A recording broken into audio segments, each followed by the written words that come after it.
Speak, baby. All right. Well, good evening. Welcome to Comic Relief 6. I'm Billy Crystal. I'm Whoopi Goldberg. I'm Robert Williams. Yes.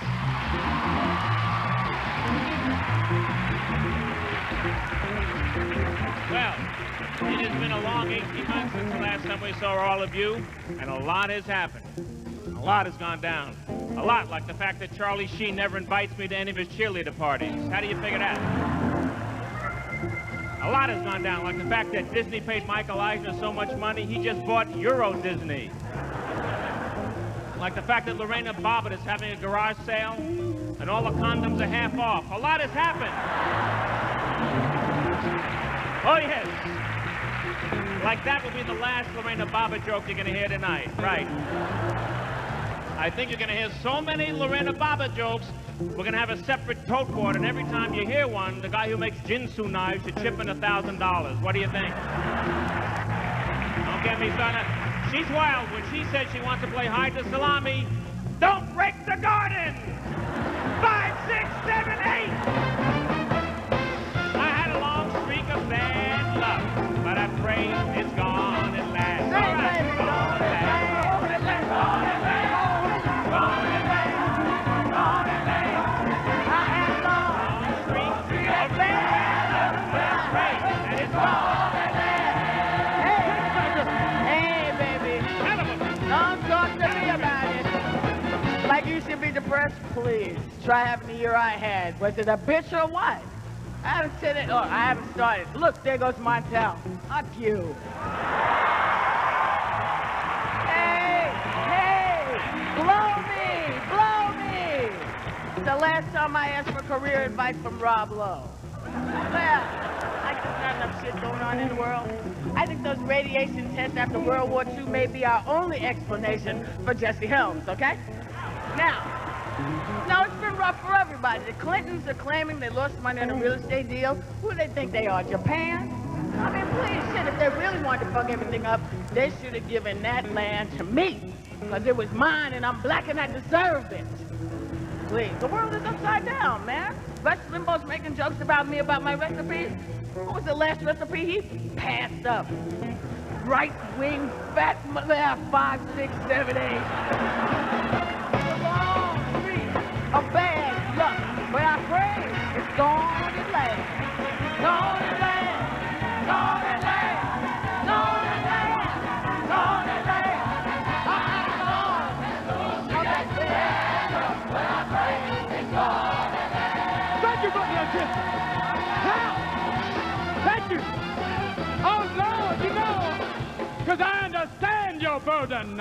It's been a bizarre year, like I know many of you paid $40 to see John Wayne Bobbitt's penis on New Year's Eve.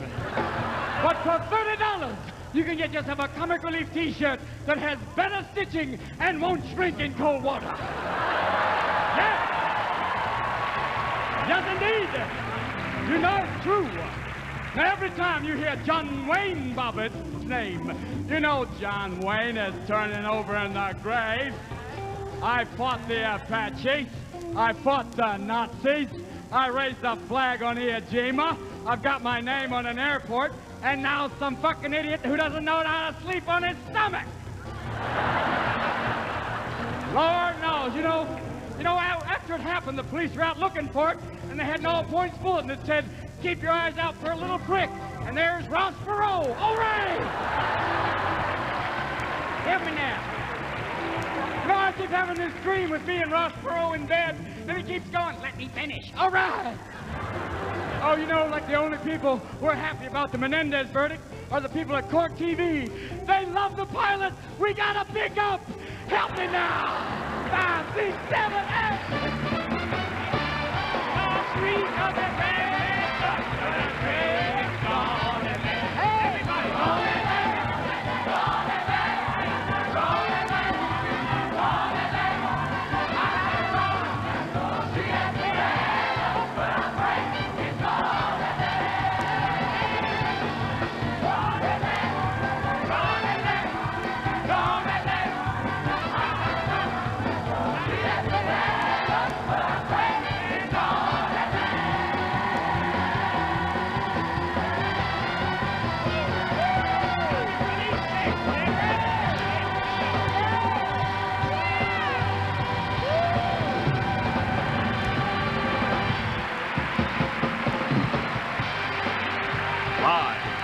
Shrine Auditorium in Los Angeles.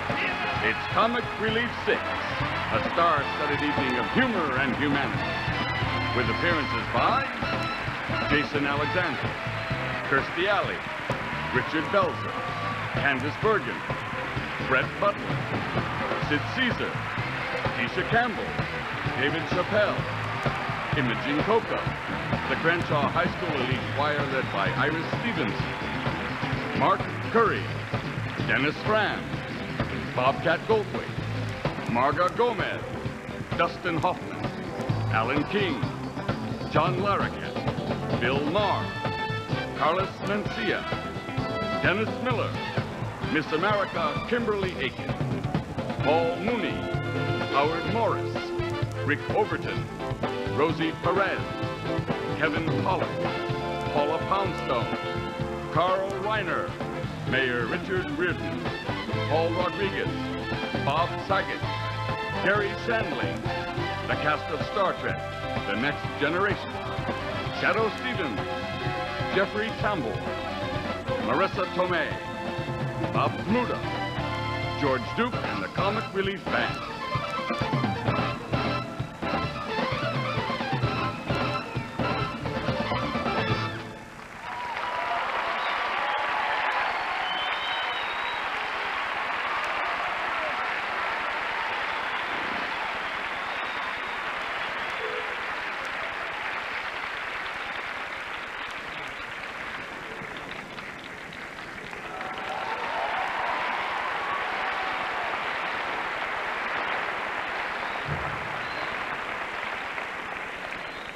Hey now. I'm Hank Kingsley from HBO's The Larry Sanders Show, wishing you a Happy New Year and a hearty welcome. And now, here are your hosts. Hey now, Billy Crystal, Whoopi Goldberg, and Robin Williams.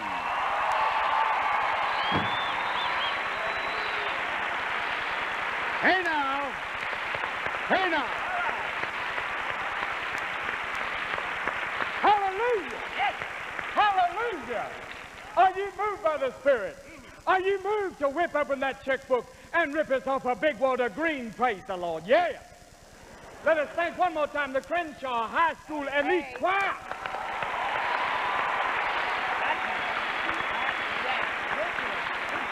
Yes, indeed. Yes, indeed. Amazing. They happen to be the choir at my shul. They're unbelievable. So here we are, back with another spectacle of well-known people making you laugh while we're groveling, begging, and pleading. No, it's not the Illustrated Kama Sutra featuring Janet Reno. Kama Sutra. I said Kama Sutra. I'm sorry, it's Kama Sutra. It's Kama Sutra. Kama Sutra. Please. I'm from the Bronx.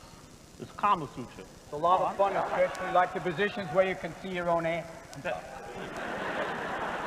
It's Comic Relief 6, the show where the best comics in the country gather under one roof to raise money for people who do not have a roof right now. That was so eloquent. Yeah. God. I told you I'm from the Bronx. Yeah, I could tell. Thanks, Mom. Wow. Coyote. Ladies and gentlemen, Patty Smith. How are you? You know, your people are very excitable. But what the hell? We know it's been rough getting out there since the last time we saw you because the mood in the country's changed. But we want you to take a pause in whatever violent act you're committing now and pick up the phone. Shannon Doherty, this means you.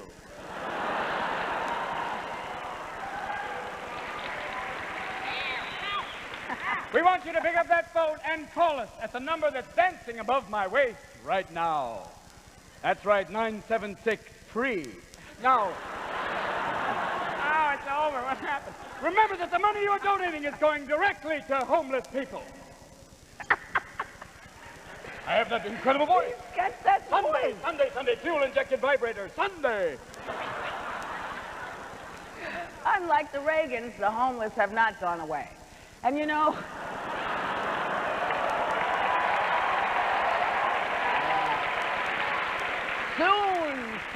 soon. And you know, these people, you see them on the street every day. Some of them may have been your neighbors, and their kids may go to school with your kids. Now, your donation provides doctors, nurses, medicine, a bed for the night, a place free of fear. So you dig in and phone in. Yes. We take credit cards, we take checks, Please don't send us any guns because we don't have any toys. But we do have T-shirts, ladies and gentlemen. Yes, we do, right here. Yes, we do.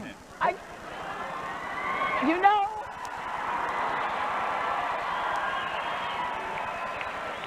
I knew you were going to stoop to this. I knew you were going to stoop. Give me that. There you go, Mrs. Bobby. Get my tears on you. A $30 donation will bring you this phenomenally trendy T-shirt, our brand new model, okay? And like, no, wait, really. Wait, where's the top? Oh, okay. And like a donation of like $60 or more, okay? You can give more than 60 because it will score you a matching sweatshirt. Perfect for cool winter evenings by the fire. So, You do something. You know, you look like Trotsky on acid. Look at you. Nice to be in Mexico. call as soon as you can, please. This very instant, if possible. And ladies and gentlemen, please rest easy in the knowledge that not one single penny of the money raised here this evening will go to Lonnie Anderson. Yes.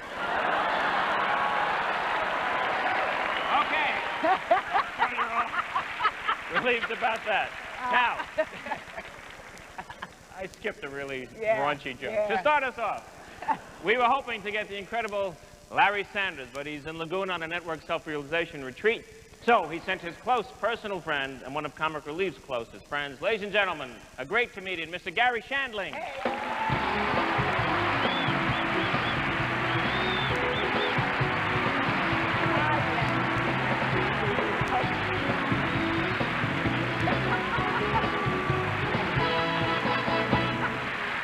I'm offended that Whoopi showed up in blackface tonight. I really am. Whoopi.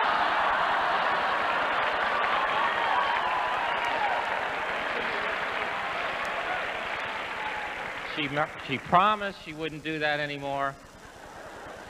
So I'm on first. I got the first spot. I have to tell you how it happened. My girlfriend hit Bob Saget with a pipe in the knees right before the show.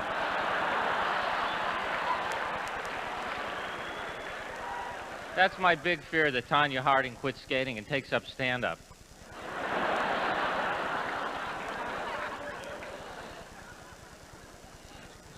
My girlfriend and I are currently having an argument because I have told her that whenever I get married, I assume the woman will not only take my last name, but my first name as well.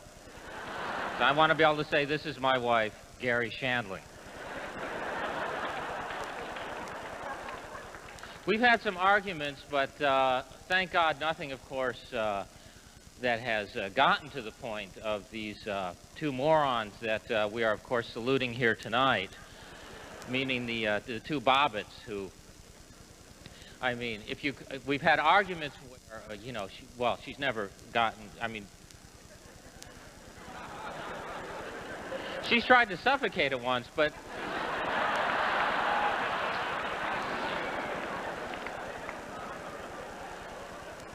you know, I mean, I used to think it was safe just to use a condom. I swear to God, now I'm going to start using the club. I mean it, I think that...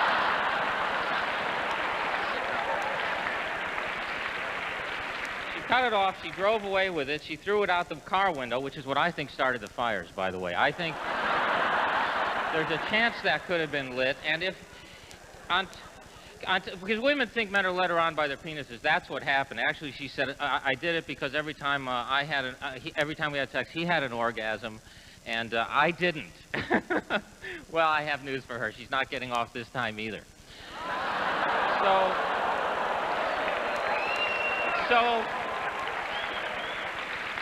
So women think, you know, that's why men don't want to get married, because they're afraid of losing their sexual freedom, which is really not the case. There's a fear of losing your freedom in general.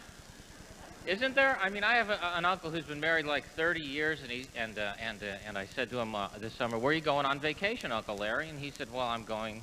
He said nothing. His wife said the Bahamas. He just moved his lips. It was like a ventriloquist act. I swear to God, within a year, she's just going to have her hand up his ass working his head. All right?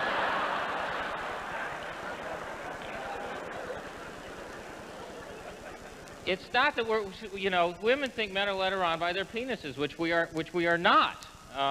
It points us in a direction, I'll give you that, but then we are mature enough to listen to it and decide if we want to pay attention or not, and sometimes, you know, well, I've thrown my back out trying to reel it back in, because it'll go off on its own, and sometimes you have to have a little talk with it, you know, especially if you're in a relationship and you see another woman. Sometimes you have to talk to it like a little kid. You have to go, hey, you already have a bike, all right? Which one are you going to ride? Where are you going to put this one?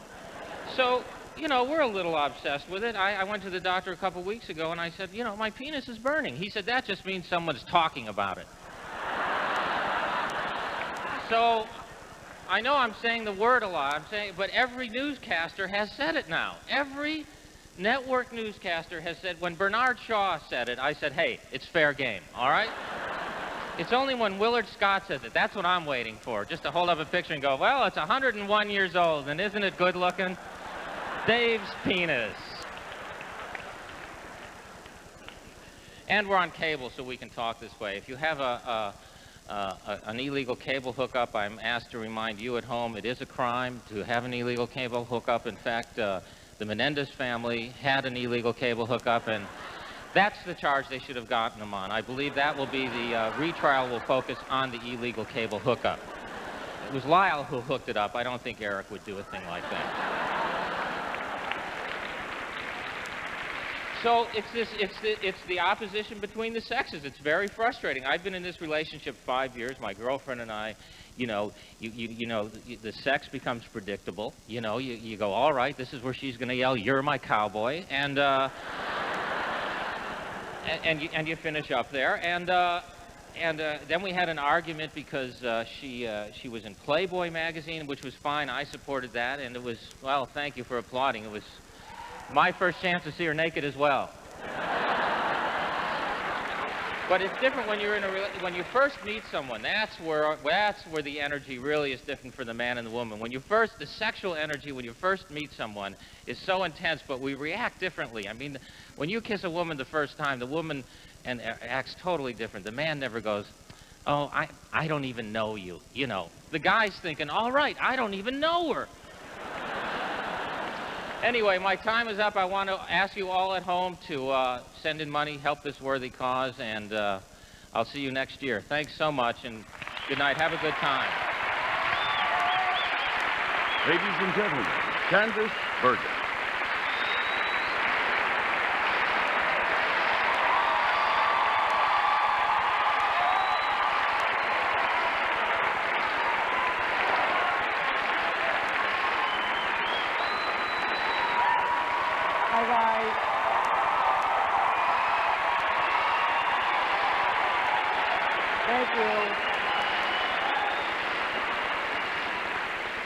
Thank you.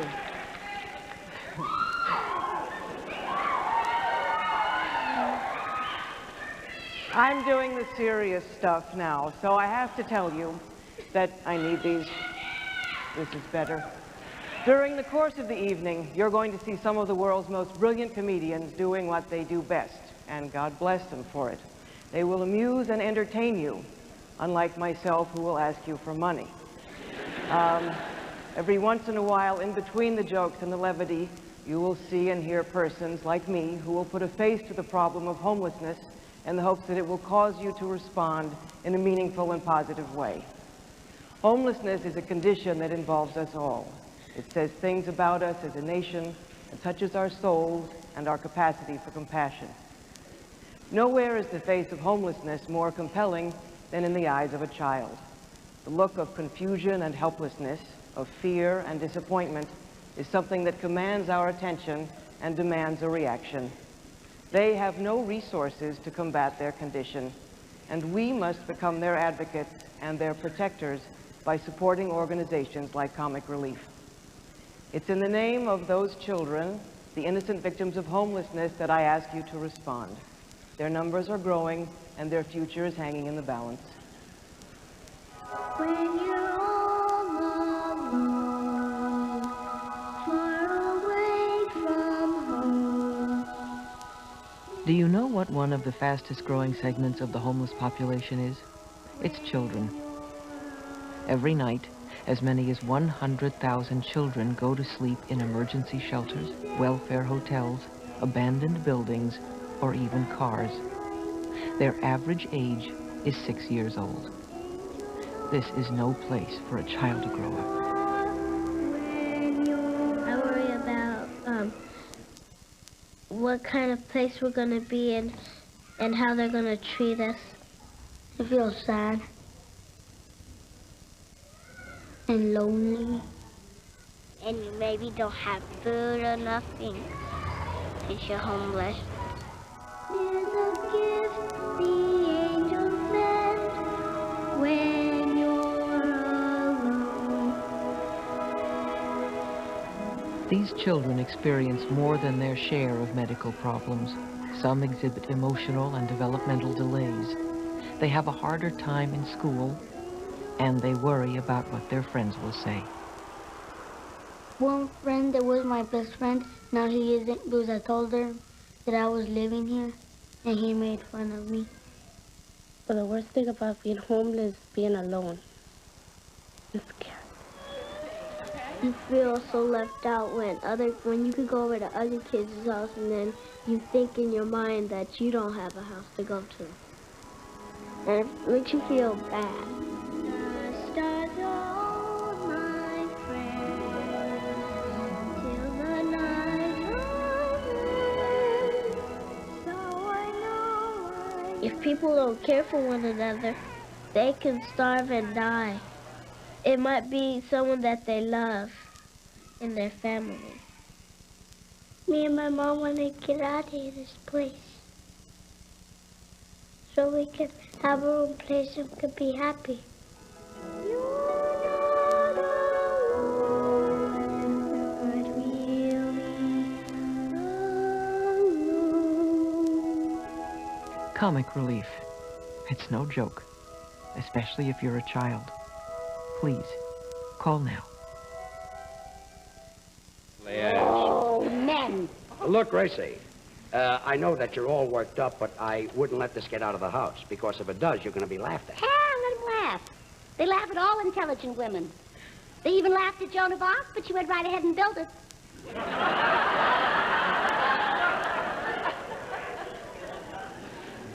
Built what? The Ark. The Ark was built by a man. The person who built the Ark was a woman. Noah. How could I know? She's been dead for years.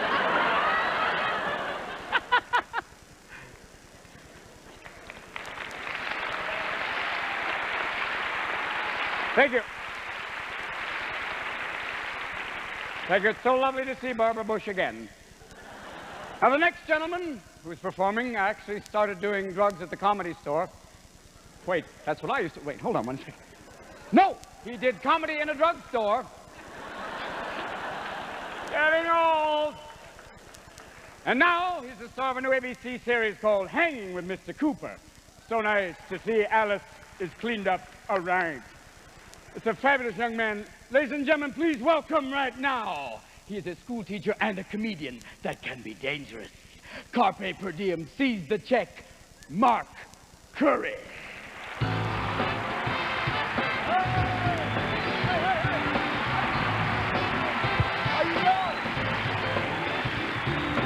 How you doing? I feel good. You feel good? Oh, you don't sound like you feel good. There you go. I went to go see Jurassic Park. You guys see Jurassic Park? Good movie, huh? Brother got ate the first 2 minutes. Just wow. Didn't give him no lines or nothing. Could at least let him say, "Hey, Joe," then wow. And you know he told people he was in the movie. You know I'm going to be in Jurassic Park, yeah. Yeah, But you got to get there the first 2 minutes, yeah. They cut my part. I hate when that happens. I hate when a brother get eaten the first 2 minutes. Because you white people are so cold. You guys will just look at us in the theater, just...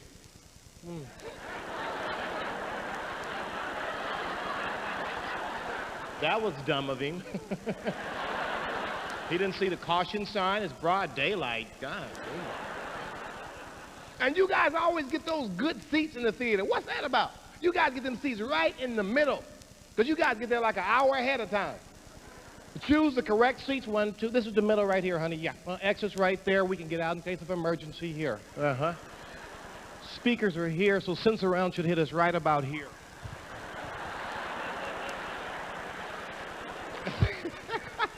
You guys be doing little stretches before you sit down?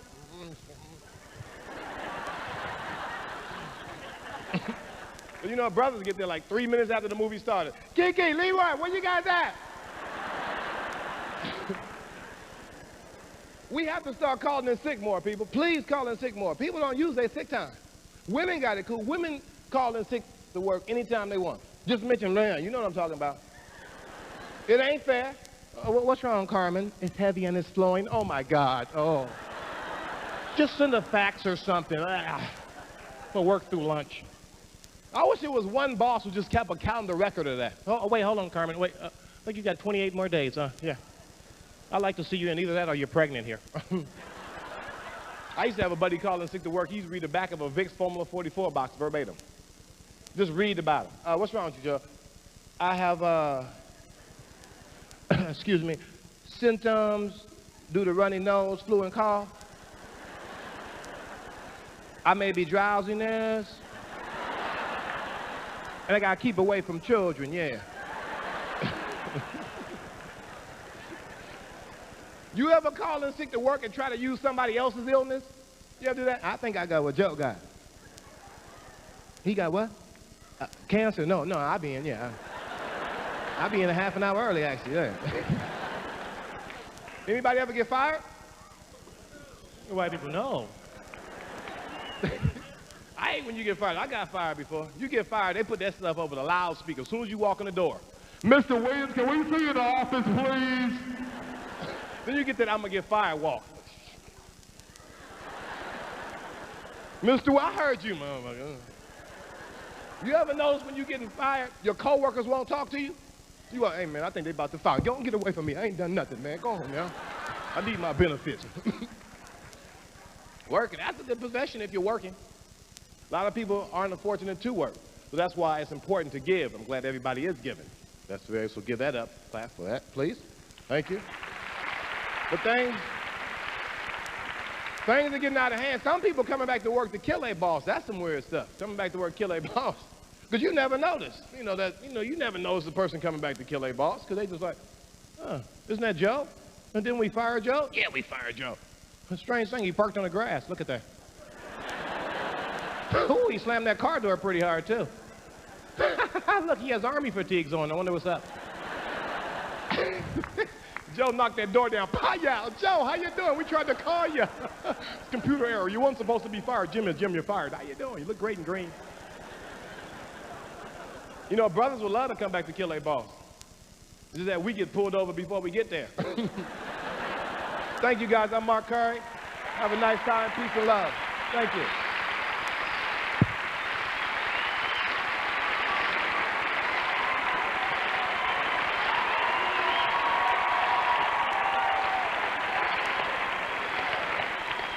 I would be talking now, but there's nothing to say. Yeah, baby. Hey, I'm just hanging here. Pants down as always. Ass hanging out. But y'all don't care. Y'all just leave me up here. How you doing? You good? Yeah.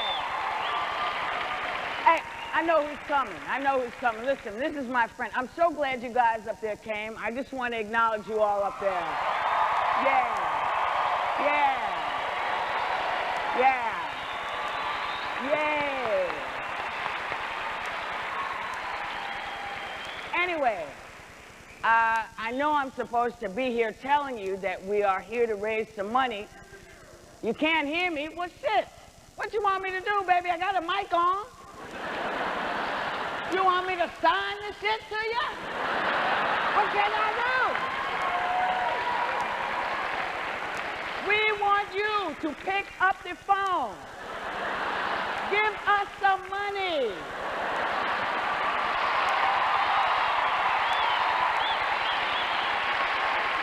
So, the number is below my chest. See? Make that call. We need your help. It's getting tough out there. Now listen, tonight we are delighted to have with us our official comic relief announcer, a talented actor, Jeffrey Tambor, who is having a huge hit as Hank, Gary Shandling's sidekick and announcer on The Larry Shandling Show.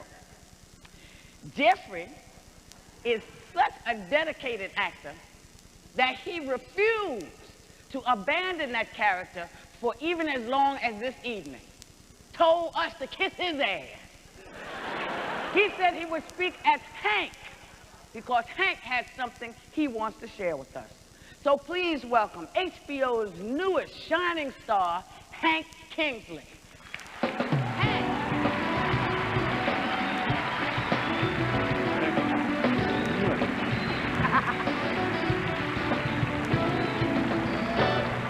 Thank you. Thank you.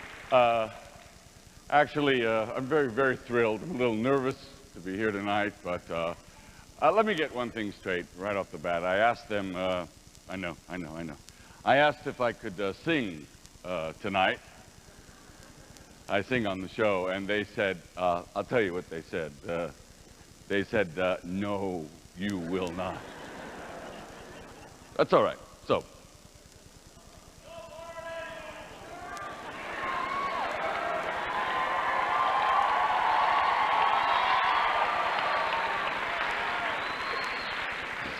No, I don't think that.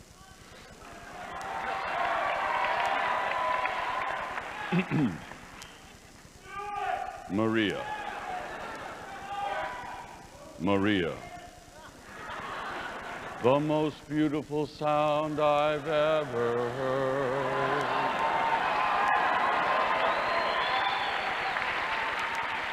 This is West Side Story. Maria, Maria, Maria, Maria. All right. I won't. Anyway, this is a genuine thrill being here with the people like Whoopi and Robin and Gary Shandling, sensational. Gary was, he's okay, you know. Hasn't been doing a lot of this lately. Anyway, enough about him. That reminds me, I forgot to tell you, I have a note of hello from my boss, Larry Sanders. Big hello. There it is. Hello. Anyway, he wanted to be here tonight, but he's off on his annual retreat, the network Self-Realization. They're in a thatched hut somewhere off the coast. We were trying to have a satellite hookup, but apparently El Nino moved in, and all communications with that island have been broken off. At least I think that's what happened, because the operator, when I was talking to her, she was speaking Spanish, but I looked it up in the phrase book, and she said it was off the hook.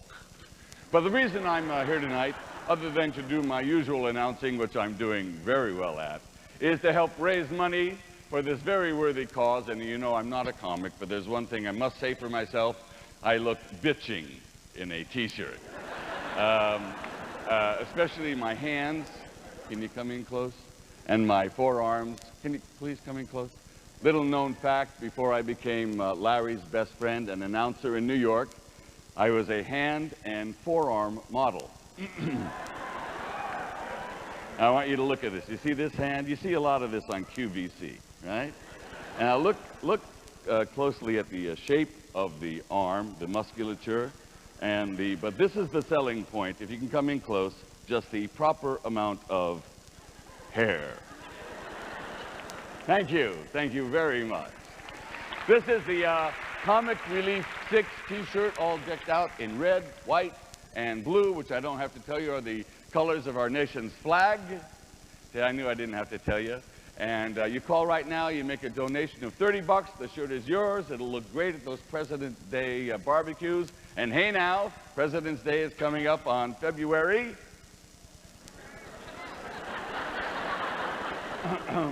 21st. So, for $60 or more, you can give them, and you can give more. It's allowed. We will throw in the matching Comic Relief 6 sweatshirt. That's in case those barbecues are outdoors, and it's February, and you know, Anyway, the t-shirt, the sweatshirt, either way, you're in the height of fashion. I love you. Take it from me. Hey now, Hank Kingsley. Have a wonderful night. Thank you.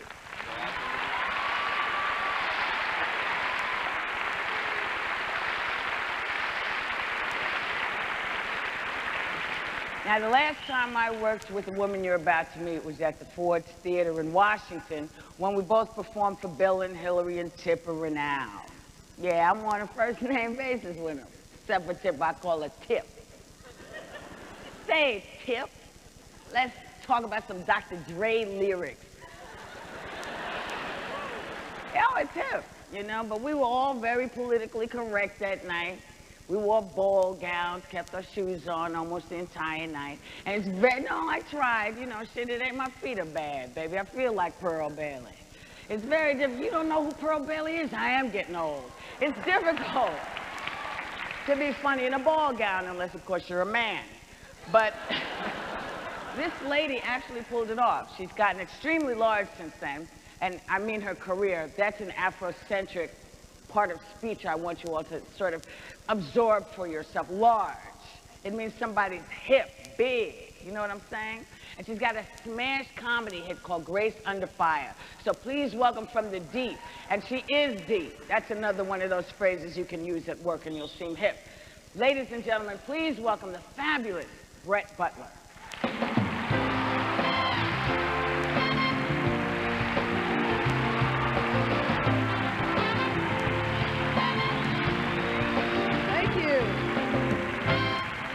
Thank you. It's so nice to be. It's all light in here, isn't it? I know. I'm sorry. This is the first time my mom's seen my new tits at home. There you go, Mom. All right. Ow. All right. Yes, I'll tell. I actually, with the nerve to have bleached hair and fake tits and complain about how phony this town is. Thank you. I think I fit right in. No, it's good to be. I think Robin Williams is carrying this Mrs. Doubtfire thing too far. I just saw him in the back straddling Melissa Etheridge in a barber chair. What's that about? Anyway, they'll explain it later, darling. All right, and I'm so glad to be here. I believe in this, and I'm excited and proud, and when they told me that I was going to get to be on Comic Relief, I feel so strongly about this that I plan to donate a large portion of the money they're paying me tonight to... What? I'm not. Fuck.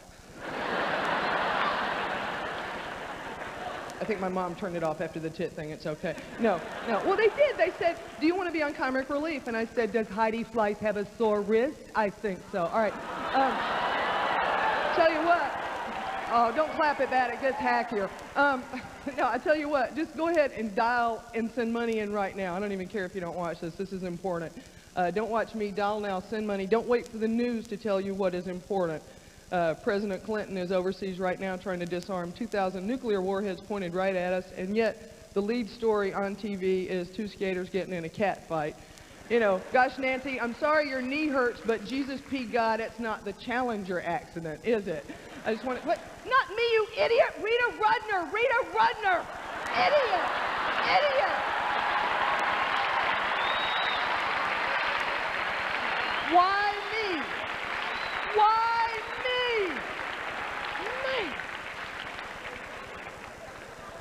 I've been doing stand-up for 12 years waiting for that minute. All right. That's fine. I know. No, it was just a little thing we set up, okay? He's like, you'd think they have security. You know what I blame? I blame really confused role models for women. In 20 years, we've gone from Betty Crocker to Lorena Bobbitt, which altogether may not be bad. I know. Here's the Bobbitt stuff, y'all. What killed me is Lorena Bobbitt said her husband didn't satisfy her sexually. Honey, if you thought he was bad before... What was she thinking? And then, oh no, but I know this guy. I've like seen him and listened to him on the news. You know, I know this guy probably 3 days later was telling his buddies, you know, he like cut it off, drove across town, threw it out the window, probably going, yep, I can stand on my front porch and the end of my picker hits a stop sign 20 blocks away. I'm like, gotta hang in there. It's like, good. Is it a cliche that Los Angeles is more culturally deprived than New York? I don't know. Maybe, okay, I'm living it. Last year when I lived in New York, I could name all the characters in Thomas Hardy's The Mayor of Casterbridge. Now I don't even know the names of all the Baldwin brothers, for God's sake. So sue me, okay? I was at like a bookstore on Melrose, and I asked the clerk if they had any books written by the Bronte sisters, and she goes, I didn't know those little girls on Full House could spell. How can we even be here today? I know, speaking of sawed-off pricks, I was thinking of Rush Limbaugh on the way over, and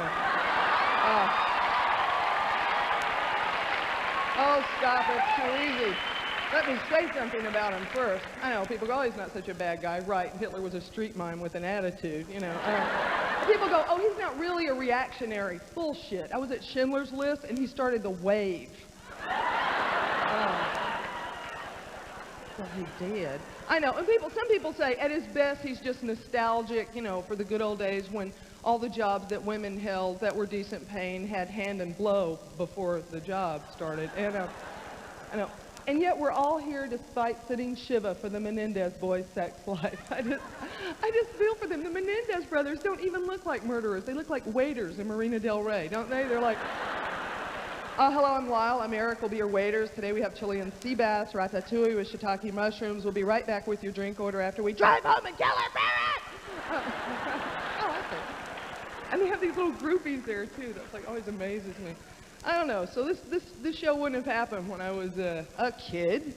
It wouldn't have happened. They didn't even have divorce on TV, much less any kind of, you know, anything about homelessness or AIDS or, you know, I always craved verite. I wanted one time on the Brady Bunch for Mr. Brady just to kick open the door to the maid's room with his shirt tail hanging out and a bottle of whiskey in one hand going, come on, Alice, I think it's more than just a hunch.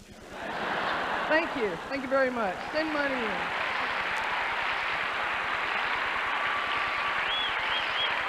Please welcome Jason Alexander.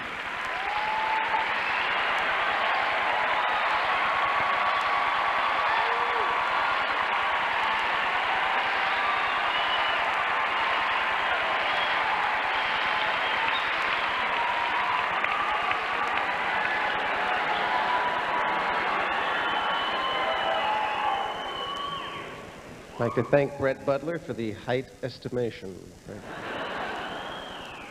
Does she look better in her sweater than I look in mine?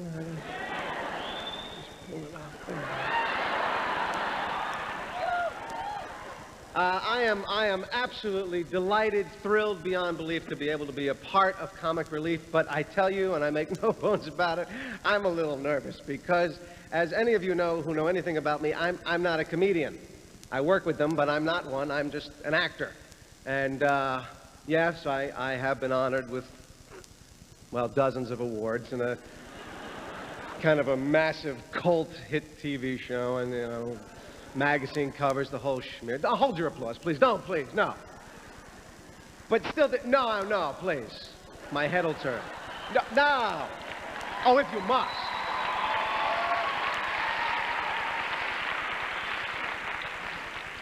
God, thank you so much.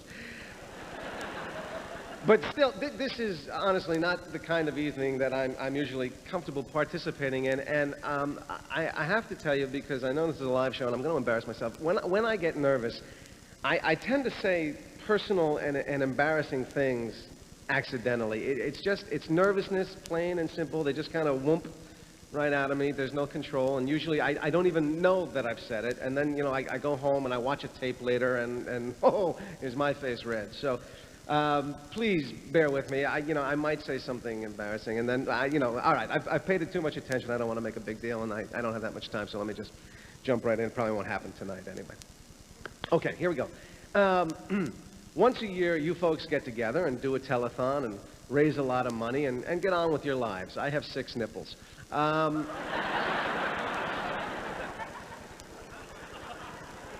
People call in and send checks and get on with their lives, but I think that the people want to know that the work goes on 365 days a year. I shoplifted these sneakers. The money is out there doing good work, and the workers are out there making sure that the money is being put to good use.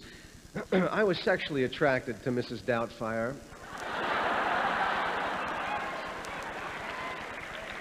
Especially when Robin was just in the bodysuit. The homeless people who benefit from all this are having their lives enriched because there is such a thing called comic relief. My real name is Joey Buttafuoco.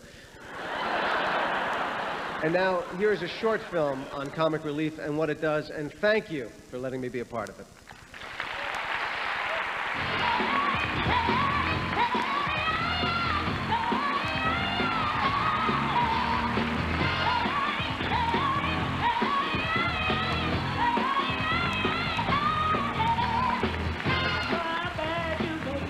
In 1986, America's top comedians joined together to deliver more than just laughs.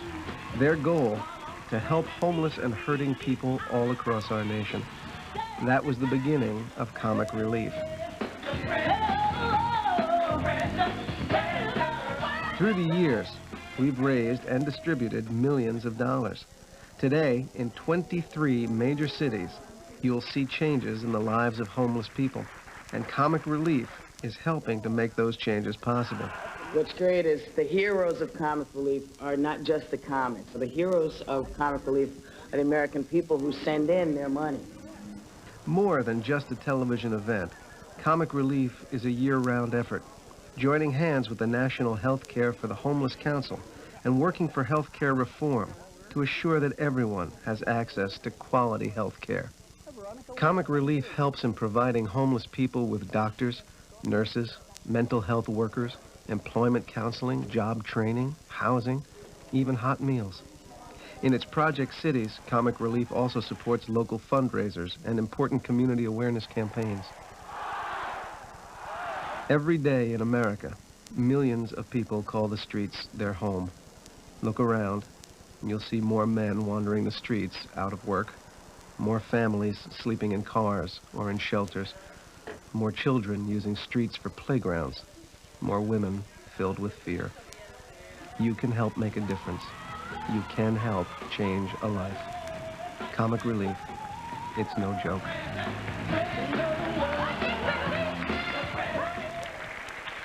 Pardon me, mister, but did that man over there put some of my clothes in your luggage? See?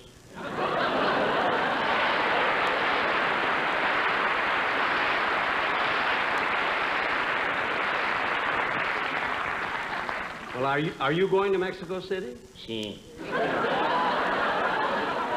Are you taking flight 18? Sí. What's your name? Shine.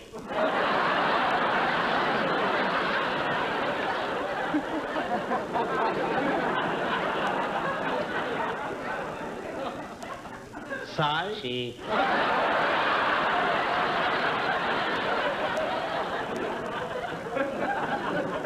I understand you're going to visit your sister. Sí. I'm afraid to ask this next one. What's her name? Sue.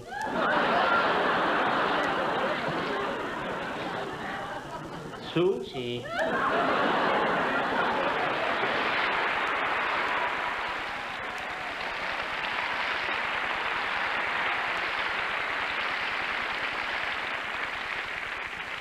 Hello, I'm Bill Clinton. Do you know me? Maybe you will now, thanks to this incredible American Medical Express. That's right, if you get surgery performed, you get air travel miles. Would you believe it? I flew to Mazatlan on my colon. We're back. Thank you. Just for the folks at home going, thank you. I want to tell you just a brief word about some of the pieces of scenery you see here this evening up on our lovely stage. These fantastic murals are representative of some of the walls you see all over L.A., and they've been created by an organization known as SPARC. Now, a lot of people are going, oh, no. It's the Social and Public Art Resource Center. What's particularly interesting about these walls is they're executed specifically for comic relief by homeless people. Naturally, we're delighted we could use them and have them here on our set. We'd like to thank SPARC, especially all the artists involved in this production. Wherever you are tonight, we thank you.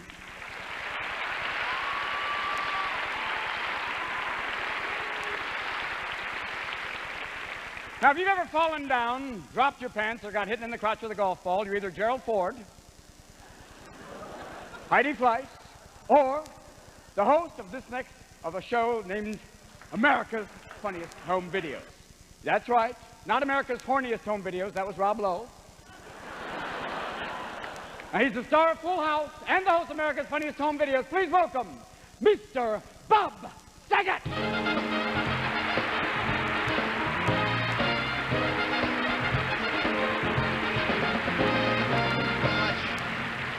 Thank you. I'm very proud to be known as a person who helps people get hit in the crotch. I'm very proud of that. I'm incredibly happy right now. I'd like to hit myself in the crotch and just fall down and strip. You're here, and I'm very happy. And a lot of people have been upset and saying that we've had a bad year, and I think '93 was a good year. I think it was good because it was the end of Vanilla Ice's career, and I think that's what really matters, is the fact that he's done. And I think the mistake he made, actually, is that he patterned his hairstyle after a soft serve frozen yogurt machine. I think you don't want to do that. I think 2 extra toppings would have helped him a lot. And also, he also made a mistake. You don't put your own name in your lyrics, like Vanilla Ice, Ice Baby. That's not a smart thing to do. Prince had his name in his lyrics. My name is Prince, and he can't do that anymore because he changed his name to So it's some kind of Hebraic. I think it's Rachai with a T through it. I don't know. I don't know what it is. It has something to do with animals, and it scares me. I don't want to know about it. And then singers years ago in the 30s, 40s, 50s, you never heard them put their own name in their lyrics. You never heard Tony Bennett going, I'm Tony Bennett, Tony, which is a different group altogether, Tony, which is, I think, the square root of Stevie Wonder. I don't know what that is. John Bobbitt, party of 2, your formaldehyde is ready. John Bobbitt. I just had to say it. I've wanted to say it all day. I took a little Sharpie pen and just put a little dotted line around it so my wife knows where to cut and paste. I'm scared to fall asleep. I'd like to sleep right now just so someone would come up and, no, I don't want to say that on television. Anyway, I just think we have to do something, and we can do it here. You are the people. We are the people that can help the homeless, that help feed people. My parents are willing to feed everyone in the world. They just want everybody to pick a date because they have to defrost. They have to just be ready for everyone to show up. Actually, you don't want to eat their food sometimes. You just want to cut out the middleman and throw that shit in the toilet. You just want to forget about it. That's not true. You want to bury it is what you want to do. That's what you want to do. No, my parents are beautiful people. I'd like to bring them out here now and make them do the pony. No, they're, I don't know why I would do that to them. They're good people. My father is amazing. 70 years old. No, he's not. He's 77. Okay, he's 98 and he looks 14. No, he is just incredible. He does like 45 minutes on the treadmill a day. He's on his stomach. But it's like a loofah. It's like building up kind of a Viking scab tit plate for him. So he's got this whole, like a helmet, and he's set to go. He taught me something very, very valuable. He told me, at the end of your life, if you can count all of your friends that you've had, really good friends, on just one hand, then you know you've been spending a lot of time alone in your room. That's what he taught me. And his hand was in his pants when he said it, and he was holding it after the Bobbitt thing. But they're very happy, my parents, because I married an amazing woman. I married Gloria Estefan. She's amazing. No, that's not true. I married, my wife's a saint. I married Roger Moore. That's who I married. He wears a black turtleneck and does spy scenes all day long at home. No, she is, I call my wife Gandhi because she shaved her head and she wears a diaper and she looms all day long. She just sits there and she fasts. She won't eat. But she is, she's my heart. And then we have we did The Nasty last night. And that's a good one. That's a good one for network, for cable. It's a good one to tell people. We did, you can't say it if you're married. You're not supposed to say, hey, you know, I did my wife last night.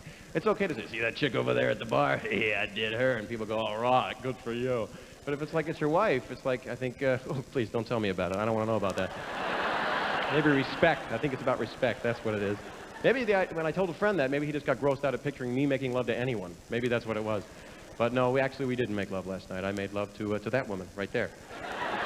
No, it was that guy. No, it was the both of them. I used him to get to her. Actually, my wife's a very fortunate person because if I'm videotaping and she falls out of bed funny, she could win $10,000, which is something to think about. She's a very lucky woman. Kind of like a Rob Lowe thing, but without a laugh track. Or with a laugh track. I don't know what I said. You should moan. Go ahead. Thank you. You hurt me and I feel cleansed. But we made these children, my wife and I. We actually made I have 3 daughters. I'm in hormonal hell, ladies and gentlemen. I have 3 daughters. We're just going to take down the mezuzah and hang up a tampon. I'm in huge trouble. I don't know what to do. It's a hell house. And when they're like 16, I'm installing a load jack in all their panties. I'm scared. I really am. I want to know where they are and where those panties are going. 3 daughters, and people said, are you upset that the 3rd one's a girl? And I said, no, not at all. I'm whittling a boy out of wood right now. I'm hoping, wishing on a star. Actually, she's gorgeous. She's only 1 year old, so she won't hear this, and hopefully everyone will never play the tape. But she's, I don't know, my wife was in delivery, and the baby stayed a couple hours extra because they had to sew the balls on. It took a little extra. Chauvinism, John Bobbitt, party of 8. But, I don't know, having these children, they whine all the time. We went to the Grand Canyon because I like when whining has an echo. That's always fun. People tell me to hit my kids. I don't know. I read to my kids. I read them my will today. They're very happy. But hitting your child. What if you hit your kids and you have the clapper at home? What do you do then? You smack them once, the lights go out. You can't, God damn it, where are you? God damn it. Where, when I find you, oh, I found you. Damn, lights on, lights off. People think you live in a disco or something, you know? Lights are flashing. They're very happy, my children, because my nephew moved out. Well, I shouldn't share this. It's personal. He's in the room, but screw him. He's out. He lived with me for, in fact, screw him. He's 23 and he needs to get laid really bad. So if anybody, this couple, you were great with me last night, do my nephew, please. I'm begging you. He's a great kid. He's going to hate me when this is over. Well, who cares? He has one of those voices. It sounds, I don't know, I love him so much, but his voice is kind of like a buzzer. It's kind of like, and he would say Uncle Bob all the time. Hi, Uncle Bob. It's like Popeye a little bit. Uncle Bob, Bob, Bob, Bob, my Uncle Bob. I got him a job at the Forum at halftime. Uncle Bob, halftime. And it's just, I love him a lot, but what the hell, I trashed him. It's important, by the way, if you could. I have to go because my time is up, but I have to leave. Thank you for giving money. I really have to go because I laid toilet paper on the seat back there, and it's actually waiting for me. So, thank you very much. Bye-bye.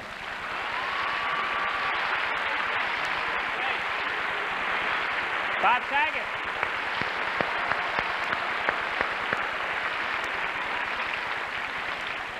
This next man has been one of my inspirations since the very first time that I saw him walk on the stage. The Ed Sullivan Show, great three-piece suit, huge cigar, and an attitude to match. He was one of the first stand-up superstars, ladies and gentlemen. He worked in nightclubs. He produced and starred on Broadway and in movies. He was like a father to me in many ways because we actually got to play father and son in a movie called Memories of Me, and Alan wanted to live, the guy who saw it. And he decided to live the part of my dad, so he moved in. He was just like a father. He would walk around the house in boxer shorts with just a little bit of his balls hanging out of the bottom. You know the look. So from behind it looks like a Great Dane walking away. Attractive, isn't it? He had gas and couldn't hear it. That's always attractive. Good morning. You know what I'm thinking? What I'm thinking is that maybe we should, that whole scene, we could rewrite it. I don't know. Anyway, he has become, I think, a legend of comedy for two reasons. He never stops working, and he's never stopped being funny. I'm delighted to welcome him to Comic Relief. Ladies and gentlemen, a great comedian, Alan King.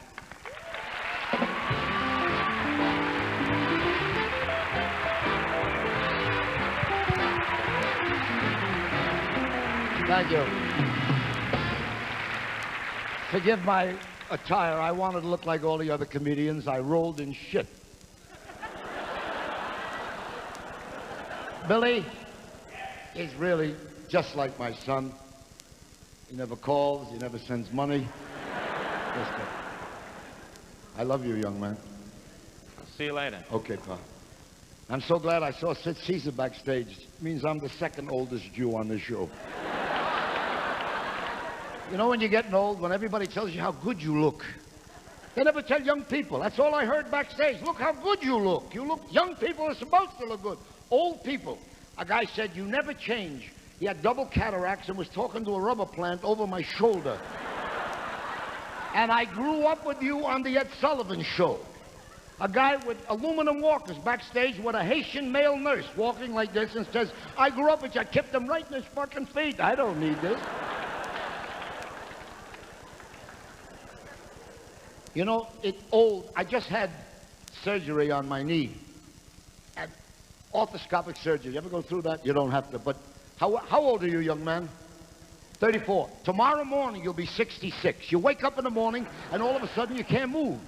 And the wife said, what's the matter? I said, my legs. She said, you must have slept on it. What do you think I slept on? My ear? Then you have Nuprin and aspirin or whatever it is, and you make it to the bathroom and you start cleaning the mirror. The mirror's not dirty, your eyes are gone.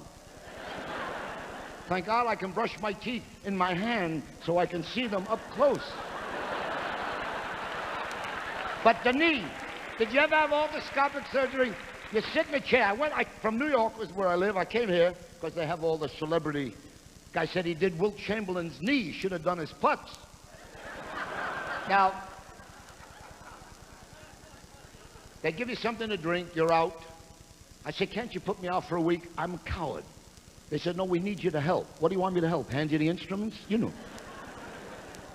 And they go in with like a needle and then with a drill, like a dentist. And you're starting to feel mellow. You know, twilight. And they're all looking at monitors because the instrument is a television camera.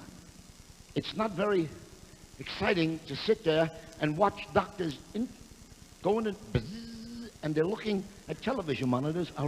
What is there? Lonesome Dove? What's going on? Mr. King, just relax. I start to doze off, and as true as there's a Lord above, I hear someone say, "Holy shit." Now, if that don't sober you up, I don't know what does. Excuse me, what is it? I just heard something. Will you relax? How come I relax? I just heard somebody, holy shit. There's 8 doctors there. What is this? A diagnosis? A prognosis? Mr. King, please. What? No. The woman, the cleanup lady walked in, looked at the monitor and said, "Holy shit, does somebody want to tell me what's going on?" Mr. King, your knee is filled with arthritis. Why didn't you ask me? I got arthritis all over. My thumbs. I need a caddy to take a pee.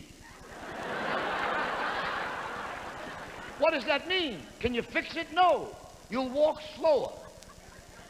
Well, you remember when I came in here 3 weeks ago for the x-rays, $25,000 ago, and you remember how I walked in like this? Are you telling me that I'm going to walk out $25,000 later like this? They said you'll find that you have to sit a lot. 3 weeks after the operation, my hemorrhoids came back. Now I can't walk, I can't sit, I lean a lot. I lean a lot. It's not easy getting old. It isn't. I used to have hair. I used to have a hairline started at the bridge of my nose. I got 9 hairs. You know how much crayon is in his head? I spend an hour like a putz with a crayon and a blower and a mirror looking. What do I do with the 9 hairs now? I'll comb them this way like Marlon Brando. I'll take the hair from under my arms. I'll nail them over my head. And I'll walk around like a politician saying hello to everybody. The only place hair grows now is on my face, in my nose, in my ears. Just where I need it. My balls are bald, but the hair on my face and the nose and the ears keeps growing. I go to the barber now just to hear. My wife keeps talking to me, and I keep saying, "What? What?" She says, "Make a barber appointment, for God's sake." Old. I used to go to parties. Now I go to funerals and hospitals. That's what my week is like. Thank God, January. It's always slow right after Christmas, I'm told. I live in Long Island. My office is on 57th Street, Midtown. Every Monday morning, I stop off at the Riverside Memorial Chapel, just in case somebody couldn't reach me over the weekend. There's always a putz with the striped trousers. Can I help you? I hope not. Who are you here to see? I don't know. Who's in room B? Adler. I must know an Adler. Let me go in and console the widow. You go to hospitals, giants of ministry, men of letters. They're all laying there with tubes up their nose, up their ass. And the wife just came from a tennis lesson by an Ecuadorian pro named Raul. She says, "Doesn't he look good?" "Oh, yeah, he looks good." "Why don't you tell him, Harry, you look great." I ain't going without a fight. I'm so happy to be here, to be a part of all this. Thank you for inviting me. Good night.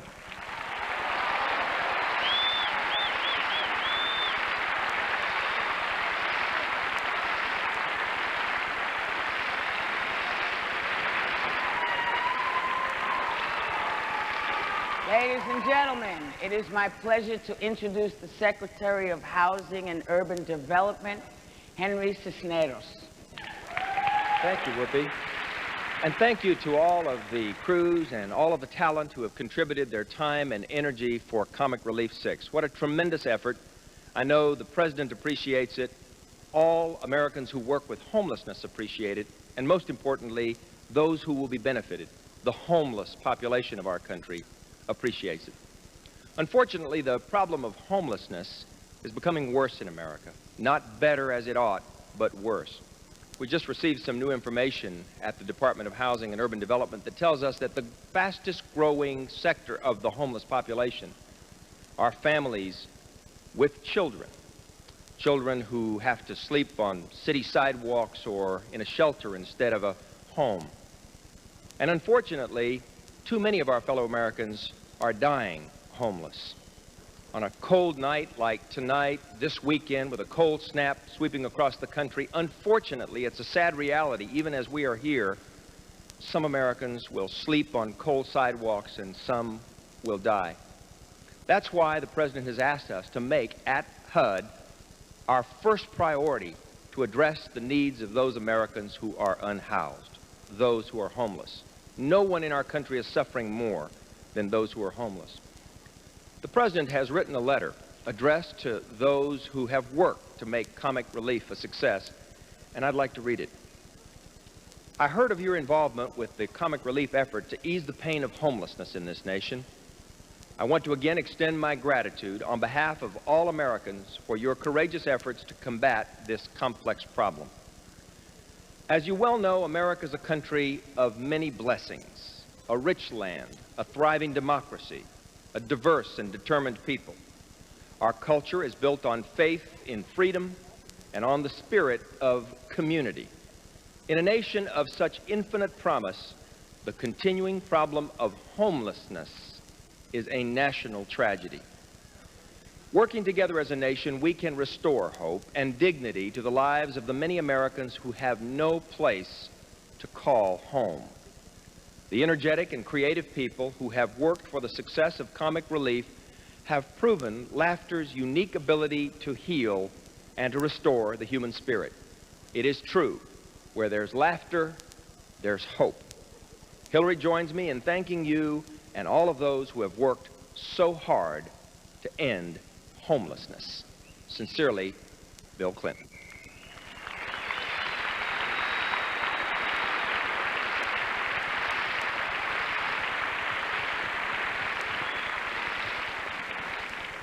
Thank you. Our next What's the matter?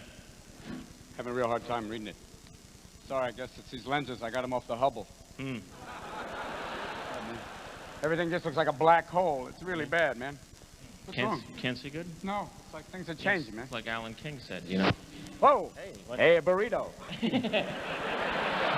That's what's happening. I'm getting old. Please. I'm very sorry. It's all right. These things happen. I guess. You know why? Why? Why do they happen? It's happened. You can't see good. This, you don't even know that it's happened. It's like Alan said. What? What do you Look mean? at this. Look at this little Trotsky beard you got. Oh, you mean... It's getting gray. Look at mine. Little gray. It's Joel Gray. It's beautiful. I've got gray pubic hair. You know what's happening? We're getting older. I'm growing hair on my shoulder. Yesterday I pissed a boulder. Ain't we got fun? We used to stay up late. Oh, yeah. Boy, I used to love to masturbate. Yeah. It ain't the same without a prostate. Oh. Call 911. I've fallen and I can't get off. My balls are getting lower. My orgasms are getting slower. I can't remember my friend. I'm wearing Depends. Hey, how about you? Do you watch Letterman? Ah, you must be kidding. He's on After 10. I can't remember what or why or when. And who the fuck are you? My kids have flown to Coop now. Hell, my shit looks like chicken soup now. You know my nipples both sag. So I pee in a bag. You good God, was that you? Let him in. So let's stop squawking. What the hell, we're both still walking. So hold the call to Jack of Morgan for a decade or two. They say it's 45, you lose your sex drive. We're here to say that that ain't true. I'm still the potent hubby. I can still get a chubby. This boy's a voice stud, it's true. This really one well-hung Hebrew. Oh, yeah. We may be getting older, but by the time, fuck you. Who the hell needs this? Get away. I'll see you later. Sorry about this. Please. It's a bad thing. We're closed. I'm sorry. Go That's sell it. the T-shirts, you bastard. Tommy, can you hear me? Hello. Tommy, can you hear me?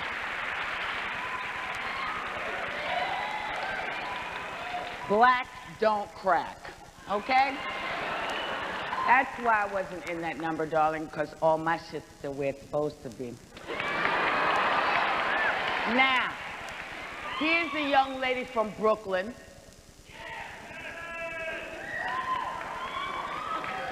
Who has succeeded as a dancer on Soul Train, a choreographer for In Living Color, and most recently as an actress in such movies as White Man Can't Jump, Untamed Heart, and Fearless, for which she has been nominated, for a Golden Globe Award. Please welcome back to Comic Relief, Miss Rosie Perez.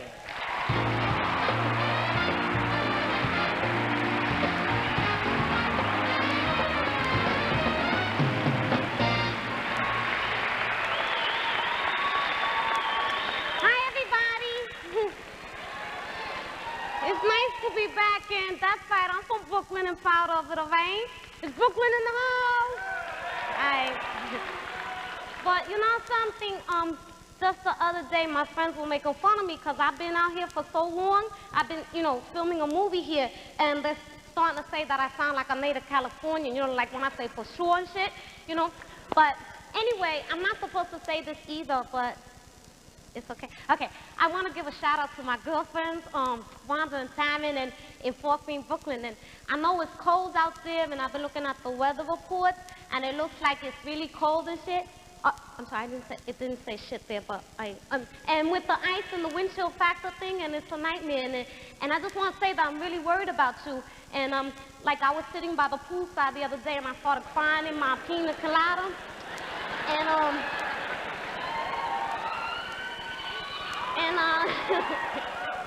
Yo, but check it, you know, I know they're freezing their asses off in Brooklyn, and since they don't got a man, I know they're really cold. But anyway, they're gonna kill me. But Wanda, Tammin, and everybody out there from Brooklyn to Cali, I got the thing for you. Comic Relief T-shirt, number 6. It's big, it's bulky, it got fly colors, and it can warm you right up when you don't got a man or whatever your liking is. And it makes you nice and toasty. And here's the best part, it's only $60. So please, pick up the phone and make a call, and it's yours, okay? Oh, and if you don't got $60, then, you know, you're kind of cheap and shit. You know, here's the T-shirt, right here. Here, and you know, to my brother Cookie, you know, who we used to be down in Bed-Stuy and everything like that. He moved to Boca Raton, so he likes to chase like those big titty mamas, you know, that wear no clothes and everything. So this will be really cool for you too, cause it'll make you look fly and everything. So so for $60 donation, oh, I want to say this too. I have to say this. For $60 donation, you get the sweatshirt and the T-shirt, okay? Just in case there's a hot dog, okay? So whether you live in cool weather or weather that's cool, you need to get a Comic Relief shirt, okay? It comes in every shape or size, so just, you know, come on down and do your part. And if you don't, I'm sending my brother to beat your asses up. So get on the phone, do what you gotta do, all right? And buy a shirt, okay? Thank you, goodbye. Ladies and gentlemen, Dustin Hoffman.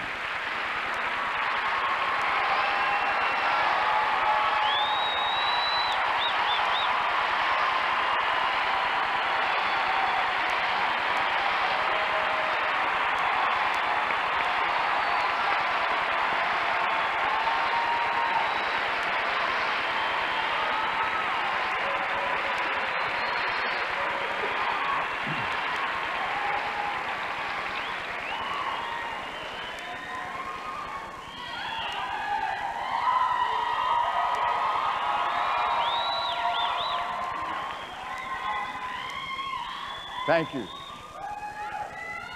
It's good to be here. It's good for the soul, for all of us. 25 years ago, I had the good fortune of playing a character in a film called Midnight Cowboy.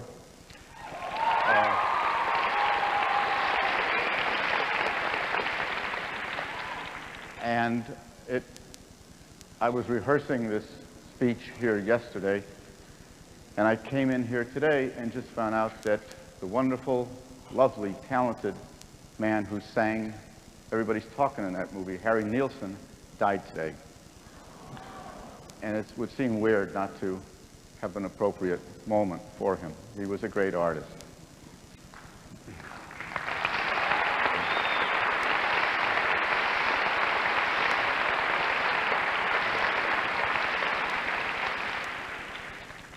So back to my speech.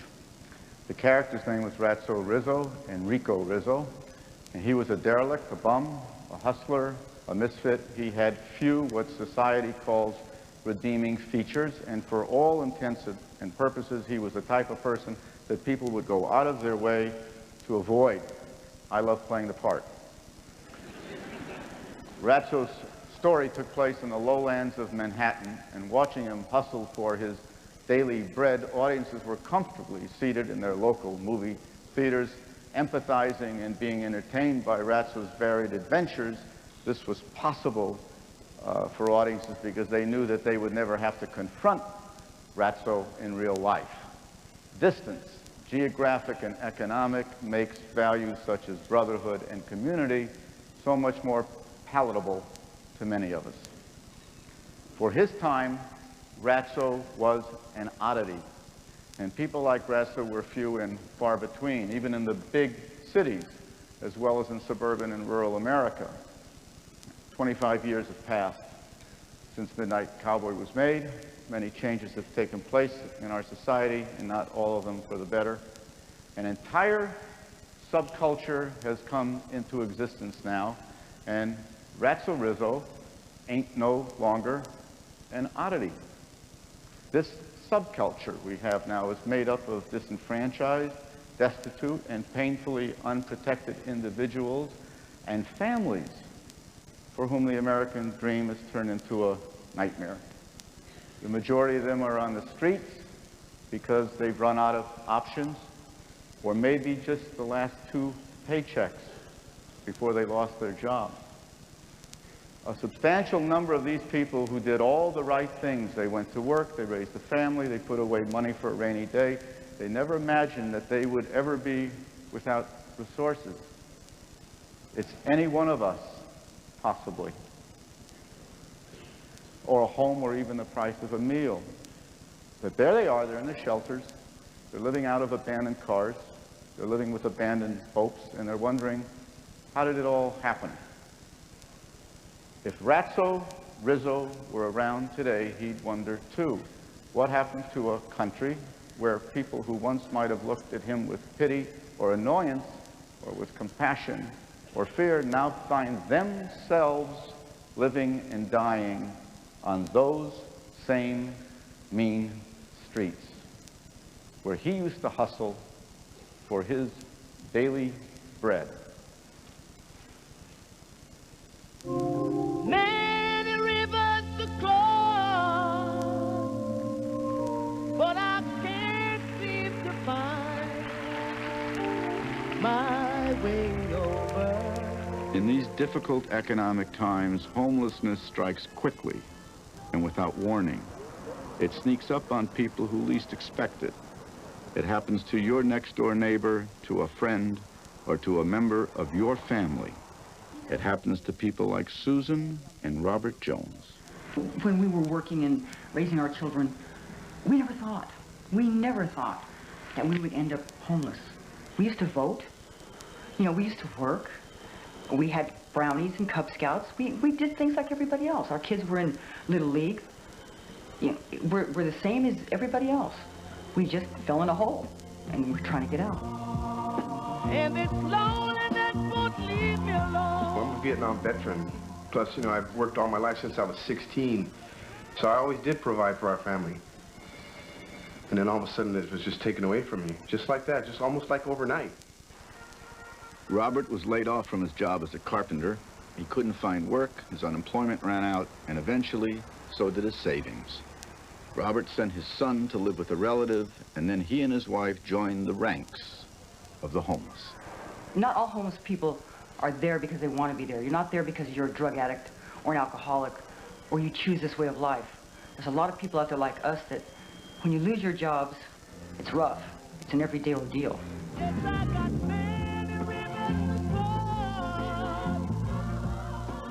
I have 10 years in the Teamsters Union. I have 7 years in the Carpenters Union. And it seems like every time I turn around, they're laying off other people from different companies, you know, all the time, you know, so what are you supposed to do?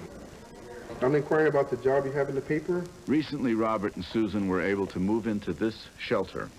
It's only temporary, but at least for now, their son Stephen can live with them again. Like most families who are homeless, the Joneses are determined to put their life back together. But it's a slow, frustrating process. Susan does her best to stay optimistic. If we can stick together and they're happy, then I'm happy. That's my goal. If I can't make them happy and I can't keep them going every day, then I don't think I'll make it. We're gonna get out of this eventually, and that's There we are. That's it right there. And never to be homeless again. So I can't give up. None of us can afford to give up on homeless people. You can help provide the medical care and support they need while they rebuild their lives. You can help make the difference between hope and despair. Comic Relief, it's no joke. Please call now.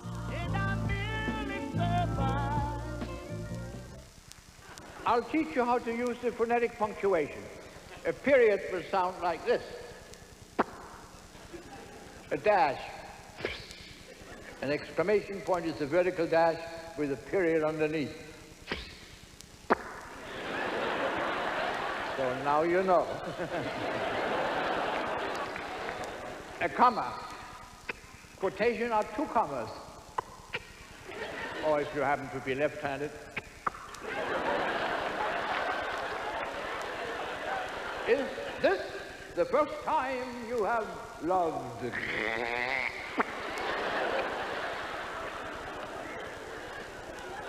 He had answered, yes.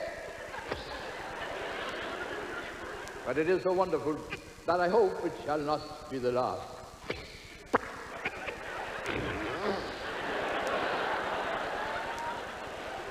Getting a little messy here.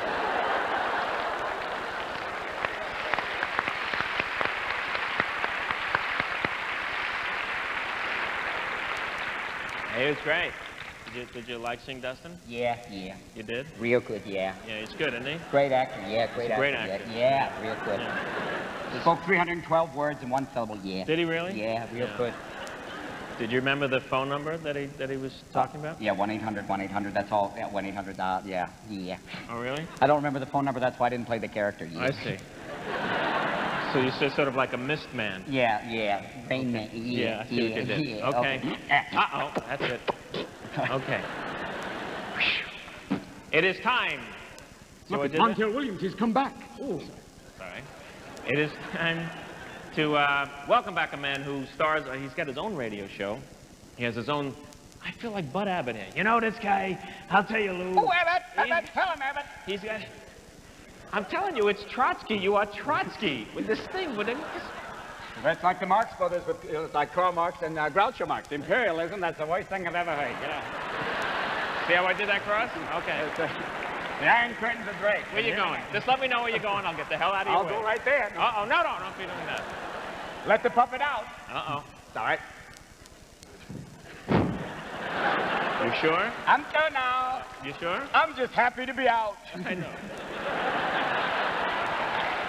Good night. What are we both doing this for? Every man in the world is doing this right now.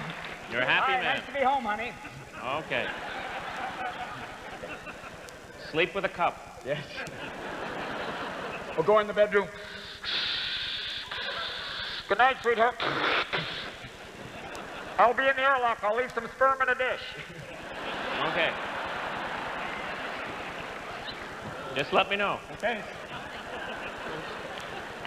Swanson frozen sperm dinner. Just give me a wink. Yes. Give me a wink and I'll just jump in or out. 60 seconds. Put them in the microwave. Okay. They come quicker than he does. Yeah. Okay.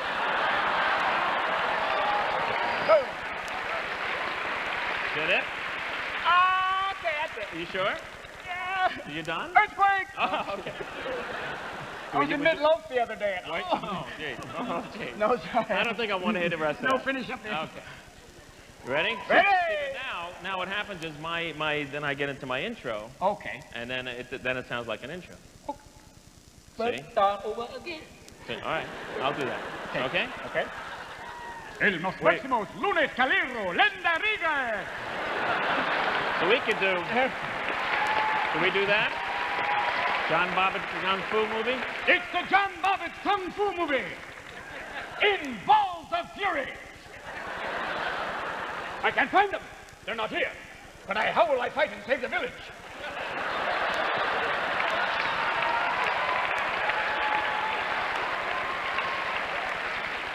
It must be now.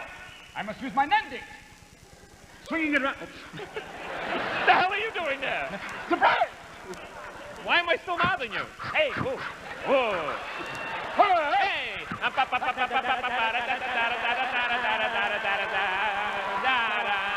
Hey! Hey! Go long! Hey! Ho! Ho! Hey! Boom! Hey! Here we go! Hey! Boom! Bingo! Okay. You feel better now. You feel better?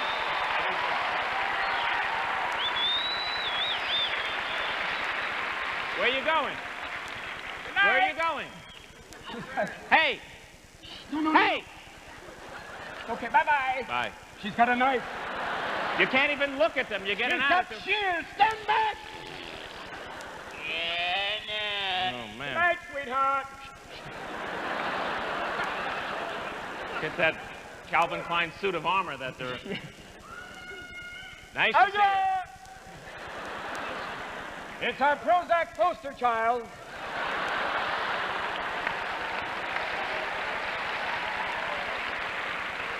Mrs. Reagan, it's so nice to have you here.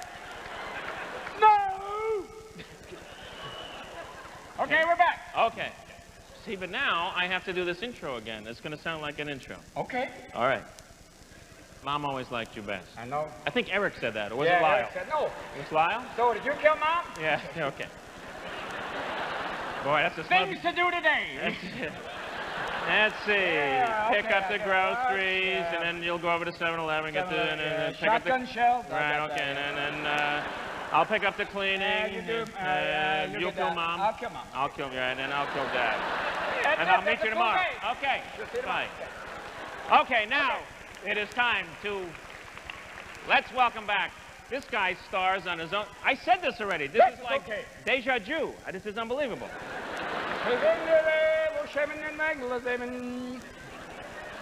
Bill Clinton in a yarmulke. Looked weird. Wasn't it weird? Frightening. It was just me. He was a designated Gentile. It really was. That's He looks like Lenny in Mice and Men. Tell me about the rabbi. No.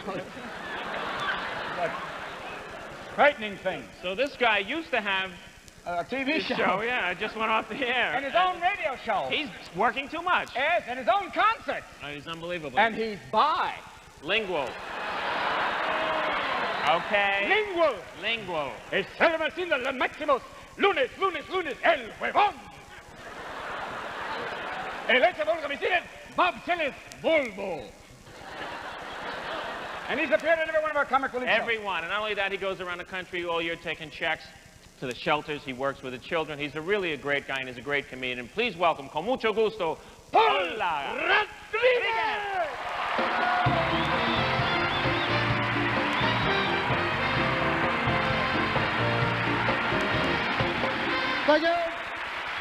Thank you, vatos. What's happening? ¿Cómo están? How are you? ¡Órale! ¿Qué pasa? That means what's happening for all of you who are Spanish impaired? That's not the political correct thing no more. Right now you're Spanishly challenged. I'm sick and tired of all this political correctness bullshit. They use euphemisms. Right? There are no more car thieves. These are non-traditional commuters. Homeless people are full-time outdoorsmen. Prostitutes are sexual maintenance partners. You know, everybody's talking about the Menendez, but I feel I've got the right here. I'm pissed off. This is 1994, and the only Latinos on television consistently are the Menendez. What the hell is this? We gotta shoot our mama to get on your television set? You know, I can't conceive of any reason that I would shoot my parents. Of course, they ain't got no $14 million. My father saw this story, he quit playing the lottery. He said, fuck it, I got 12 kids, any one of them could snap.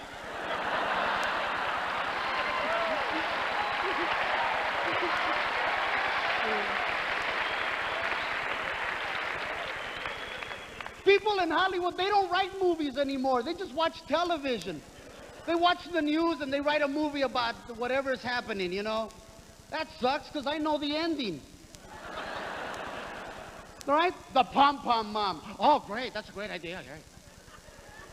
Great. Incident in Waco. They actually began to shoot this movie before the house caught on fire. You know the people inside are watching TV wondering who's going to play them. Koresh is in there going, well, Tom Cruise or Marjo Gardner get me. Some of you who remember Marjo might find that humorous. You know, everybody's talking about the Bobbits, but again, she's a Latina. I know that. Latina women will sever your penis.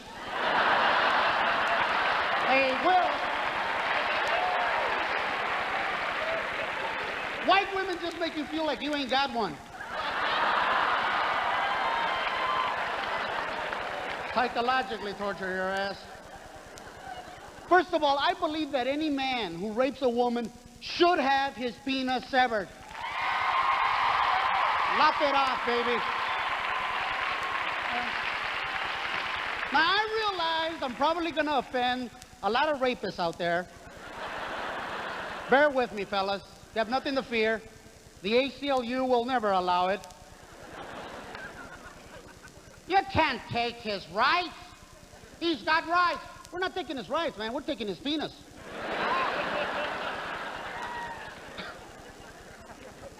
I want this Bobbit guy off my television set. I want him off. Forget about it. If I got my penis severed, I'd be a silhouette on Geraldo. I don't want you to know I ain't got one. It ain't gonna be easy to remarry.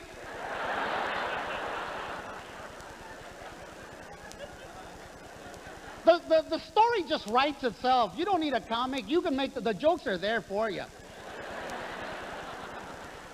You know, she takes it off. She throws it in an empty lot across from a 7-Eleven. They report it to the police. Could you describe it? Yeah, it was white. Well, shit, it's going to be hard to find.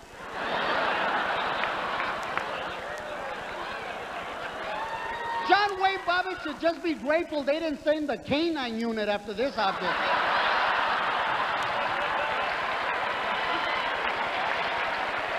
Because I know my dog Pepe would have ate as much as he could and buried the rest.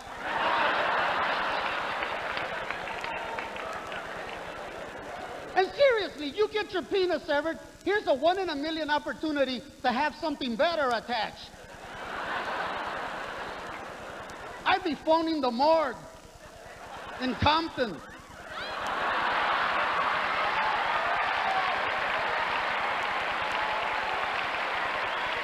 Yeah, hello?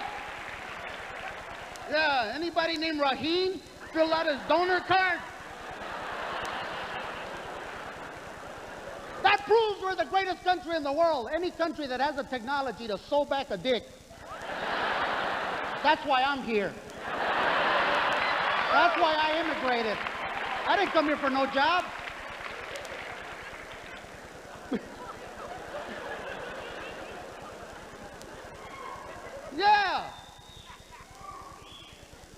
you know, out of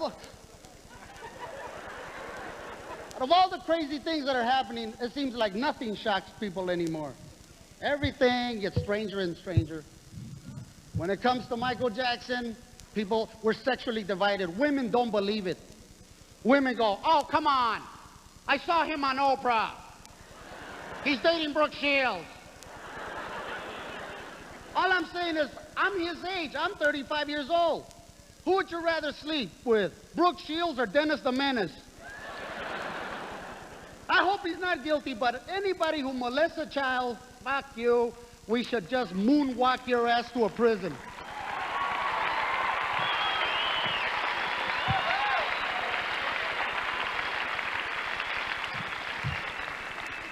You know, ladies and gentlemen, a lot of people are going, oh, you know, they see me dressed like this. Oh, yo, that's in now. Bullshit. I was dressing like this. It was called poverty. Little did I know poverty would become hip. Everybody's talking about the information highway. They ain't building no off-ramp in my neighborhood. Great. Information highway. There's another place I'll get pulled over and frisked. Sometimes these jokes have to walk up to your seats, ladies and gentlemen. Sometimes they won't hit you right away. Que viva la raza. We are here, and anybody who calls us a minority, you're ignorant. We're having 3 times as more kids than you are. That's why I gotta get off stage. Good night.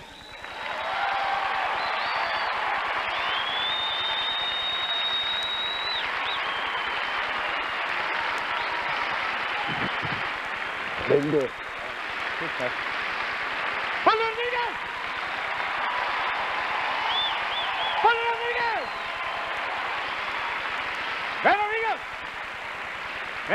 Paul Rodriguez.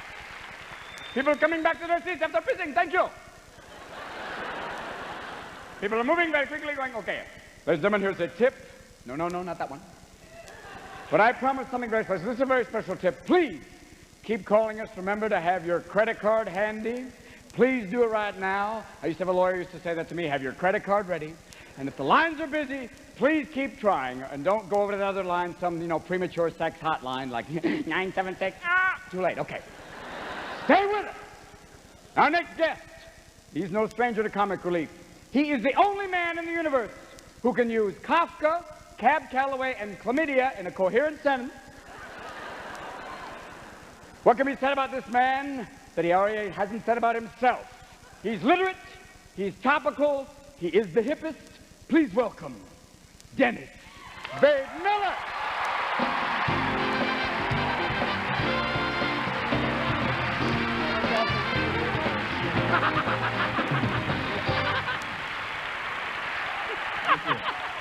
Thank you. I want to thank Robin for breaking out the Lino Wertmuller shades tonight. Well, last night my brother and I snuck into our Hispanic record executive father's bedroom and cut off his dick with an ice skate. And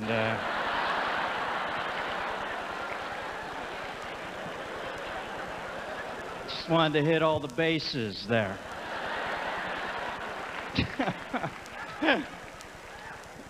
Christ, what a freak show this country is. Huh? I mean, this country is more fucked up than Kathleen Turner's accent, all right? Katie, you're a middle-aged American woman. Get rid of the Euro lilt, okay? It's starting to sound like the midget in Twin Peaks.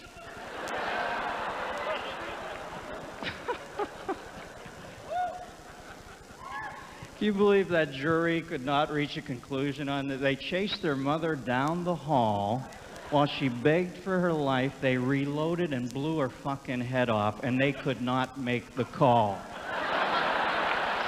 Jesus Christ. You know, you don't have to be John Sirica to see this is not the Donna Reed show.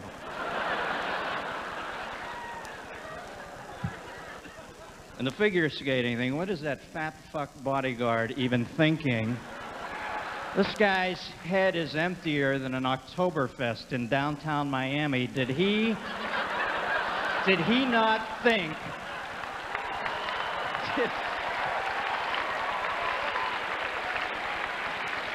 Did he not think that he was going to be suspect number one? Well, who in her immediate circle might have did this? You think maybe the huge inbred Jabba the Hutt guy walking next to her? Yeah, maybe the cat with the diaphanous chromosome stack over there. Maybe he did it.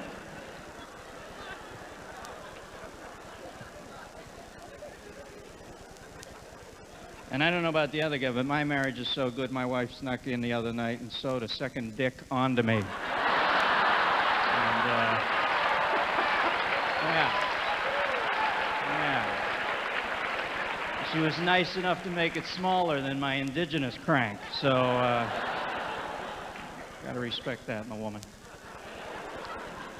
Nice to be down here in L.A. Came in today, had a very L.A. day, combination AIDS test, smog check, and,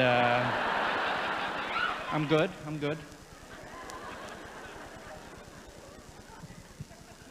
Went to a flea market, had everything under the sun for sale. They had an entire tabletop dedicated to half-price Mother's Day cards on sale for next year already. A little picked over, I got stuck with, "I can't believe you fucked Dad."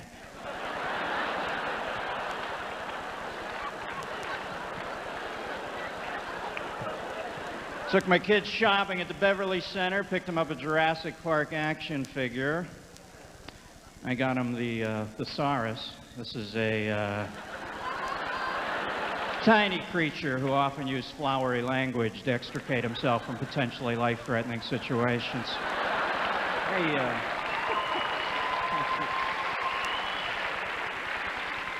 hey, you up there, your massive jaws are vainglorious. Been traveling a lot. I just spent a couple months in Paris. I was living over there in a really rough neighborhood on a little street called Rue de Day. I like Paris, but let me tell you something about the French people. They hate our fucking guts. They look at us and we are one big collective Jethro bearing down on them. And you know something? We might be hicks, but at least we're hicks who tend to our armpits more frequently than once. Yeah.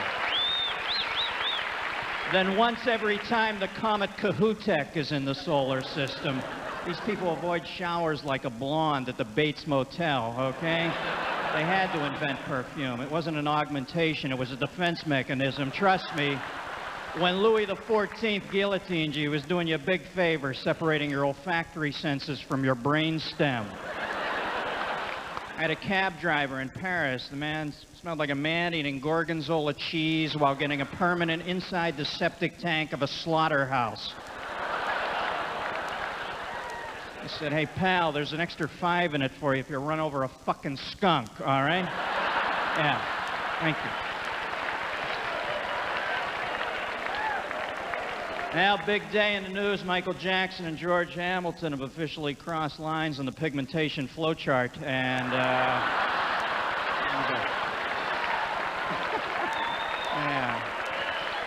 Oh, man. That poor bastard, huh? And Michael Jackson's got problems, too. He, really... What do you think? You think he did it, huh? You know what? I think that you look at this kid, and you don't have to be a shrink to figure out how obvious it is. When did he get pulled out of his normal life by these insane parents? When he's 9 years old? He's stuck at 9. I have no doubt that he had these kids over. I had no doubt they had jammy parties. I had no doubts they played doctor or plastic surgeon or whatever the fuck he plays. But I don't think he pulled the trigger on anything hardcore, although there seems to be a rising incidence of this in our world, something that I can't quite understand.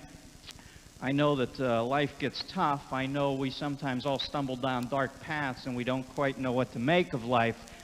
But you have to promise me, if you're within earshot tonight, if you ever get to the point in your life where you want to fuck or murder a kid, forget prison. You've got to kill yourself.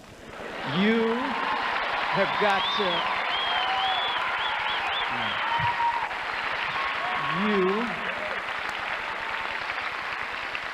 You have got to lean into the strike zone and take one for the team. Thank you very much. Good night.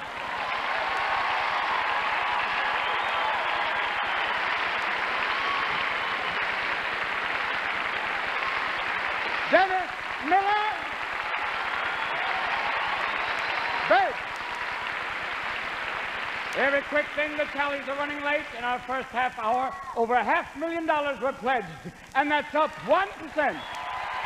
Oh. That's up 1% from last year. Oh, go that way. Thank you. People are going, move your fucking ass that way.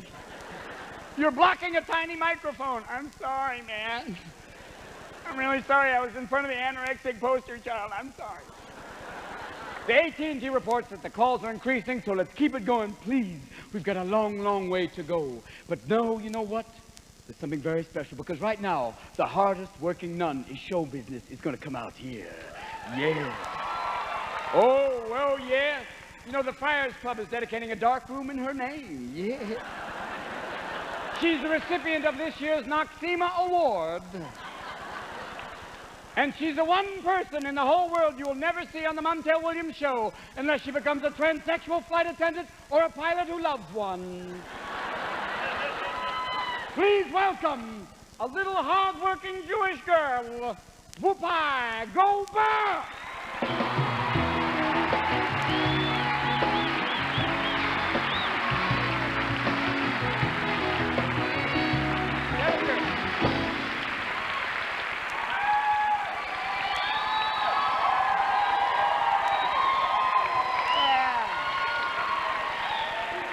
It's been a while. It's been a while. I want to start off my little set by saying I love men. I do. I love them. I have great times with them. I love a good stiff one. But from my perspective as a woman, I was so glad to see that someone finally evened up the odds. You know what I mean? It's like, whoop. Motherfuckers are panicking across the country. Men don't know what to do. They're dicks. Do you realize what a cachet this is to discover? You see, women live with the knowledge that weird shit could happen at any point. You go down a dark alley and whoosh, somebody grabs you. And now, men actually have to think about this shit. You know, because you talk to a guy, you know? Come on, man. Yeah. It's 1994, and the shit is hitting the fan. Women are pissed. That's why they're going, yay! Yes, you get it, now you do. But see, I think that this poor woman should not be going through the changes she's going through simply because she could have been a bitch about this. You realize what I'm saying? Nobody has mentioned this. She should get some time off. She should. Because she told them where the dick was. See? I would not have told her. That's right. Find it, motherfucker. You know, find it. You so attached to it, see if you can sniff it out. Woo, I was thrilled, but it seems to be the year of the dick. Everybody's dick is in the news. Bill Clinton's dick was in the news.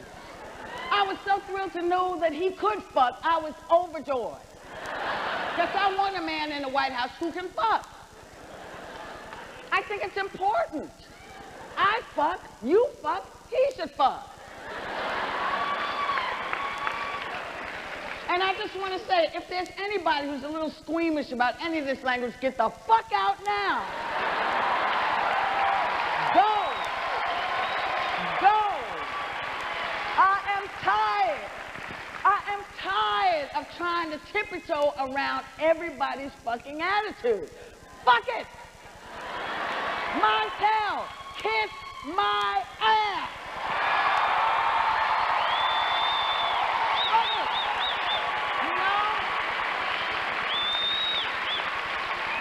You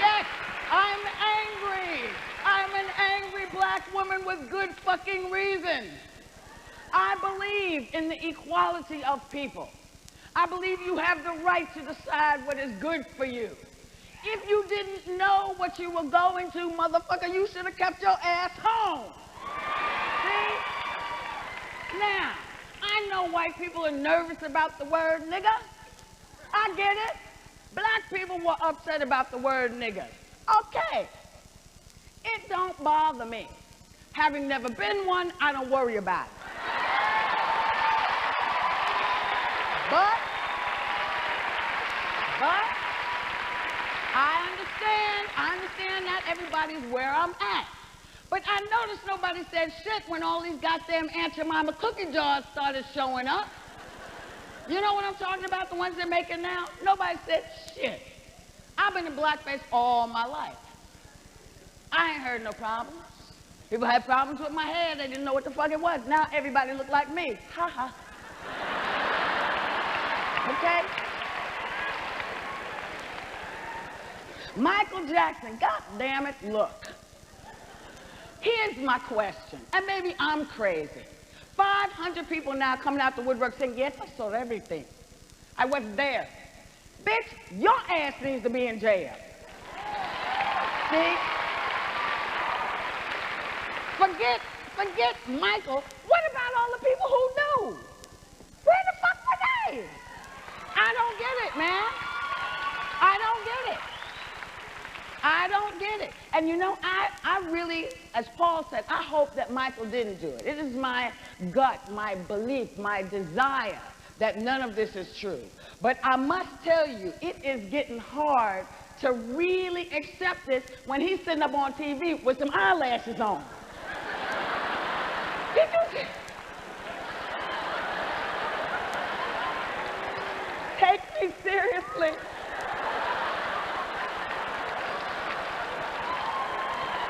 You know, people shoot themselves in the foot. No. He looks like Liza Minnelli. I don't know what to do. It's so hard to know what's real and what's not. You know, it's like last year was an interesting year. I had an interesting time with the media because I was fucking somebody I wasn't supposed to be fucking. See? That's the bottom line. Yeah. A big, wealthy white man. Okay? And people didn't know how to get me out of it. They didn't know what to do. They couldn't put it together. Of course, you know, we're not the two people you would pick out in a room, but it was great fun. We had a good time. People were upset. So we went and talked about all the shit that you read about in those newspapers. Nobody seemed to mind when they printed, you know, that I was fucking him under the doors of his mother's house. Nobody had a problem with that, but put the man in a little black face and people go berserk. Go figure. Go fucking figure. And politically correct. Baby, black folks are really pissed at me. I'm getting ready to make it worse. Because I don't care. At this point, fuck it, I don't care. Because I live here. You know? And you can clap if you want to, because you next. I'm going to talk about y'all too. And then me. You know what happens is if you read, see, this is why it's important to be literate. Because if you read, you can see shit coming at you. You know when people start labeling you that some other shit is coming at you. Look at the Japanese Americans in the 40s. As long as they was trimming, you know, stuff and growing shit, they was fine. Japanese Americans, they was fine. The work for you was okay. Let that war break out, baby, they herded them motherfuckers into a camp. I said, not me. Number one, I didn't get my mule. I didn't get my 40 acres.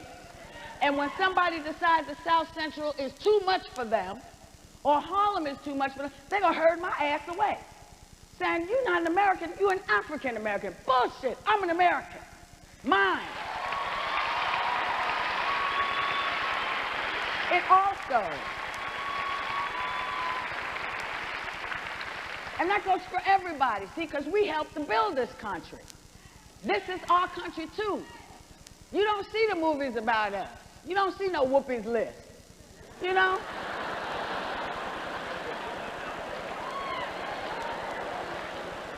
It's a great movie, but hey, there's some shit went on here too. But don't nobody want to talk about that shit. It bugs me. It really does. You know what else bugs me? People fucking with me about what I wear. Now look. Okay? Did you see the inaugural? I know you did, don't lie. You know you always glued to the TV because you was glad he got in. Me too. You saw Aretha with that coat? Did you see that big ass fur coat Aretha Franklin had on? They asked everybody, please, do not wear any fur. Aretha said, fuck you. Because see, it's a cultural thing. It is a cultural thing. My mother wanted a sable coat all of her life. I bought her one. You know why? Because this woman worked her ass off. And if this was the only thing she wanted, I felt I could give it to her. But, I've gotten a lot of shit from the animal rights people because they're pissed off. But I noticed they didn't spray Aretha's coat. Don't nobody come over with no paint on Aretha. Aretha turned around and snatched your ass off. You know? In order to blend, you have to understand the many multi-layers that go on. That's my belief. So I come out and I look at all this political correctness and it makes my asshole close. Because it seemed like a lot of bullshit to me. If I don't like you, I don't give a fuck what you are. I'm going to tell you. And you can yell anything you want to. You're entitled not to like me. You're entitled to be scared of Jews or black people or Puerto Ricans. You have that right. That don't mean you're smart. It just means you have a right. You know? And if you mention to somebody that you're scared, it enables me to say, what the fuck is on your mind? With all that's going on in the world, you scared of me, I'll kick your ass. Nah. But you know what I mean. You know what I mean. So look, we're here for Comic Relief 6. Billy Rob and I never thought we'd be here for the 6th year, but we are. But at least this time, we have an administration that is open to what we're trying to do. So in closing, I simply want to say, please, send those dollars in because they go to the places where they need to go. If not us, who? Keep that in mind, because us on the streets is spreading. Thank you and good night. Please welcome John Larroquette.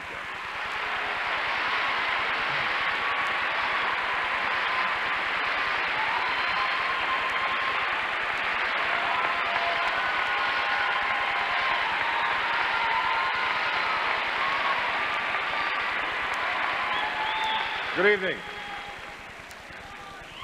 Good to see all of you. You know, when the ball comes down on New Year's Eve, amidst the noise and the cheering, we usually turn to those we love and wish them a happy and healthy New Year. When we inquire about someone we haven't seen in a while, the first question is usually, how's your health? A person who looks on the bright side is said to have a healthy outlook on life. You have a temporary setback in business, in love, or in life, and someone will always say to you, as long as you got your health.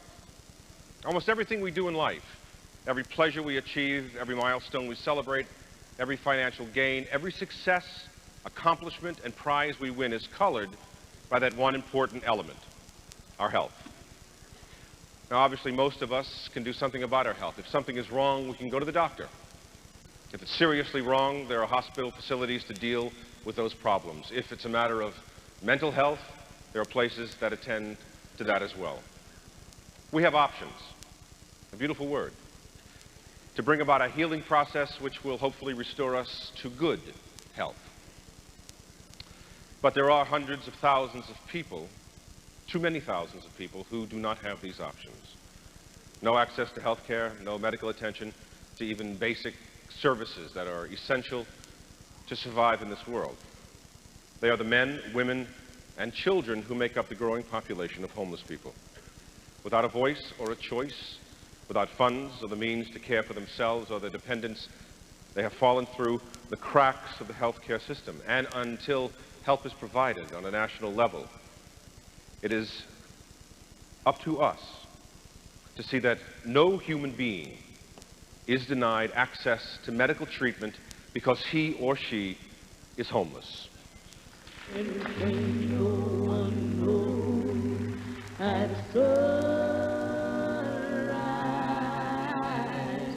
how this day is going to end. One of the biggest problems homeless people have is staying healthy. Most never see a doctor on a regular basis. When they do get sick, many times they end up in overcrowded hospital emergency rooms. Or else they go untreated. Many homeless people feel there is simply no place for them to go. Ryan, I need to look in your throat. Can you stay off on me? Unless they're fortunate enough to visit a facility like this. This is the Venice Family Clinic in California. I'm looking in your ears, okay? One of the many healthcare sites that Comic Relief helps support. We see everything from coughs and colds and ear infections to bronchitis, pneumonia, heart disease, diabetes, hypertension. We see a lot of patients that have problems with their legs because they're on their feet so much. Yes, I have a numbness in my left leg. These doctors, nurses, and health caregivers have dedicated their lives to this work and to people in need.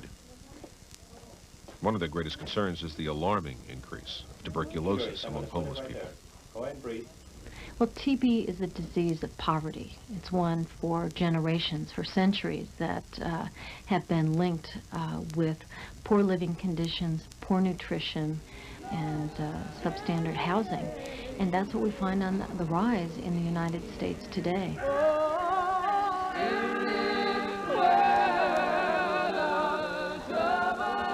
Sitting in the waiting room talking to a lot of the kids, and wow, it's bad. You know, some of the kids are sick, and I was thinking if they didn't have something like this. It's just a blessing, you know, to have this place here. Because other than that, they wouldn't receive any medical treatment. Providing this kind of a service is, I mean, if I'm getting well from the medical problems I have, then I'm going to be able to work. I'm going to be able to do the things that I have to do to get back on my feet. The healthcare crisis in America affects all of us. That's one of the reasons clinics like this and your gifts to Comic Relief are so important. All the money really goes to making our community a healthier place. And it's doing it in a way that no one else is doing. When helping them get well helps them out of homelessness, then that's really when we've made a difference. Tonight is your chance to help make a difference. Comic Relief. It's no joke. Please call.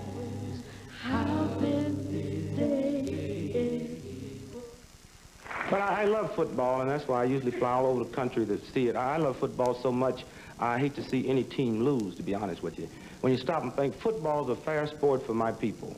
Only sport in the world, a Negro can chase a white man and 40,000 people stand up and cheer him. Great Dick Gregory.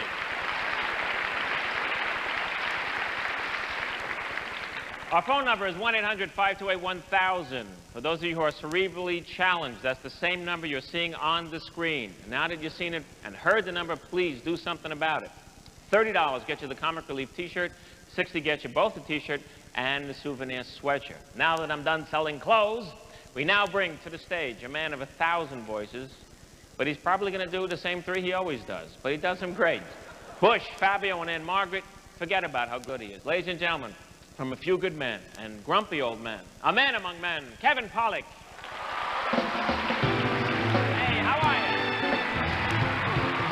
We too all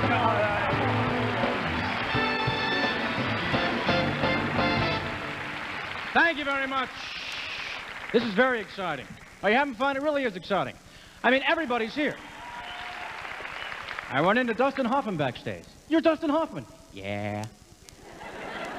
How's the audience? 5,374 people. Yeah. 71. Somebody went to the bathroom. Yeah. All the topics are gone. This is what's frustrating. You're a comedian backstage. You're pacing back and forth. All the topics are gone. There's nothing left for me to talk about. It's basically a discussion of lawlessness in our country tonight. It's a little frightening. I think we should make up our own laws. You know, you have the common laws. We're common people. We should make up our own common laws. I've made up a few of my own. I share them with you now. Common laws for you and yours. If you borrow an article of clothing from someone and it looks better on you, you get to keep it. Common law. If you bring a baby into a movie theater, infant, 9 months or less, when the movie's over, everybody gets to slap you.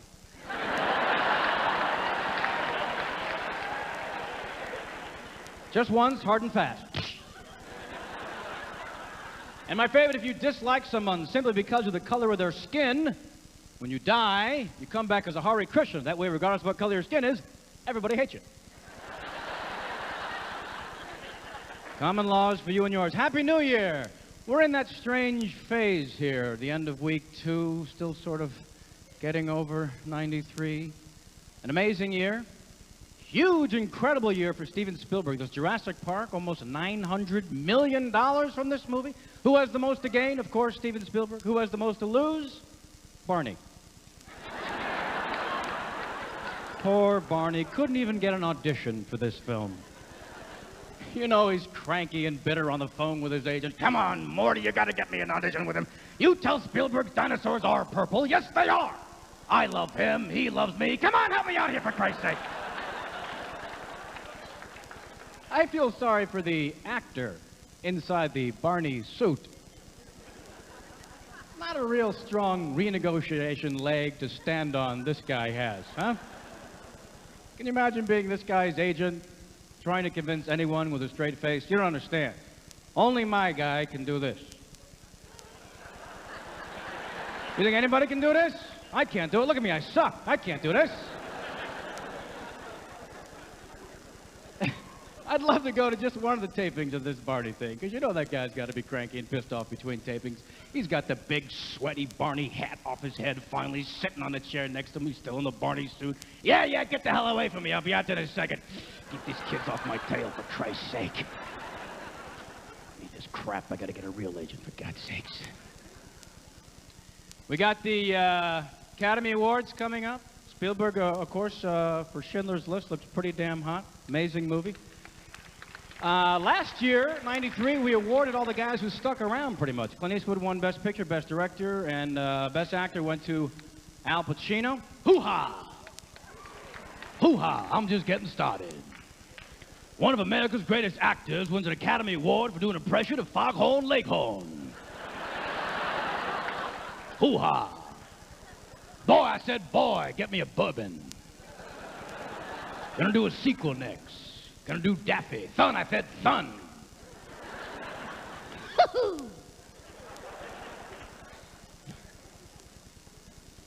I guess my favorite cartoon character, without question, in 93, my favorite cartoon character would, of course, be Ross Perot. Is his voice starting to send chills up your back? All right, see, here's the thing.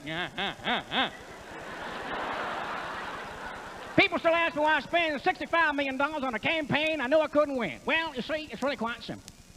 I wanted to be on television. What the hell do I need with $65 million? Hell, I got $3 billion. I could lose 2 and not be cranky. I loved his analogies that meant nothing. All right, see, here's the thing. You gonna let me finish? The economy is like peanut butter, see? If you feed it to a horse and he chews on it, it'll look like he's talking.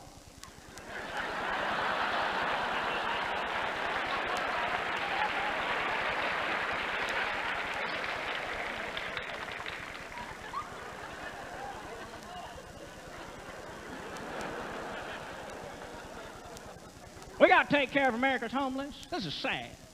We got to take care of America's homeless before they move on down to Mexico. I'm sorry, but this NAFTA thing's got me cranky. But Ross was easy to get because he's such a cartoon. Clinton was very difficult for me to nail because when I was trying to get the voice, I kept hearing Jimmy Carter in my head, which you can imagine very upsetting. Because they both have that high southern voice, you know, real high, real southern. That wasn't quite it, and it was pissing me off. I couldn't quite get it. And then what happened was one day, I added Elvis Presley. And when I added Elvis Presley, I realized we do have the king in the White House, and that's exciting. We're very happy NAFTA got pushed through, very pleased about this, very excited. We're going to work very hard on the health care program. The Democrats have worked very hard trying to put together a great health care plan for America, unlike the Republicans, whose idea of health care was just say no to sickness.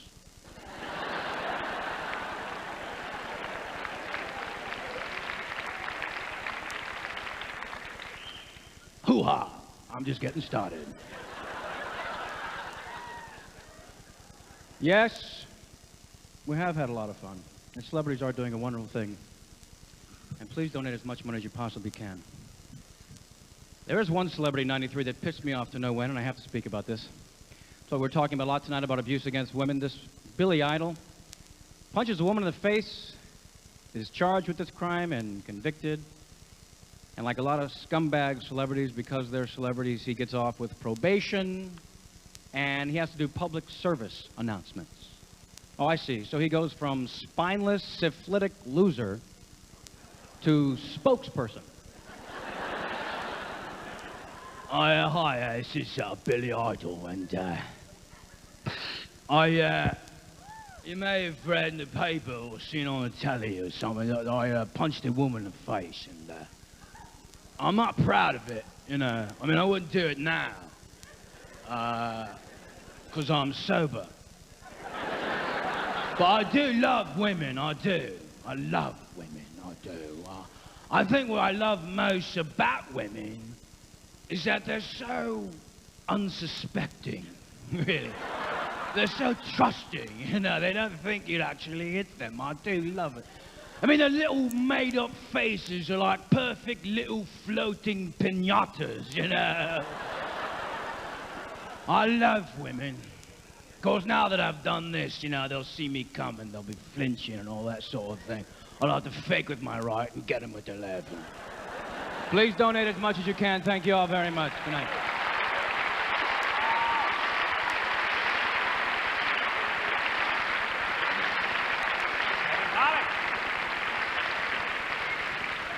All right, the show is half done. All right, we have. Oh, I love that. Could you do that like the choir did? You have to be born with it, I can't. You got to be born with it. I couldn't Go ahead. quite get it. Go ahead. Please help the United Caucasian Rhythm Foundation. I feel them out. Because rhythm is a terrible thing to waste. I love that when they did that. What are you davening there? You're sitting there davening. All of a sudden, we're two live Jews. Whoa. Boom, shaka, shaka, shaka, boom. Oi, oi, got a thing, got a car, gonna run it now, Ben. You know, this always happens. You get something good going, and white people come in and want to do it. All right. Please. Okay. We're here for something, right? We are here for a very important thing. Okay. We have a tradition here. We'll All be right. on Comic Relief. Please. We salute some of the great television and comedy shows. Look at it. Look at it. He's stepping on. Can't you stop? Again. We're about to bring out You some see? very important people, and you can't control yourself. Try. I can. No, you can't. It'll be fine. Okay. Sorry. Wait, Gonna I got it. I what? got it. What? I'll be like Giuliani's kid. All right. There he is. Adam, stop it. Hey. I think we can move New York City forward. I think that there is crime on the street. I think that Mr. Giuliani, I can't do nothing with this boy. Don't wipe that on me. Shit. Didn't you just want to see him, boom, just once do that. One time. This is, we're going to pay tribute to a fantastic comedy show, and we've done it on every show. And the shows that have entertained us and inspired us. And this year, we've decided to salute the grandparent of all of them, your show of shows. Yeah. 25 years before Saturday Night Live, there was another 90-minute, totally live variety show on NBC every Saturday night. A show that was so big that movie theater owners petitioned the network to move it to midweek because it was cutting into their Saturday night business. When your shows premiered on a winter night in 1950, nobody really knew who the performers were. By the end of the first season, Sid Caesar, Imogene Coca, Carl Reiner, and Howard Morris were major stars. Yeah. And the show's run ended 4 years later. They were legends. Now, of course, no one ever knows the writers' names, but that wasn't a problem here. In a few years, everyone was familiar with some of the show team. Writers like Neil Simon and Mel Brooks. See, back then, television didn't have the grip on the world that it does today. People needed a real reason to buy a television set. Your show of shows gave them one. For a lot of people who tuned into television for the first time, your show of shows really lived up to its name. I was one of them. Get out of here. Oh, yeah. Really? Oh, yeah. First time I saw Sid Caesar come out on stage, he came out as Yul Brynner in The King and I. He came out barefooted, hit a pose, and went, "Who's smoking in the palace?"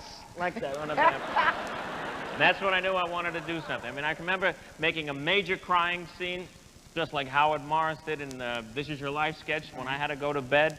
Man, before you show shows, I want to see Uncle Goopy and the Hickenloopers and the Professor. I wanted to see the silent movie and the parody of the current big hit movie, even before I knew what a parody was. I wanted to see some of this kind of stuff. Watch.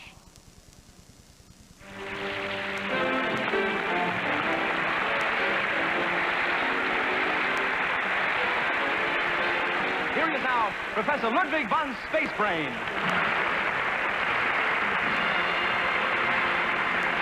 Good evening, Professor. Good evening. I wonder if you can give us a fast resume of what's your theory of jet propulsion and how it operates. Well, you see, jet propulsion is pressure in an object, you see, and when that pressure escapes, it thrusts the object forward, see? What do you mean? Like pressure comes, understand? You understand? But if I put a resistor there, I get pressure, see, like go, see, I go back like that. See, I go back like that. But there has to be a motor that drives the resistor. A motor. So it goes, understand? Then there's an escape valve in case you get too much pressure. Understand? So jet propulsion is somewhat like this. And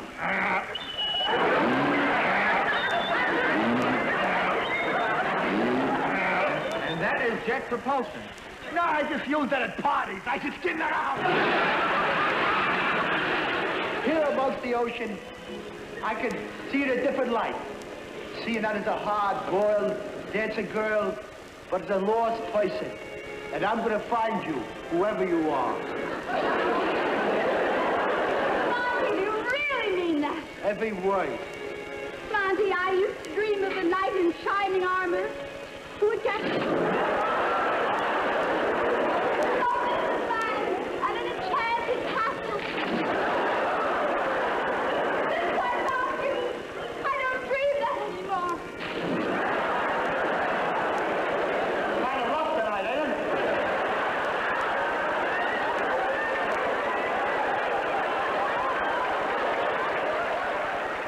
You've got one big fat nerve thinking you're going to throw me over for that fat face over there. Why don't you get Pardon me, can I... Sit down! Don't let it fool you. Let it through your fat big head that I'm through with you. Is that what you're trying to say? You're trying to say you're finished with me? I'd like to hear you say it.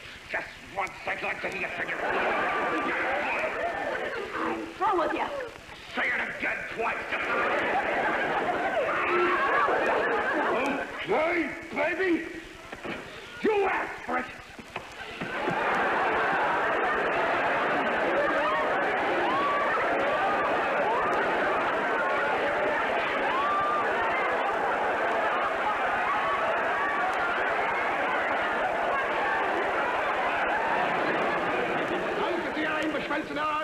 Swordbell! Swordbell! Swordbell! Swordbell! 1, 2, 3, 4!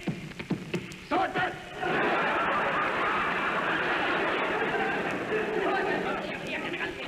Mitmachen! General, können Sie ins machen? Ja, gut. Ein anderer? Ja, gut. Ja, ein anderer? Ja. Gut. Gut gemacht. Gut. Ich hab Sie gelassen, ich will auch nur Parfüm spritzen. Parfüm spritzen.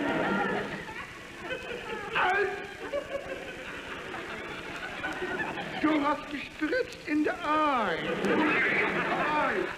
Gespritzt auf das Ei? Ja. Ah, so. Gut. Now we'd like to sing another song for you. It's on the other side of our hit record, but this side is selling more than the other side. So it's a great record. Everybody's buying half records now, but I wish you buy this side. This one is called Flippin' Over You. Hit it, Professor. Flippin' Over You. Flippin' Over You.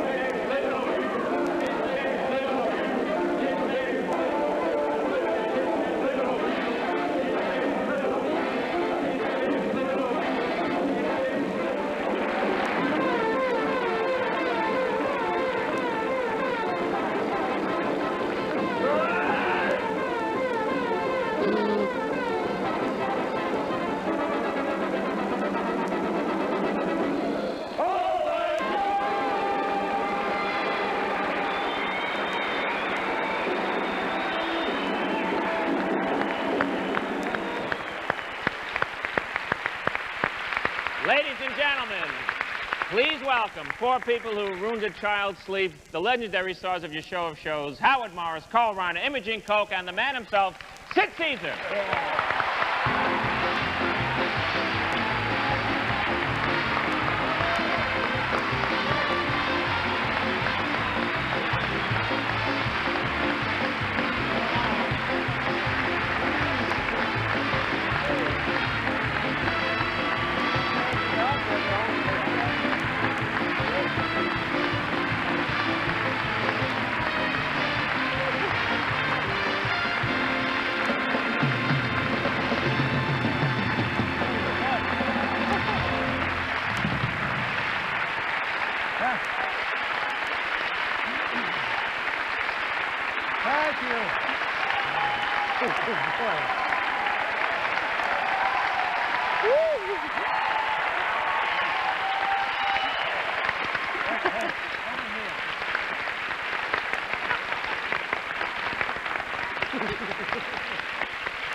Thank you so very much. We're really very glad to be here tonight and to acknowledge your very, it seems, sincere tribute.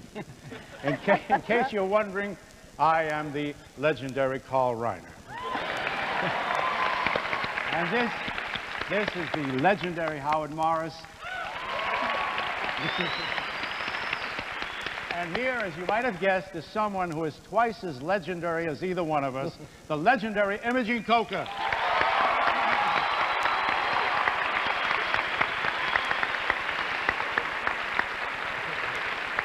And here is the legend of legends himself, our fearless leader, Sid Caesar.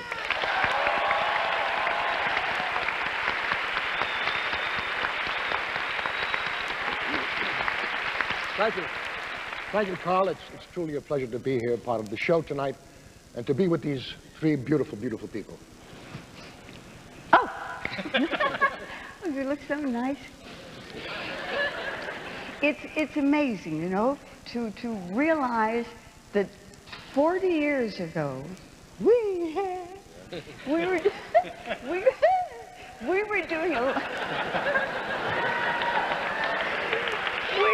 we were doing a live television show every week, and it was such fun. You have no idea what it was like working with these gifted, wonderful gentlemen. Oh, I had a ball. It was lovely. Yeah, ours was 90 minutes. This one is going to be about 90 hours.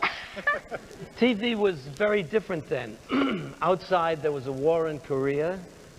There was McCarthyism. There was all sorts of social unrest, but none of that was brought into the entertainment side of TV.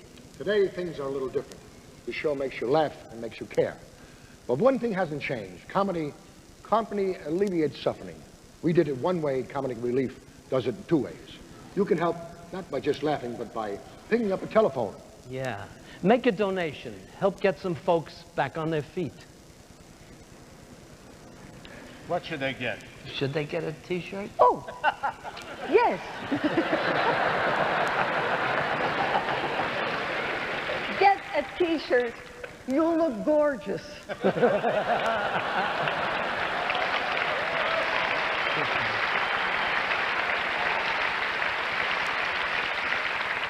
If everyone who ever laughed at your show of shows, or the people who are watching the show of shows, if you laughed at them, would you make a call? We could all make a big difference by doing that. That would be a very special tribute. It'll be the icing on the cake. Thank you, and a happy and healthy New Year.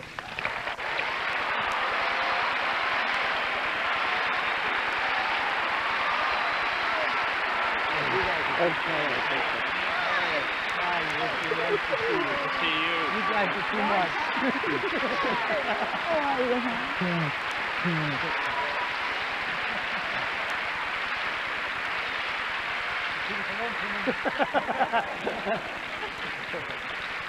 Ladies and gentlemen, Dennis Franz.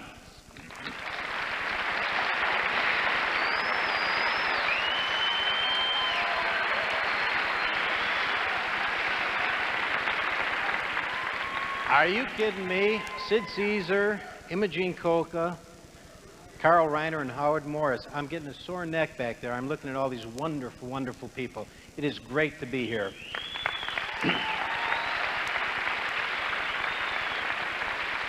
And yeah, I know a lot of you came here tonight to see a bit of my tush, but I'm sorry. I'm going to have to disappoint you. I'm saving that for my show, NYPD Blue. So I came here tonight not merely as a sex object, but as a citizen concerned with many of the same issues that concern most everyone in this country. And high on the list of priorities is the problem of homelessness. Now, you see a lot of things on the street. Not all of them are pleasant. You see the result of drug abuse, child abuse, and just plain confidence abuse when you look into the faces of homeless people.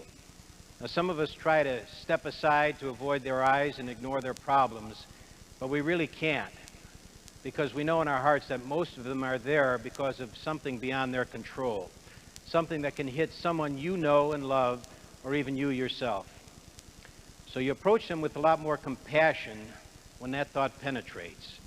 It's there but for the grace of God time, and it's time to pitch in and help. Now, there is a bright side to all of this, and the bright side is that homelessness, if attacked at the source, can be dramatically reduced and eventually eliminated. But it requires a firm commitment on the part of individuals, business, government, and organizations such as Comic Relief. There is health care that is being made available thanks to the caring people like yourselves who supply the funds for it. And there are shelters and advisors and food, and most important, there is hope. And that hope is a direct result of those who believe in second chances, helping hands, and putting their money where their mouths are.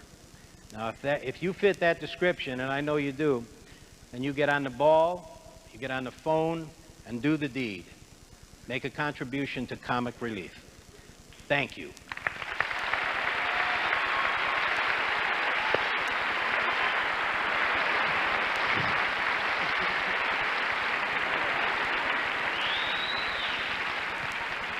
Now, I come from a nice little town up north here called San Francisco. Listen. Now, it's a town I terrorize with some frequency, and it's been kind of a petri dish for all sorts of comedy. It's a proving ground for a teeming mass of comedians, and the latest model is a friend of mine. She says she came to San Francisco to become a hippie, but she was too late. By the time she got there, all the hippies were into real estate. But the only thing left for her was to go into virtual reality, and now her one-woman show called Memory Tricks ran off Broadway at the New York Shakespeare Festival. Her latest show is entitled Marga Gomez is Pretty, Witty, and Gay, which was the secret name of J. Edgar Hoover. Shh, don't tell me. I'm a G-string man. Hold it. Now. Please welcome, ladies and gentlemen, a very, very wonderful comedian. She's not heavy. She's my brother, Marga Gomez.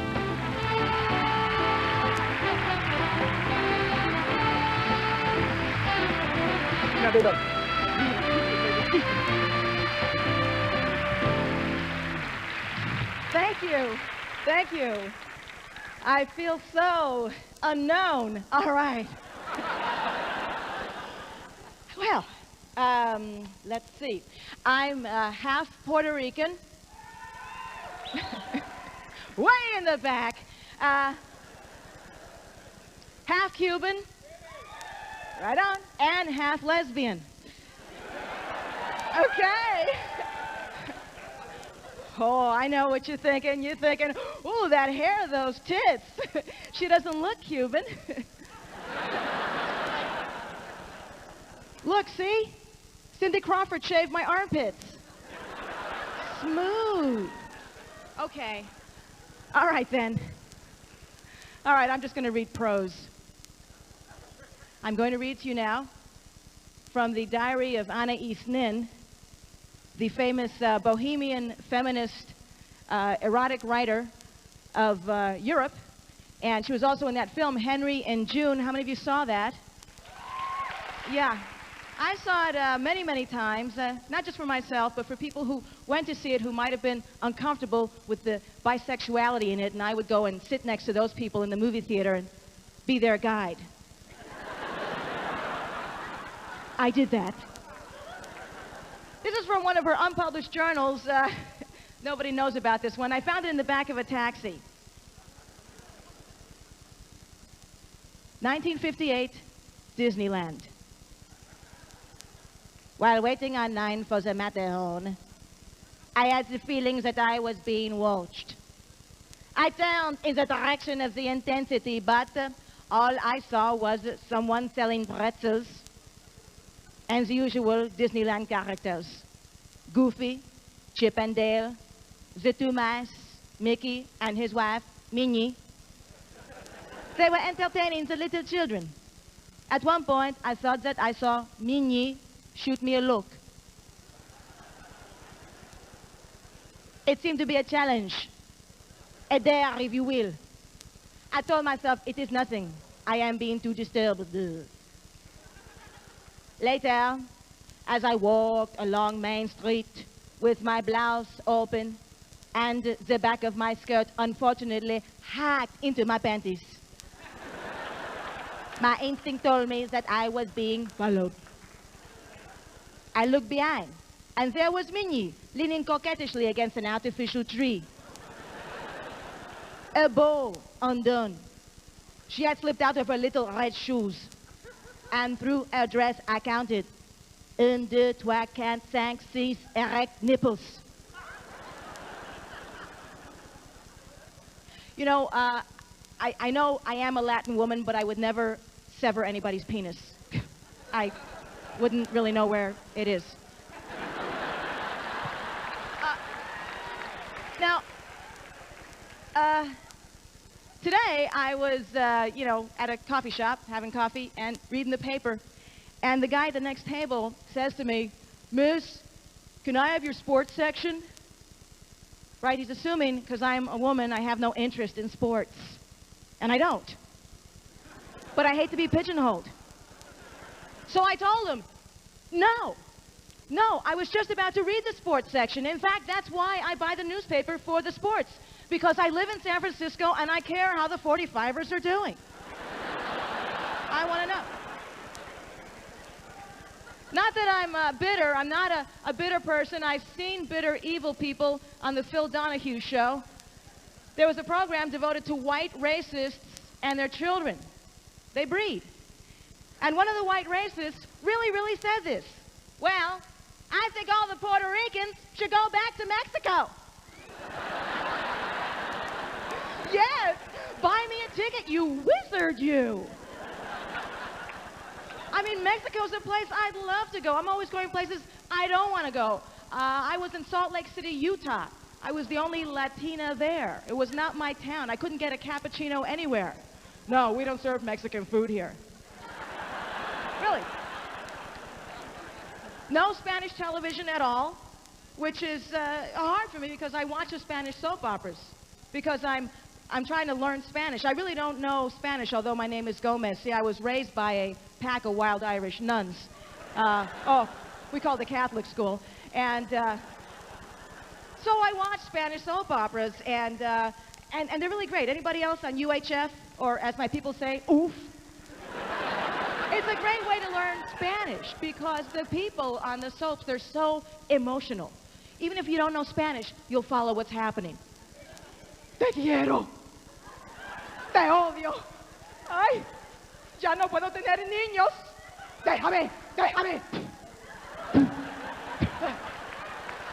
Those are just the commercials. Thanks a lot, folks. Thank you very much. Thank you.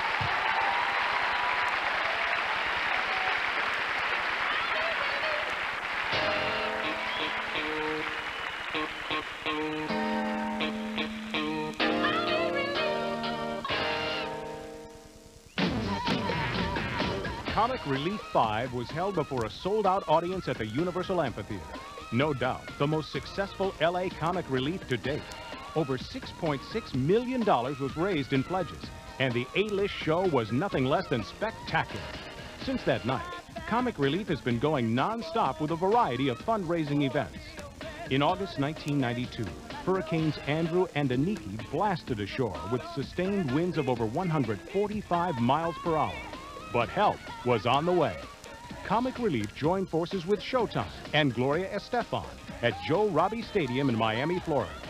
Before a sold-out crowd of 70,000, performances included Whoopi Goldberg, Elaine Boozler, Jimmy Buffett, the Bee Gees, Rosie O'Donnell, John Cicada, Weird Al Yankovic, Crosby, Stills and Nash, Paul Simon, Andy Garcia, and Julio Iglesias. Over $2.5 million was raised to help the hurricane victims. And 5 months later, Comic Relief returned to Miami and teamed up with the Major League Baseball Players Association and Joe DiMaggio's Children's Hospital for another star-studded event benefiting local projects. The spectacular lineup included Michael Bolton, Celine Dion, Chaka Khan, Victoria Jackson, Robert Wool, Catherine O'Hara, Spinal Tap, and hard-hitting Major League Baseball players like Dennis Eckersley, Roger Clemens, and Barry Bonds. Comic Relief scored a home run that night at the Bayfront Amphitheater.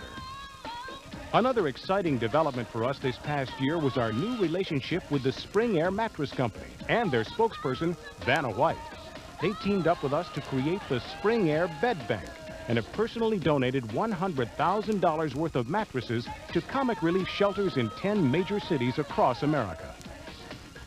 Due to the success of a superstar salute to baseball in Miami, Comic Relief joined up with the Fox Network and the Willie Mays Say Hey Foundation to present Baseball Relief in Los Angeles.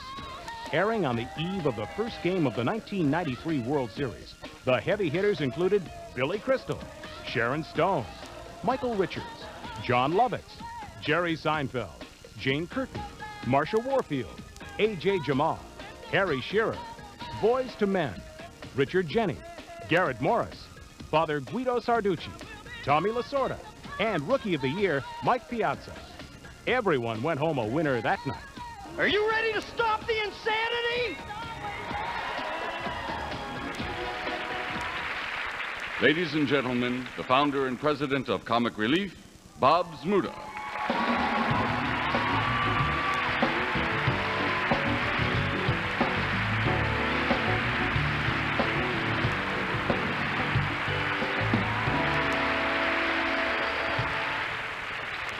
You know, there are two questions that I've been asked most often. First is Comic Relief really helping? Now, I'm sure anyone who has ever visited one of our clinic sites has seen for themselves the countless success stories, such as the bag lady who would have lost her leg because of gangrene, or the little homeless girl who couldn't read until it was found out all she needed was a pair of glasses. But let's look at that question from a different perspective. This event and events like this give us an opportunity to recognize our own humanity, to engage in one of mankind's highest virtues, charity. Is Comic Relief really helping? Absolutely. Now, the second most frequently asked question is, what's the biggest problem doing a show of this size? And that answer's simple. It's not long enough. It's nowhere near long enough to include all of the top performers who have joined us over the years and wanted to be here tonight. We can only hope that they understand that time is our most difficult problem. Of course, if Eddie Murphy wants to show up, we'll let him on stage. But we'd like to take this opportunity to recognize some individuals behind the scenes, without whose support we wouldn't be here tonight. First and foremost, our good friends from HBO, my buddy Chris Albrecht, the wonderful Bridget Potter, and especially the CEO of HBO, the man who would really rather be the president of Time Warner, Mr. Michael Fuchs. Please stand. Michael, let's hear it for him. He's great.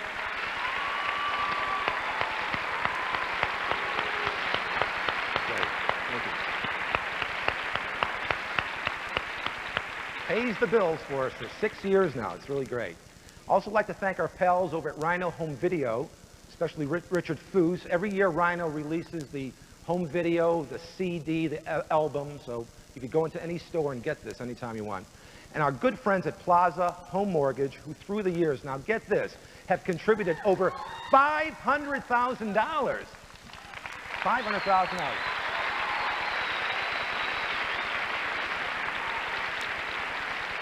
And this year, I'd like to bring out our special corporate sponsor. Please welcome from Royal Caribbean Cruise Lines, the Vice President of Marketing, Corrine Armstrong. Corrine?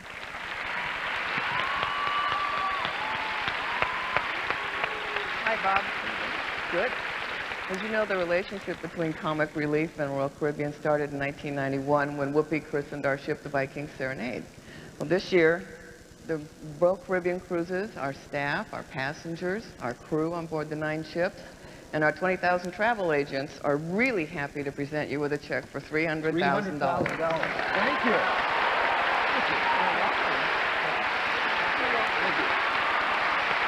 A lot of money.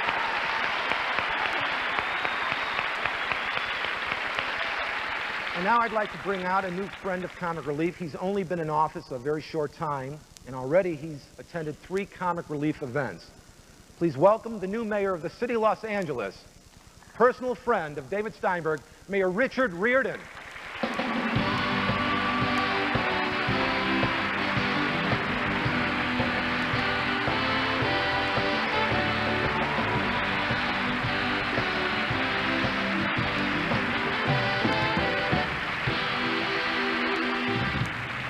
Thank you very much, Bob. A funny thing happened on the way to City Hall yesterday. No, that'll get me in too much trouble. 2 council members walked into a bar. There's nothing funny about the city council. So,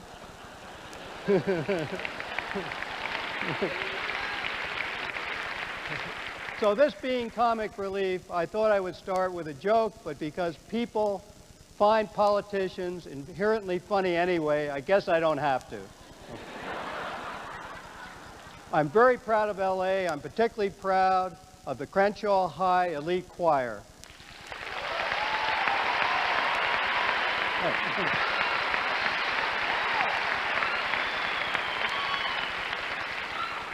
And the city of LA, Los Angeles, is very proud to once again welcome Comic Relief with all of its talented participants, and in particular its hosts, Billy Crystal, Whoopi Goldberg, and Robin Williams.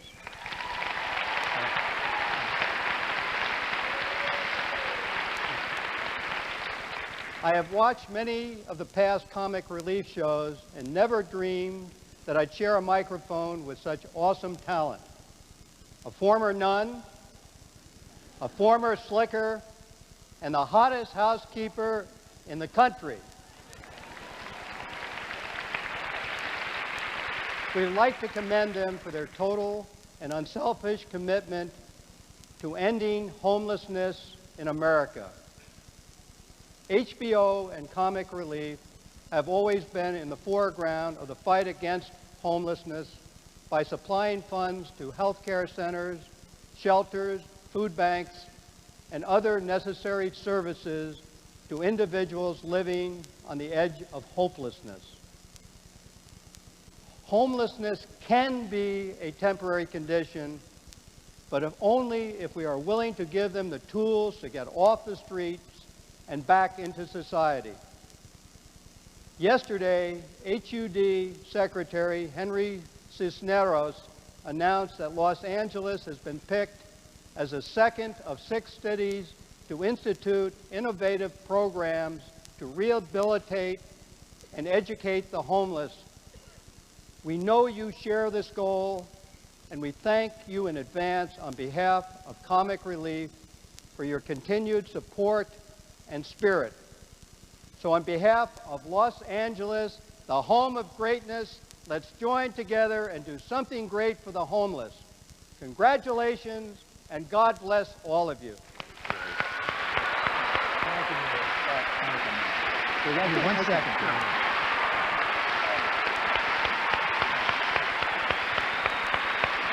Thank you, Mayor Riordan. And last but not the least, I'd like to recognize 3 individuals. One is in the control room right now. He can't come out here. He's our director every time we've done the show. Walter Miller. Hear it for Walter. And the next 2 people have been my co-executive producers from the get-go. I could not do this alone. They really do it. They didn't want to come out. They're pulling them right now. John Moffat and Pat Tork-Lee. Please, let's hear it for them.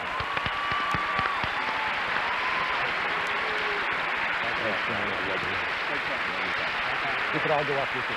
Okay, thank you.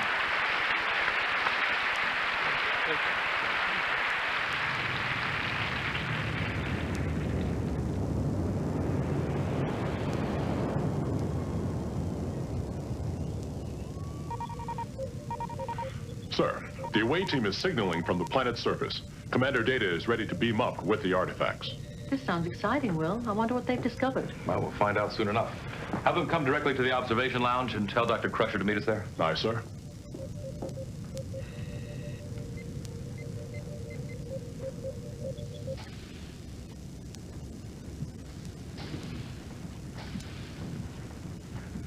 So, what do we have here, Mr. Data?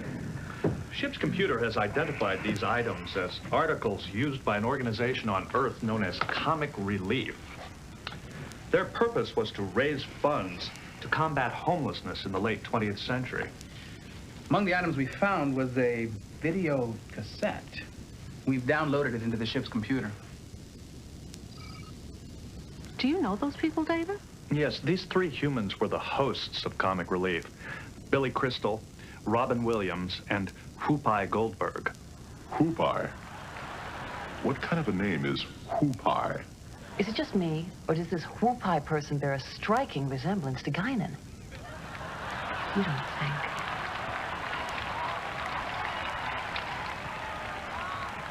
Nah. What about these items, Data? What was their purpose? This particular item was known as a T-shirt. When an individual made a monetary donation of 30 units of their currency, or dollars, to Comic Relief, they were given one of these for their contribution in fighting homelessness. For a contribution of $60 or more, they were given a T-shirt and a sweatshirt. It's too bad these were ravaged by time. They would have been a valuable find. These items weren't damaged by the passage of time, Commander. They were destroyed during transport. Seems they were made of a 50-50 blend of cotton and polyester. Transporter couldn't handle it. Polyester? I thought that material was outlawed in the 21st century. Yeah. You couldn't give these shirts away today. Well, it sounds like a noble cause. How successful were they? In their first 5 telecasts, they raised over $20 million, which was distributed to the National Health Care for the Homeless program. Through their efforts, 500,000 homeless men, women, and children received medical services. The entire project was carried out using humor and the credo, where there's laughter, there's hope.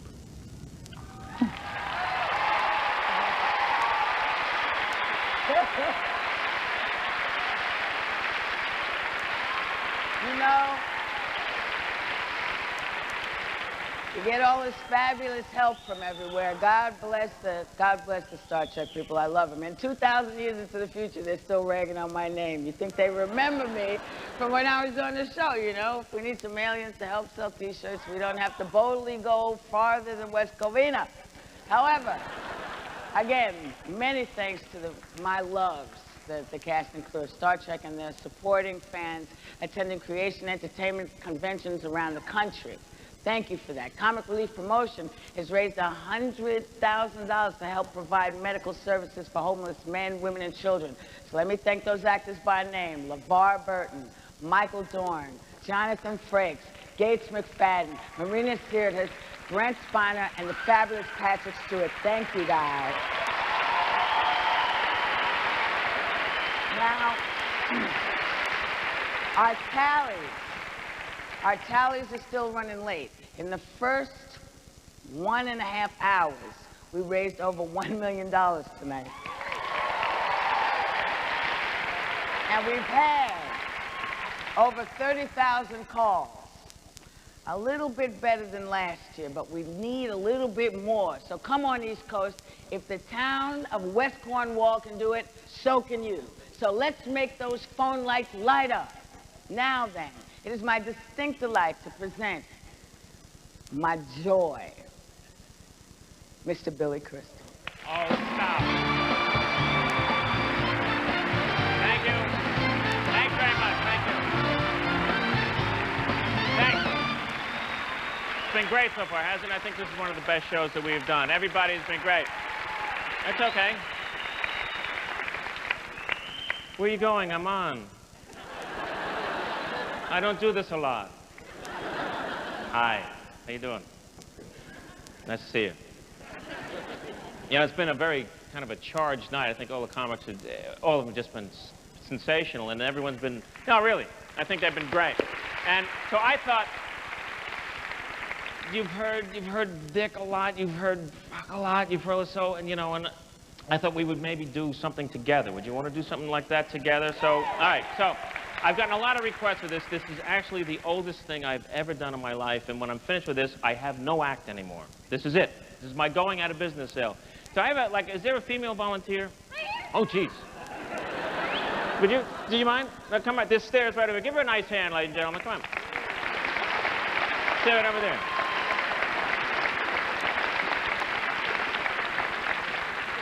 There we go. How are you, Zorro? Nice to see you. Hi. Oh, nice to meet you. What's your name? Lori. Lori. Thank you.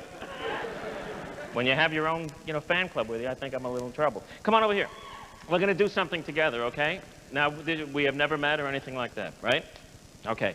We're going to do a scene from every African movie ever done in the 1950s, okay? This is one of those movies that starred Rhonda Fleming and Susan Hayward, who were the same person, by the way. Victor Mature is a great white hunter. There's one of those old black and white corny movies, right? The big scene is this. She's asleep in her tent. The tarantula spider comes out, crawls on her body. He walks across the camp, knocks it off, they fall in love. That's the scene we're going to do. Okay. Okay? And it's real easy. Now, I found out, folks, in all of these movies, they use one tarantula. It's true. He's a legend in Hollywood. He's 90 years old now. He lives in Fort Lauderdale. I call him, Bernie, can you make it? I'll be there. I'll be there. I do my own stunts. Okay. But you're going to be the sound effects for this movie. Okay? When I, as Victor, start walking across the camp, I have this big bowl of potato chips right here. All right? So, Laura, what I want you to do is when I take a step, you get both of your hands into the potato chips, and every time I take a step, you crunch them as loud as you can. I'm going to take a big step, do it a lot, little step, do it a little bit. Okay? It'll sound like his heavy boots walking across the grass. Okay? Great. And if you find a dick in here, it's not mine. All right? But you've heard that, so I'm not going to get into that, but if that happened to me, the case would be in small claims court. Okay, here we go. So, you get ready here, Laurie. Don't touch him yet, okay? All right, no, don't touch him yet. Okay. We're going to set the scene. It's late at night. In the jungle, we hear bird calls, right? Right from your seat. I know the lights are on, so now you're in show business. Well, good. Ooh. Somebody is doing it. Where's that guy? Who's doing that one? You? Can you do a good bird? Let me see it. Let me hear it. Come up here. Come here. Good. Hurry up. Hey, don't use the steps. Don't use the steps. While he's coming, remember the phone number. Jump right up there. And bring the newspaper from under his seat. This guy is really good. Hey, how you doing? How are you? Hey, too tall for me. What's your name? Dana. That's right. And Dana, what do you do? I'm here on vacation right now. But what do you do? Student. Where do you stud? RCC, Rockland County. Rockland. Rockland. Rockland. Rockland. Right. See, Rockland is a dessert. Rockland is a college. Rockland? Rockland, where is it? It's a suburb outside of Manhattan. Is this going to take long? No. Okay, so, go right over here. What's your first name again? Dana. Right, this is Lori, right? All right, Lori, Dana, would you give me your call? Give me like 3 in a row.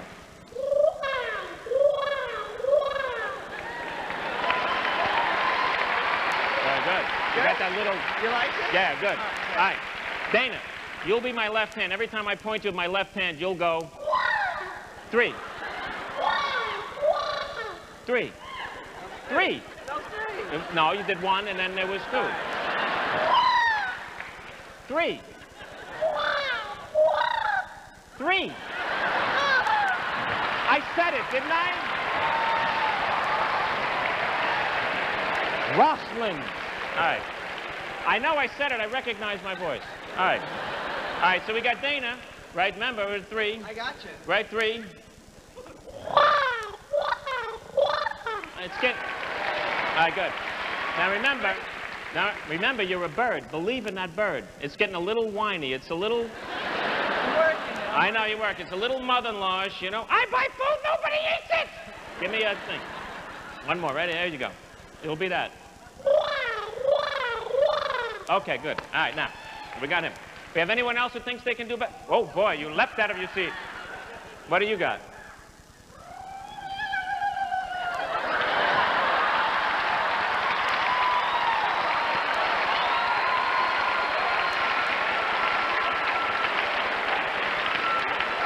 The number is flashing. Come here, you sick bastard. Get up here. Hey, how you doing? I'm all right. Okay, where, do you go to Rockland, too? No. I didn't mean to get you. Rockland County for me. Where do you go? I'm actually an actor here in L.A. Oh, good. Sit down. No. Oh, really? Who represents you? Well, hopefully you after the show. Well. Hoping you can help me out. All right, keep your hands off me. But let me ask you this. What is your name? Mike. I'm Mike? I'm Mike. I'm Mike. Just Mike. Just Mike. Just Mike. But you said I'm Mike. Yeah, This is Dana. Dana, how are you doing? Hey, how are you, Mike? Pretty good. You guys came together, right? Kind of, yeah. All right. Now, Mike, you go over there, right? Okay. Mike, you got your own mic. Look at that. Testing, 1, 2. Mike, testing. Mike. Work with the drugs, okay? All right. This is not an open call. You're helping me out, all right? Mike, so you're my... No, I want you to have fun, all right? Did you meet Laurie? No, I haven't. How you doing, Laurie? Good. Very good. You can get together later at the party at the Hollywood Roosevelt Hotel. We're all together. All right, ready? You're my right. You're going to get that. And then you're going to do your thing. Ready? Okay, yep.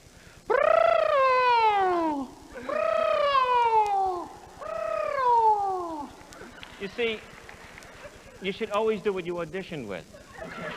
Ready? So you're that. Ready?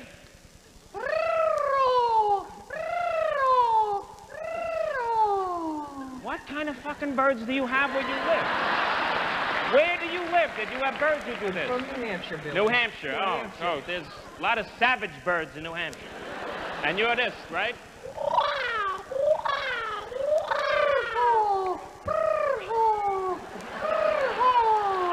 If I had to watch, it would take long. Okay. You still with us? Okay. All right, folks. Now, I need you to do your calls. The scene is, remember, the tarantula's going to crawl in her body, okay? All right.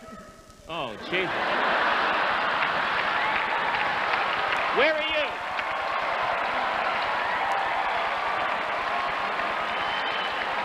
Come on, jump down.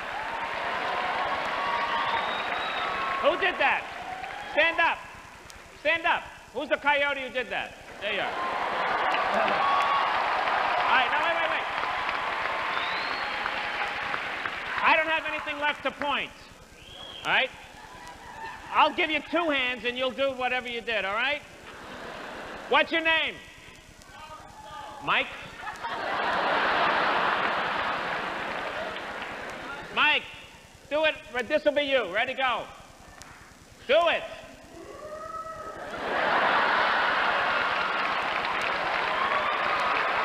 All right, so Mike. All right, calm down.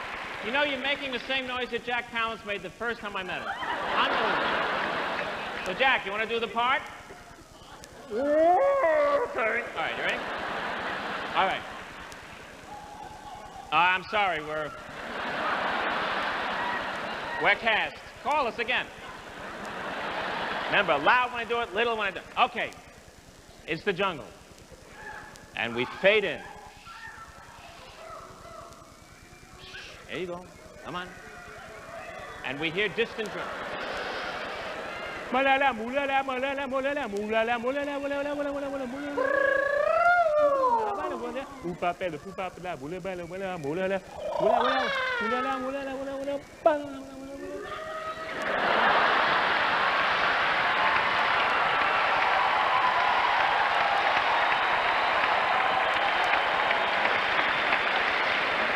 It doesn't get any better than this, folks. I got a great job. Keep your birds in. Get into it now. Get into it. Work with your drugs.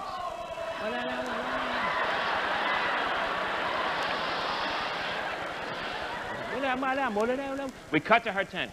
It gets dangerous. Here comes the spider. She's fast asleep. It's so quiet you can hear her red hair.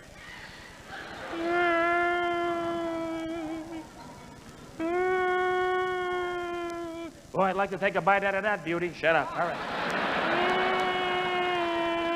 He's right there. We cut to Victor. He knows something's up. He gets his gun. And now he's ready to take his first step out of the tent onto dried African grass. Laurie, keep watching me. He opens the tent.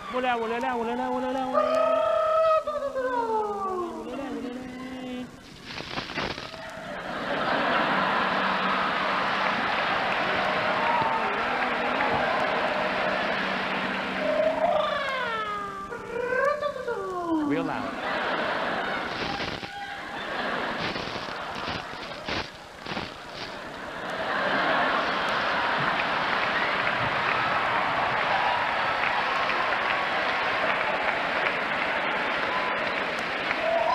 Did I point to you?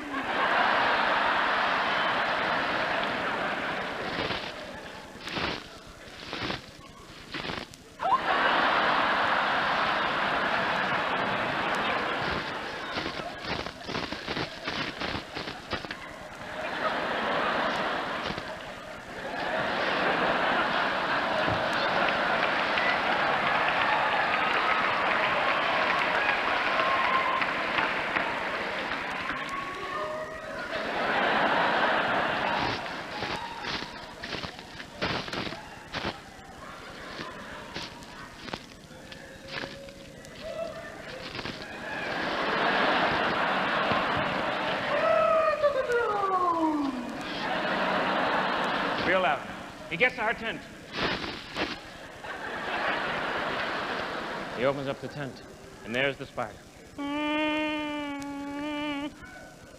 He aims his gun.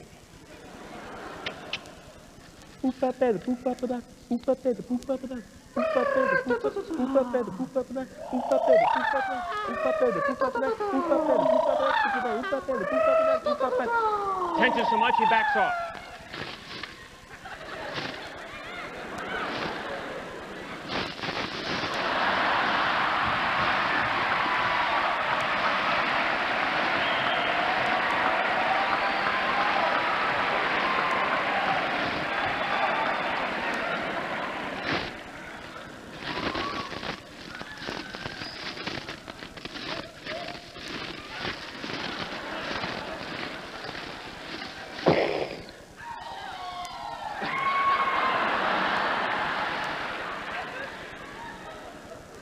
Are you all right?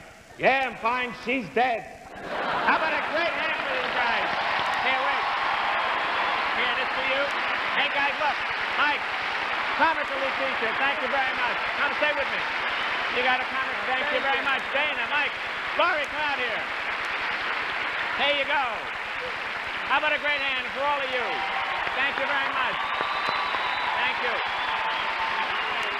Laurie, come back with you. Thanks a lot. Thank you, sir. Why don't you step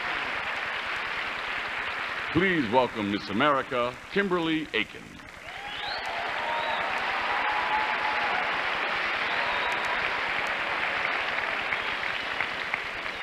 Thank you.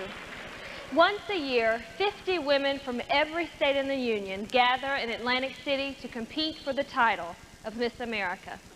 Times have changed since the pageant was first held, and now, to its credit, it includes the recognition of social issues as well as beauty, poise, and talent.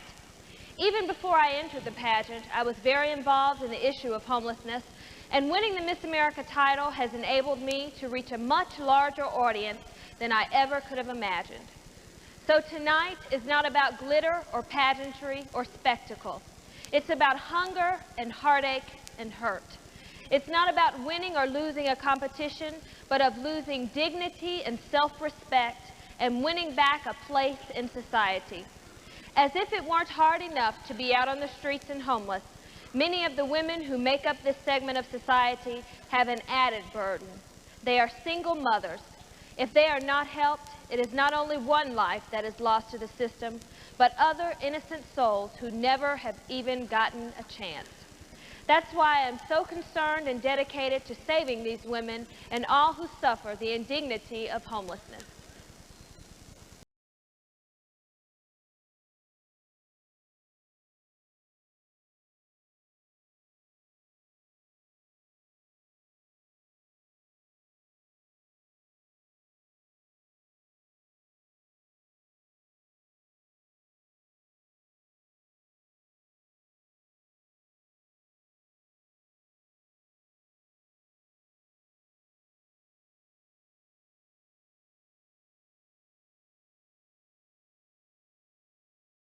Annabelle.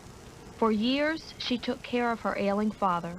When he passed away, Annabelle and her children were left with no home, no money, and a drawer full of unpaid bills.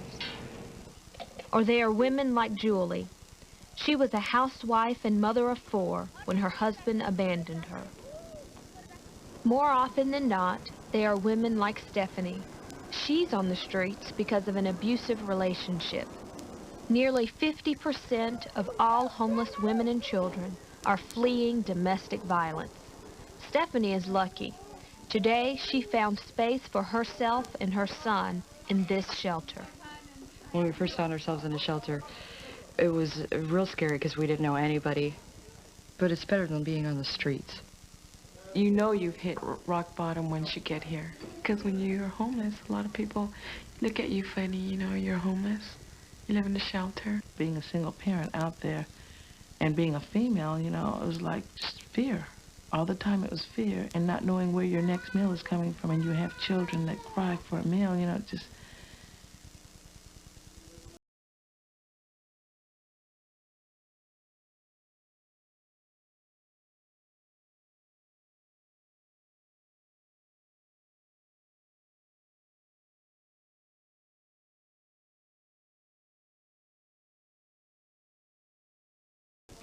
And when someone comes in the door and says, there's hope for you, we can help you, that gets you motivated.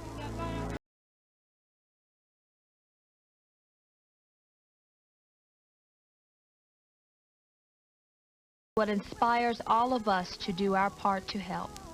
While they're at risk, homeless women and children desperately need the health care and other services you can help make possible. Comic Relief.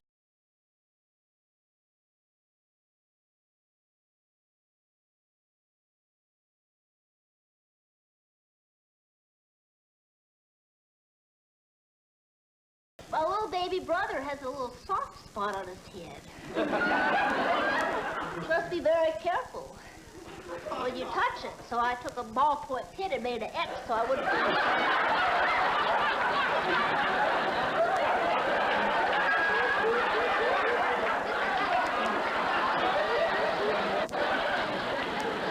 And that's the truth.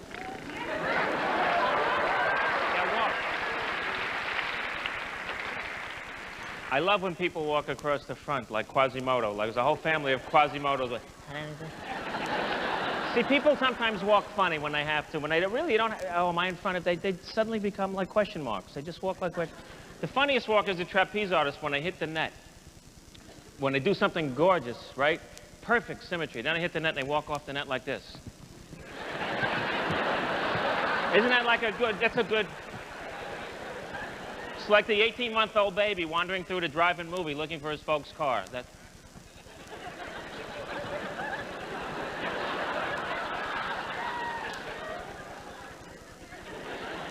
Anyway, it's fun. In the time that has elapsed since the... See, now it looks like an intro again. Since the last Comic Relief, our next performer covered both political conventions, the Emmy Awards, and the inauguration of President and Mr. Clinton. Ladies and gentlemen... You didn't like that? Yeah? When I did that, did you do calls? Did you do bird calls? Why not? You were afraid to do a bird call? Oh. Comically challenged? Okay, well, maybe later. Ladies and gentlemen, please welcome, I think, a great comedian. And I think you're gonna love her. Please welcome Miss Paula Poundstone.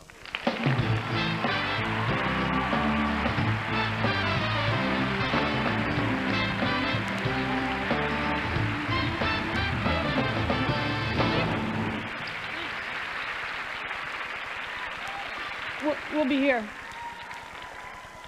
How you doing? Good, good.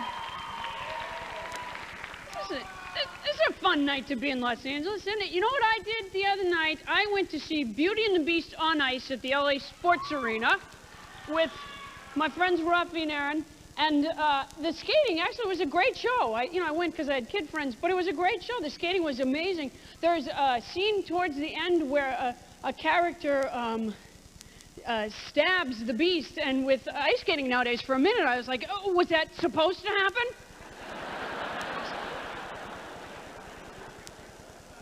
Jeez, and I thought stand-up was competitive.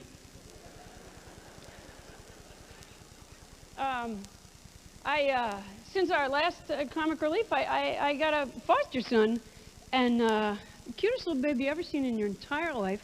And thank you very much. He's adorable. You know what is interesting to me about a lot of people that are friends of mine were surprised that I would get a baby. And what surprises me is every time I'm changing them, and I think, you know, I'm still liking this.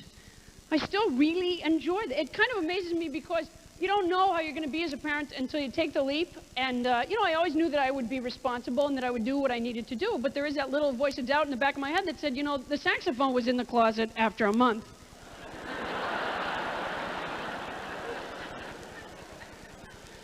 I found I enjoyed it. I would not give birth to a baby, I don't think, for a couple of reasons. For one thing, because, well, there's sex involved, and I want nothing to do with that, to be totally honest with you. But,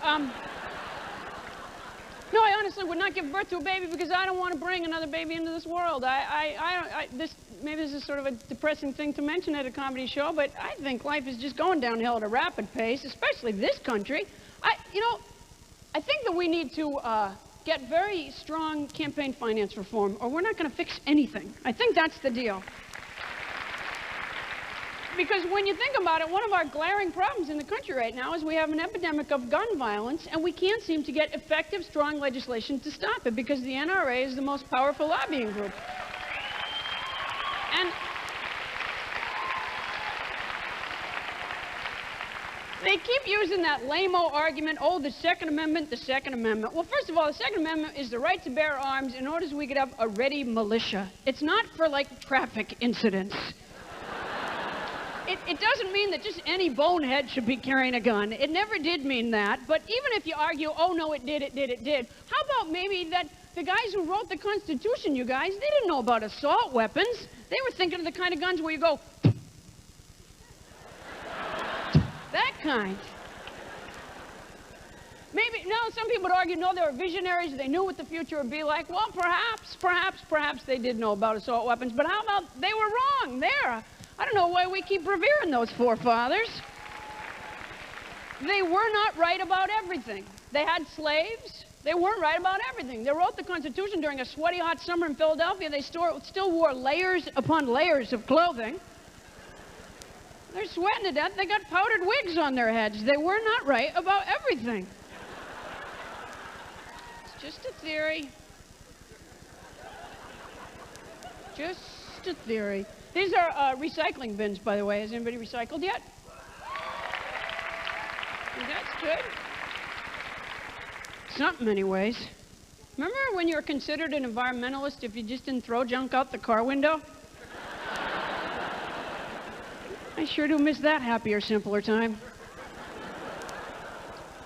I'm liking raising a son. I worry a little bit. I don't want him to pick up on, like, my bad habits, for example. I mean, I know genetically he'll never do anything that I do, but my bad habits. For example, I have a disease about talking. I cannot shut up for the life of me. I just talk and talk and talk, and I can't be stopped. In fact, I'm really glad you guys are here and everything, but to be totally honest with you, even if you weren't, I would just be doing this. The problem is that it's not that I don't want to listen to people. I very much want to listen to people. I just can't hear them over my talking. And the whole time I'm talking, I'm thinking in my head, shut up, shut up, shut up. I just can't do it. And everything anybody says reminds me of a thing that I had, and I'm often running telling them about. Martin Luther King could come down to the earth today, come to my home, he'd say, I had a dream. I'd say, I had a dream, except for my dream. It's just a little joke. Well, I think it's just about time to go. Wait a minute, guys, just back with some snacks. Is there a place you guys can buy snacks? I had no idea. Where at? How are you keeping it looking full all night? Are you using a tag team system? So, like, this guy's gonna come in and just tap somebody, go get popcorn. Ma'am, go now, get the corn. This guy makes sure that people get up. Oh, ma'am, it's your turn to get corn. Could you get out of here? All right, you guys, I gotta go. You've been a terrific crowd. I thank you very, very much. Enjoy the rest of the show. Thank you.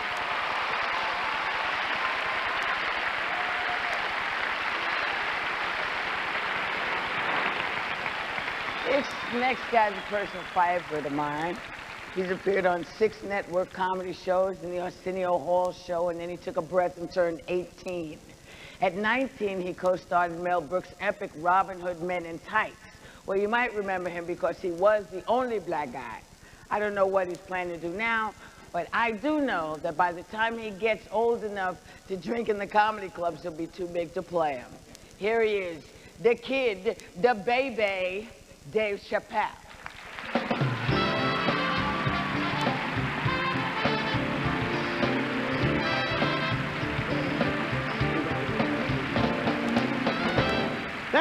Thank you. It is a pleasure to be here tonight, ladies and gentlemen.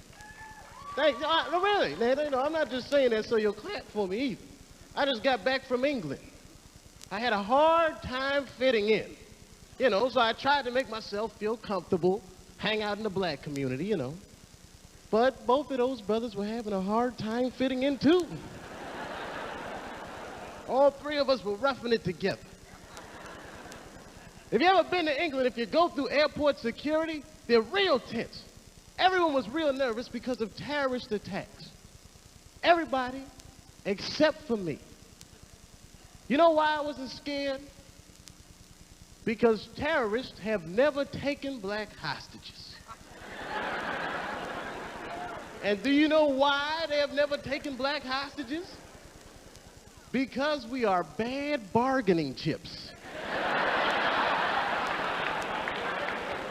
They would call up the White House. Hello? We have got 5 black people, and we will kill them. Hello? Hello? I was so uncomfortable over there. The first night I was there, I did a show right in the front row where y'all was sitting. There was a white couple from South Africa. I didn't know they were from South Africa at first, but they kept giving me that look. You know that look they give you, this, I can't believe he's free. Just man. And I get embarrassed to say it, but for like a week after that, I was actually nervous in front of white audiences. Now, I don't want you guys to think I'm a racist, because there's a lot of white people here tonight. I'm a racially paranoid person. There is a very big difference. I do not hate white people in the slightest. But I wouldn't eat chicken in front of you guys either. And that's not your fault, I'm just paranoid. I always think you're saying stuff. Like I'll be eating chicken, hop, hop. Look at him. He loves it. Just like it said in the encyclopedia.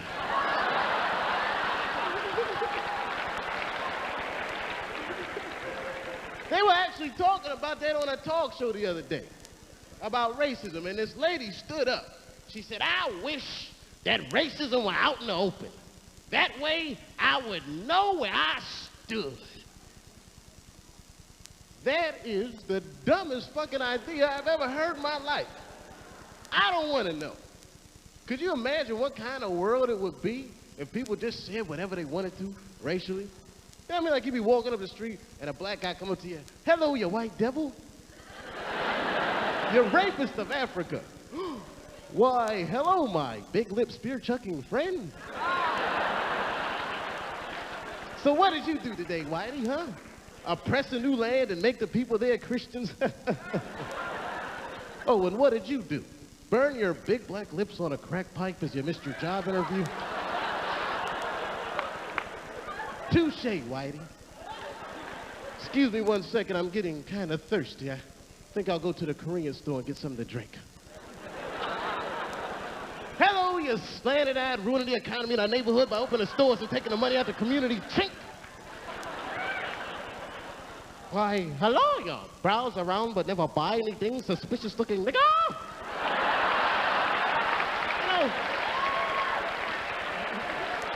After a while, that might get on my nerves. They really go crazy with those little racial stereotypes. I think this is probably the craziest stereotype any of you will ever hear, and this is true. When I was little, I honestly used to believe that all white people were happy. just to be white. I thought you guys stood around fucking. Hey, I'm white. I'm king of a hill, top of a heap. Hey, number one. Taxi. Just checking. You guys have been a fantastic crowd. Call in and see some money.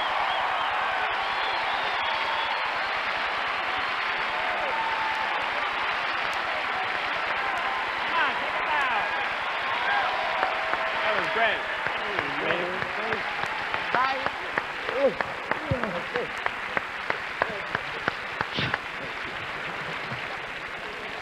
Can I go? Yeah. All right. Thanks. Good night.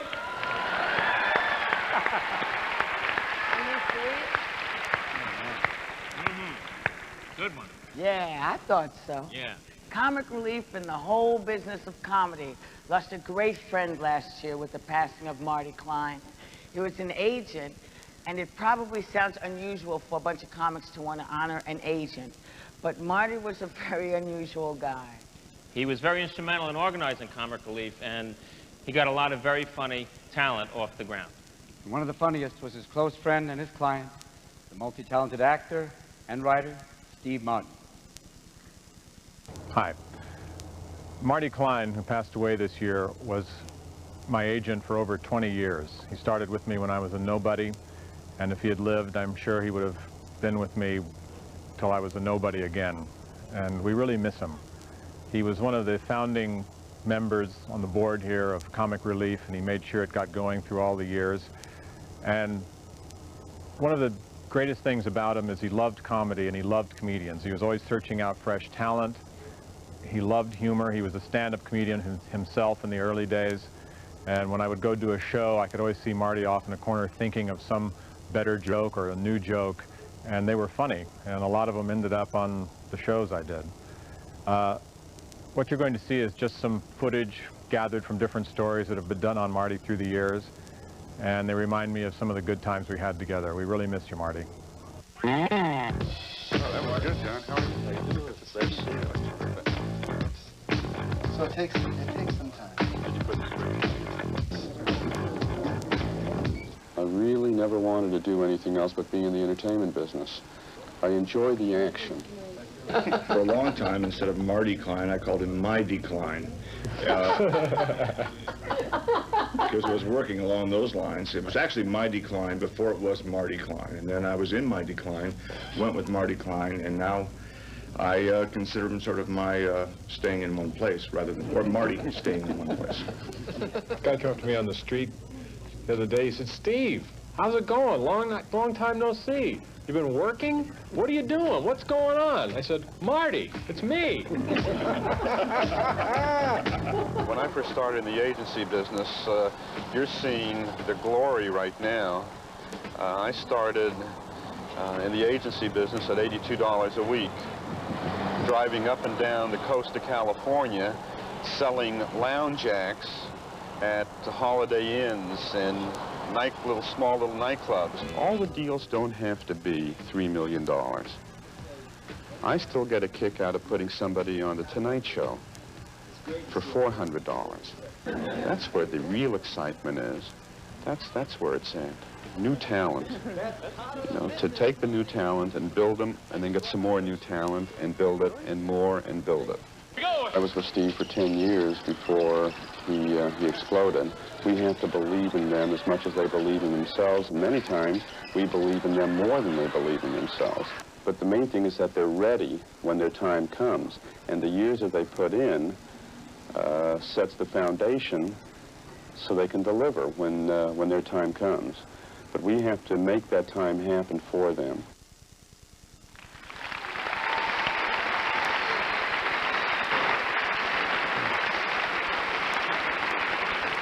I really miss Marty. He was always honest, sincere, and wise, and Marty's compassion pervades this event tonight. He would be proud that Comic Relief is continuing to share the gift of laughter by helping those in need. Marty proved one thing, an amazing thing, that even an agent can have a heart. Let that be a lesson to all of us, okay? APA, the Agency for the Performing Arts, has pledged $50,000 to Comic Relief in Marty's name, and HBO, okay, and HBO is going to match that with another $50,000.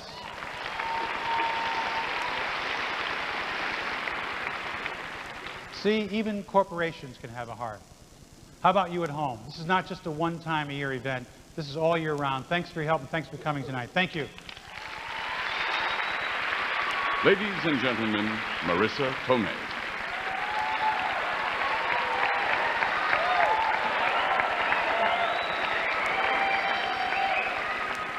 Good evening. A number of years ago, there was a television series that began with a high shot of New York City and a voice saying, "There are 6 million stories in the naked city. This is one of them." Since that show was on, the population of our cities has grown, along with the problems facing the people who live in urban areas. If the show were still on the air today, some of the most moving and compelling stories would probably be drawn from the files of the social service agencies that work with Comic Relief to alleviate the homeless situation. What kind of stories would they be? Well, they would be stories of real people fighting against real odds in a world that has turned against them. They would involve persons who have their counterparts in our own families, young children, grandparents, mothers and fathers, who never dreamed they would one day be turned out into the streets, and teenagers who will never know the meaning of Sweet 16, because at 16, the sweetness has already gone out of their lives. Perhaps they would tell the story of Nicole. She was one of the thousands of teens who woke up in fear, went through the day in aimless desperation, and dreaded the night with nameless dangers. She was a street person. This is her story as it is written so far. The ending can still be a happy one.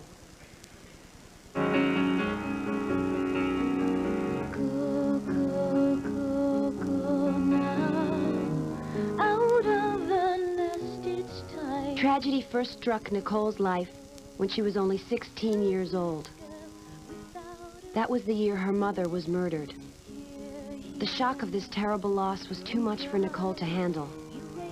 Scared and alone, with no other family member to rely on, Nicole ended up on the streets, homeless. I didn't trust no one else but her. And she was my best friend, so it's like, I'm by myself now. And that's the way it was. I was by myself. Age 16, on the streets and trying to survive. That was the hardest thing, trying to survive day by day. Sometimes I would go without eating. You know, and I always had some protection on me at times. I don't care if it was a piece of sharp glass. I would break a bottle and sleep with it, you know. You know, I was screaming for help. I could feel it inside. I was screaming for help. Please help me. Nicole was traumatized by her years on the streets. Like most homeless people, she lived a desperate existence that pushed her deeper and deeper into despair. Eventually, Nicole found herself at a dramatic turning point.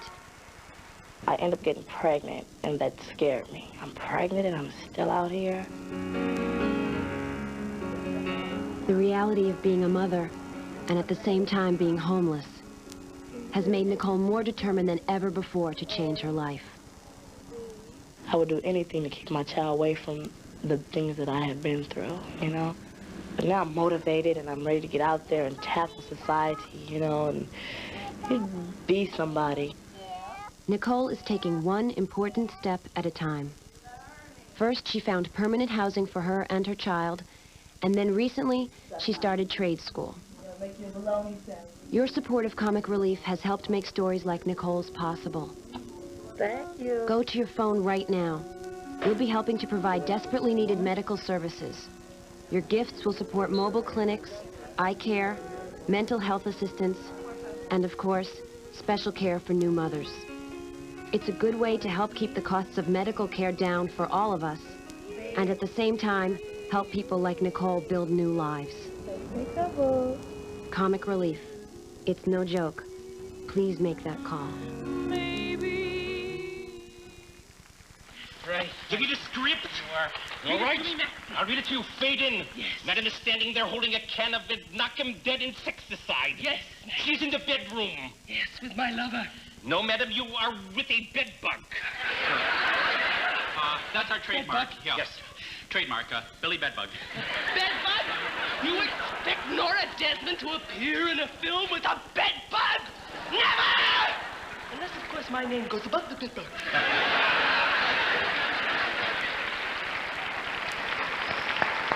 Glenn Close, ladies and gentlemen, Glenn Close. That's a live feed from the Schubert. That was Glenn Close as we speak. The total pledges for the first 2.5 hours are $3 million. That's great. Pretty good. Now, we got $1,400,000 in the last hour alone. Now, that's pretty good. Great. That's great. We know it's late in the East Coast. And it's cold then. It's cold, baby. I'm telling you. My shit froze. I couldn't get my shirt off. It was so cold. You've been doing great. You didn't get that one. No. It was so cold. Yeah. How cold was it? It was so cold that whatever was going to leak stuck. It was that cold? It was that cold. Wow, it's freezing. But sometimes it just goes over my head. I know. We want the East Coast Can I just do one thing? What? Just stand still just for a second. I don't have it. I'll have it Thursday. Get out of here, you bastard. We're closed. I just wanted to do that. I'm sorry. Did you? Yeah. Sorry. I just had to do it. Once every 2 or 3 years, I do a Hasidic thing. I know. It's good. Call me crazy. You're going to get letters. I'll you know, get a you letter. can't be fooling around with Jewish people now. I know that. Because they write your ass. Right. Yeah. Get pissed. I gave them a recipe. You know, I'm Jewish. I know that. I made a recipe and referred to myself as such. Baby, That's true. you would have thought I don't know what happened. But a Jewish woman is not going to cut. She's Well, not going to that's what slice. I said. Not going to slice. I had myself going to the butcher in a limo. I see. They got offended. Really? People were just, they said, you know, Jewish women don't have limos? I said, I live in Hollywood, honey. Mm-hmm. Shit.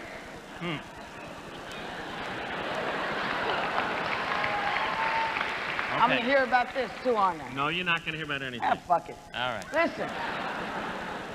East Coast, wake up. We know it's late back there. Absolutely. But we want you to give the West Coast something to shoot at. Yeah. Pick up those phones, Pick 'em up. baby.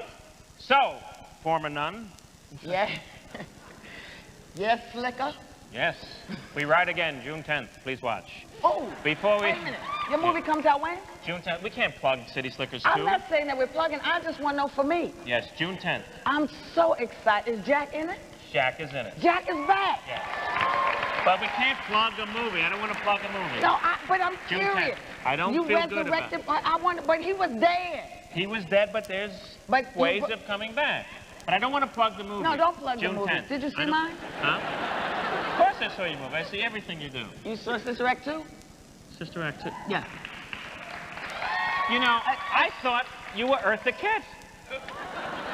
Of course I saw your movie. Did you see my movie, Billy? Eartha Kitt. Don't play with me, baby. I wouldn't do that, Eartha. June 10th, but I wouldn't plug it. Listen, before we turn the stage over to the hottest housekeeper in the business. And it ain't me. Yeah. Let's Go ahead. remind, boy, it's getting blurry for me too. Let's remind everyone that in spite of the rush, there still are these goddamn t-shirts available for a donation of $30 goddamn dollars. Look, it moves with you. It breathes with you. It's too goddamn hot. So Please don't buy this. push. Don't push. I came all of this way in my fucking career to do a white sale? Just got gas. Get Okay. over here. All right. Sorry. Please, they're For good God's things. sake, Look, please don't start with me. I wouldn't do it. I'm aching. I'm hiding. Oh, You started. I got a name of I a got doctor. gas. Okay.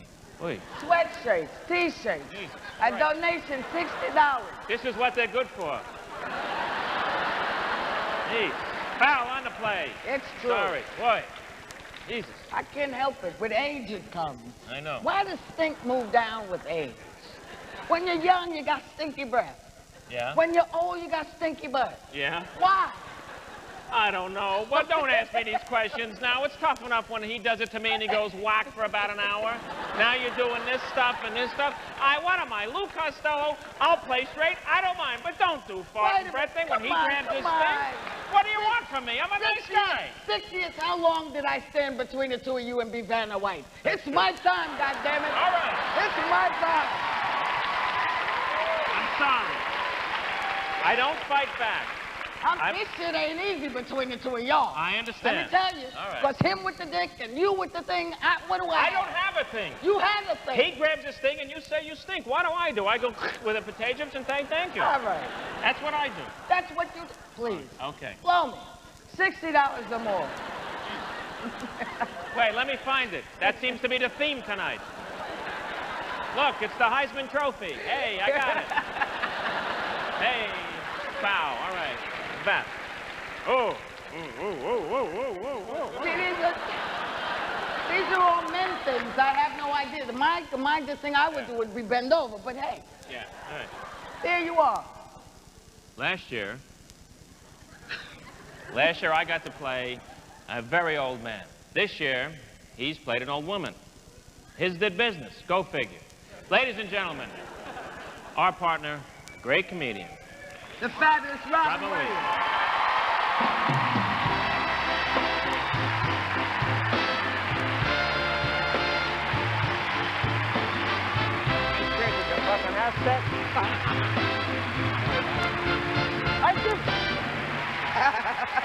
Thank you very much.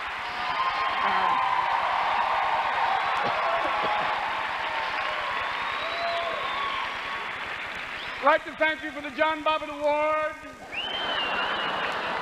Thank you very much. It's such a meaningful thing. Yes, Mrs. Doubtfire did well, and yes, I am going to play Lorena Bobbitt. That should be interesting. Drop it, thumb dick. Here we go. Mrs. Hellfire. How did this happen? I just want to know, I know you've heard a lot about it tonight, but for me, I'm kind of curious how you lose your dick and not notice.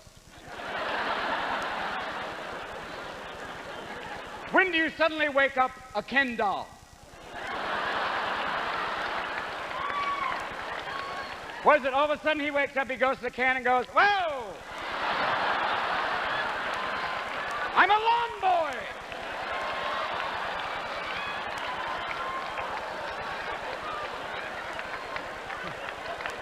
Pardon me, doctor?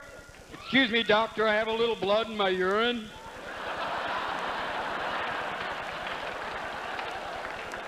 Now, Mira, listen to me. Maybe the whole problem was, you know, he was abusive. She gets onto a phone to the friend and says, he abuses me. Her friend says, well, throw the prick out of the house.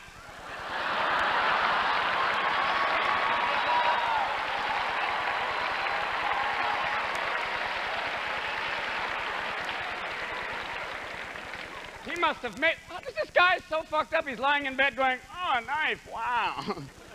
We're going to play Lizzie Borden? Swat, boom, go!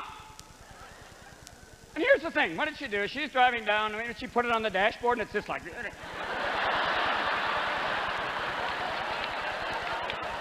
She makes a right turn. Whoa! Or maybe you put it in the back like the little dolls they used to have.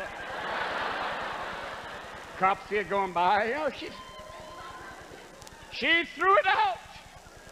It landed in a parking lot, 7-Eleven. Hopefully it hit the handicap zone. I'm all right. Now, here's the point I'm trying to make to you. If they sewed that thing back on, it was on its own for a while. It was alive and kicking, and without the balls, they can really move. You know what I'm saying? You know, that thing lands there, you know, boom! There's the cops, they're shining a light on it, going, Vinny, there it is over there.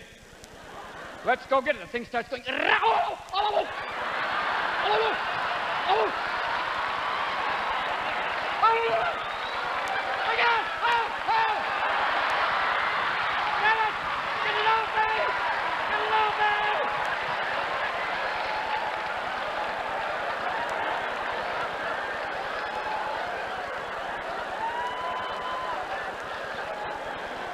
Maybe. Or maybe it wasn't like Alien. Maybe it's just, you know, For the first time, it's free. It's on his own. He's got no luggage. He's just going to go somewhere. He's just hanging out there on the freeway. Trucks are going by. Yeah. He's got no hands, so every time a truck goes by, it's like, hey.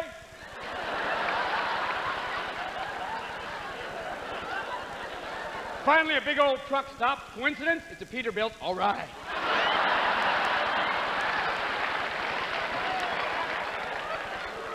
Truck driver goes, well, aren't you the funniest little prick I've ever seen?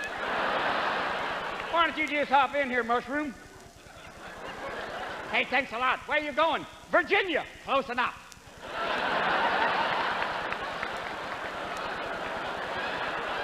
Thank you. But now, given the fact these are some of the possibilities, here's another one that I throw out to you that could have been even more frightening. Sometimes there's toxic waste dumps around the world. Some of them out there on the East Coast. There's some very strange ones. She throws it out the window. It lands in some bubbling ooze. Slowly but surely, blah, it starts to grow. But way the fuck beyond 6 inches. All of a sudden, it's attack of the 50-foot dick. It starts oozing down the highway. My God, the copters are overhead going, where's it headed, Bob? I think the Holland Tunnel.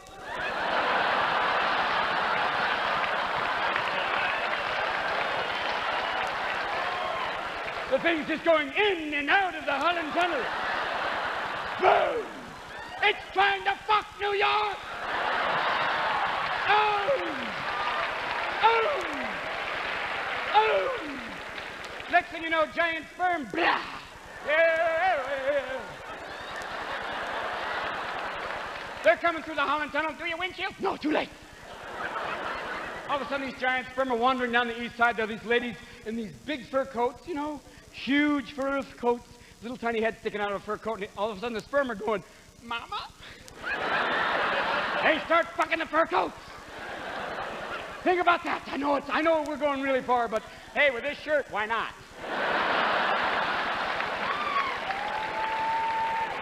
So maybe, and I know a lot of women are going, mm-hmm.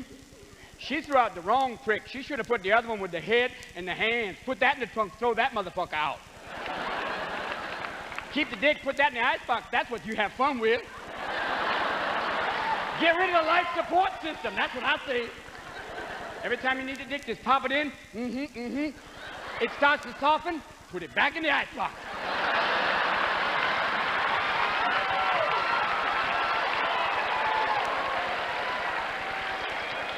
Yes, indeed. Mm-hmm.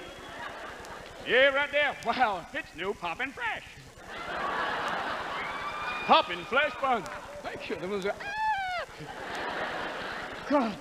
Well, we've had an interesting night. All of a sudden, people are going like, whoo, that's a nice, classy start. Thank you. Oh, thank you. There's a woman up there going, I love you. Thank you. Okay, thank you. My lawyer's book. Thank you. I love you. Thank you, asshole switchboard. Thank you for calling. People up there, God, those are amazing seats. Look at this place.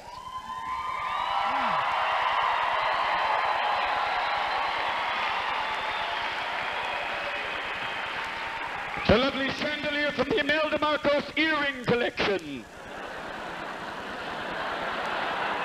So like, whoa. I know we've had a few earthquakes recently, and they are... this is not a good time to tell you in a building that was built in 1910, but... you know, basically you have these little tremors. They're like foreplay. Like, ah! I was serious. There was one the other day. It was like, I guess, a 3.4. We get kind of blasé now. A 3.4. Oh, 3.5. I was in an 8.9. Yeah, right. Yep, get out of here. No. Basically, I was on the can, you know. There I was in Midloaf. And not Meatloaf. No, that's a whole other thing. But, and all of a sudden the walls start shaking. I'm going, I can't get to a doorway.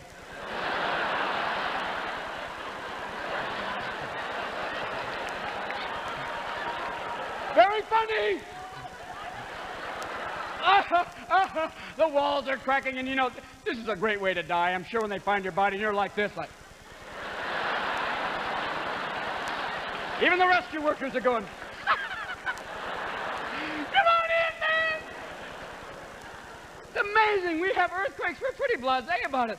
I have this strange theory that I think that earthquakes are basically God redecorating. I think it basically goes like, you know, mountain. Let's just move it over here. I think a river. Okay, great. And every so often, we've had so many earthquakes and fires and floods. Basically, don't you realize California is a fucking Etch-a-Sketch? We keep rebuilding. You know, they burn you out. There's floods, the fires. Everything's down in an earthquake, and we're still going, great view, man.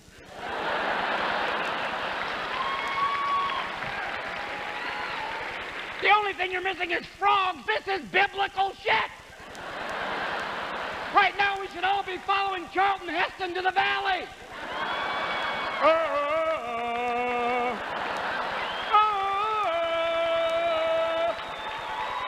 I have bad hair. Follow me.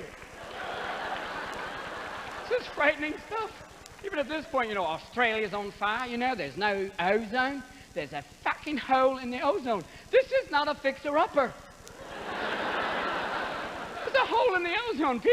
There's people like you say, Ronald Reagan used to say, you just need sunblock. I go, wow. Then later on, they take out half of his head, and he's still going, you just need sunblock.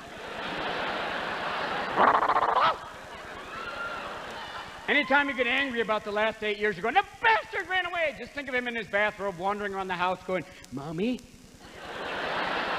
Shut up, old man. I got no Nobel Prize. Get in there. But we're back. I don't know.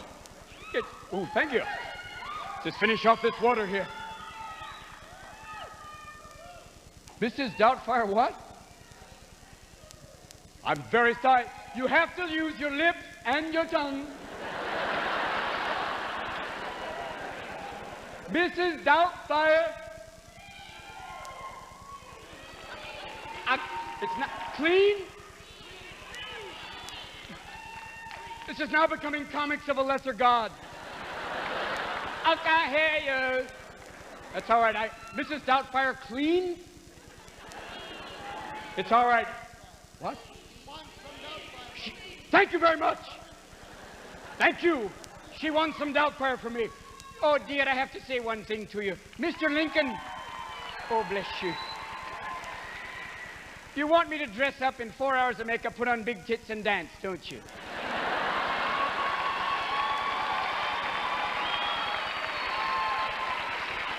That's a long way to go, dear, really. It's like the crying game, the home game, really.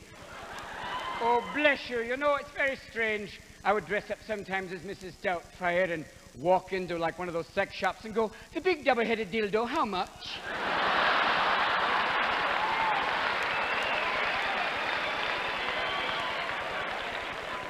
Yes, the big dick, the one that could break sidewalk. The one with the attachments that makes julienne fries. Oh, yes, and the nipple clips and throw in, well, a shovel. What the hell? Yeah, you know, thank you. This is an interesting thing, but...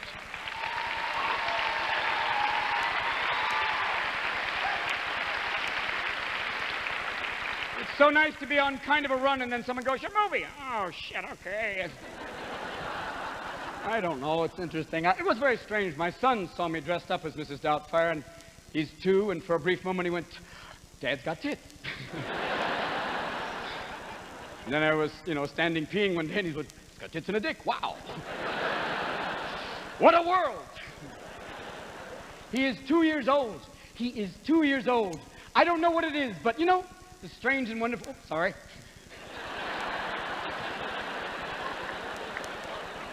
Children are wonderful, but yet other times, those of you who are parents are going, bullshit. Yes, God made babies cute so you don't eat them. How many people do you know that you would let shit on you, piss on you, keep you up all fucking night? They wake up at 5 o'clock in the morning, and I don't know what drug they are. Is there some sort of Fisher-Price cocaine that they're in there going... I don't know. I'm not very good in the morning, as you can see. I'm like, you could cut my dick off. I'm going, good luck. I'm out of it. He's smacking me on the head going, Daddy, Daddy, Daddy, Daddy. A little tiny evangelist, Daddy, Daddy, Daddy. With a butane lighter, Daddy, Daddy, Daddy. Oh, please, oh, yeah, Daddy loves you. And I'm like slow, you know. Well, you just have to get, you're pissing, and he's like pulling on you, Daddy, Daddy. No, no. No, no, no. And then I try and be the good parent, you know, which is go downstairs and put on a videotape. Okay.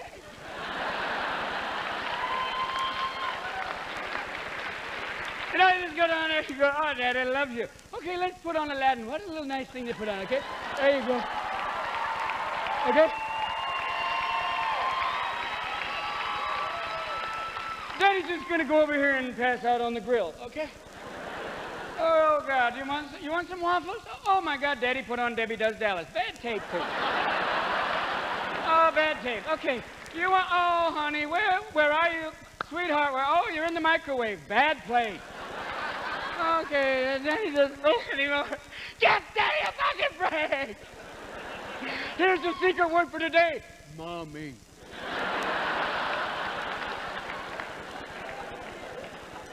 Well, there's no water left. My God, you realize you here in Los Angeles, you have there's this big dispute now over the water coming from Arizona. And I'm sure that it's pure water. There's a lot of guys going, just going to California? Yes, sir.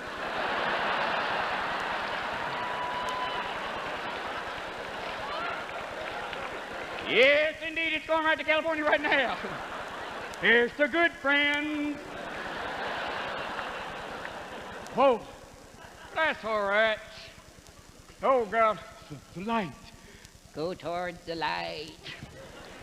I gotta go. This has been a very interesting night. You know, you've been a lot of interesting things. I guess they keep talking. A lot of interesting things have happened this year. I mean, all these people pissed off. There's gays in the military. The hell. And there's always some guy going, I'm afraid if they're in the shower with me. I think you misinterpret the word rear guard action. Now, come on. And there's also another thing. The Pope came out recently and said, it is all right to discriminate against homosexuals. You're going, okay, all right, 1 second, excuse me. But you're dressed like Liberace.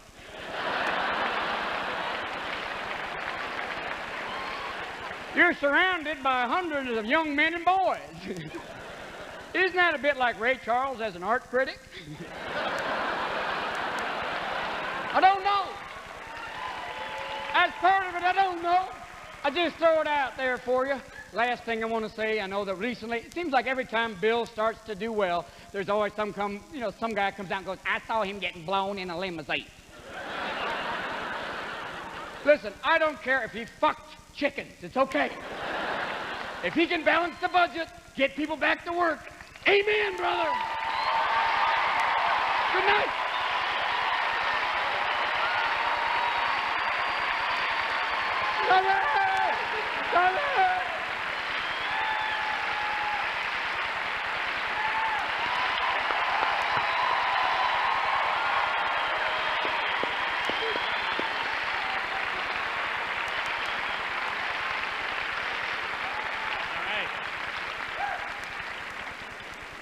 Phone lines are open. There's T-shirts to sell. There's all of that stuff. Our next guest began his career on Hollywood squares. Please, you're standing in front of my spontaneous remarks. Thank you.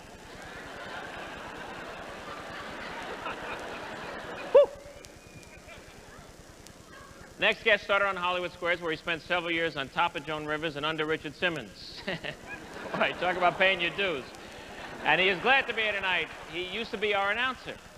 And actually, this past year, we did a film together. He was very funny, Mr. Saturday Night. He's the guy I said, what's with your and hair, too? Ladies and gentlemen, one of the stars of the hit series Dave's World, Shadoe Stevens.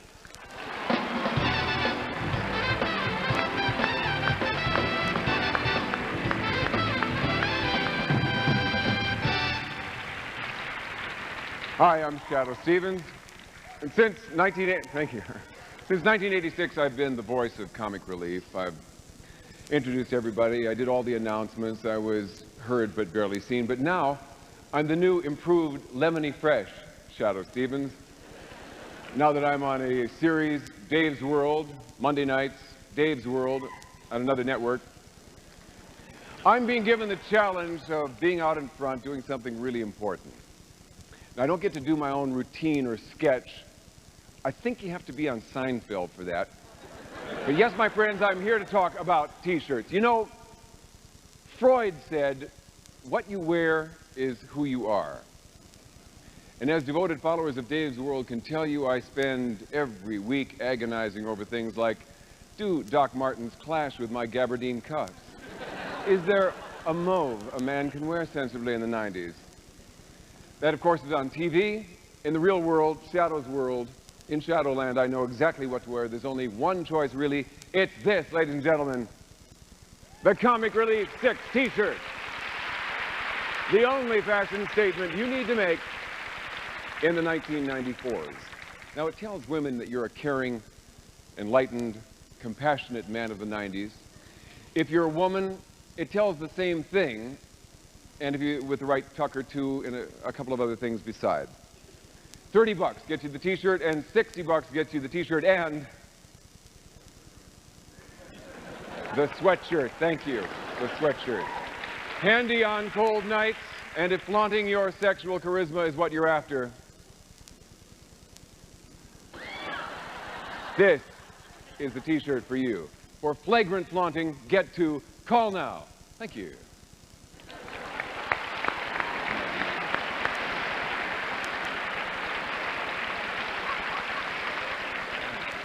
Funny spot. Ladies and gentlemen, tough. I mean, look what you're following. Go to, give me Robin's lines because he's still sweating. Okay. Did he do that? Bad comic, bad comic. Look what you did, look what you did. Poor dogs, boy, what we do to dogs.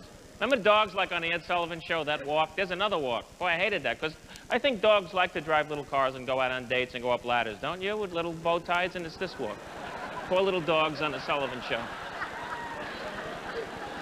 Anyway, our lines are open, will remain open all night. The number is on the screen right now. Hasn't changed all night, so please pick up the phone and call us. Have your credit card handy. It'll make things go a lot faster, and we can handle some more calls. And we'll help you get into a movie at, 3rd Street Promenade.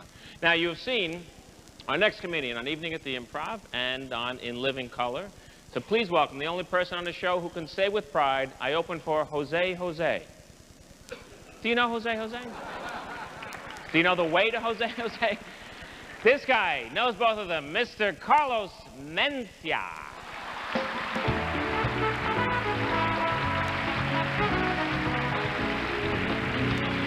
Thank you very much. Cool. Are there any Latin people here tonight? Fucking A. We're somewhere. Jesus. Look, first of all I want to talk about is stupid people. That's it. That's my problem in fucking life. We have no quality control. Too many stupid people wander. I hate it. I can't believe it. Look, I don't care if you're racist. I really don't. I don't give a shit. Just be a funny and a smart racist. That's all I care about. If you're going to say something fucked up, make it good. That's all I fucking ask, all right? And I'm in Houston, and this fucking idiot comes up to me and he goes, well, I don't like Mexicans because you come to this country and you take our jobs. Well, when the fuck did you want to be a dishwasher at Denny's, motherfucker? Shut the fuck up. Stupid dick, I took your job. Shut the fuck up. We sell fruits on the freeway. Whose fucking job did we take? I want to see some hands, white people. Whose job did we take? Where's the white guy going, I used to sell shit on the freeways before Paco showed up. Hey, look at the black people laughing. You guys sell roses, so shut the fuck up, right? Shut the fuck up. You sell bean pies too, don't you? Yeah, who do you think sells you the beans? We do. Don't fuck around. I know this shit. I hate fucking stupid people. How the fuck? This country sucks. That's why. That's why it sucks sometimes, because we have stupid shit. How are you supposed to learn how to read and write in this country? Get hooked on phonics. Dial 1-800-ABCDEFG. Dick, you don't know your alphabet if you can't read. Duh! Fuck!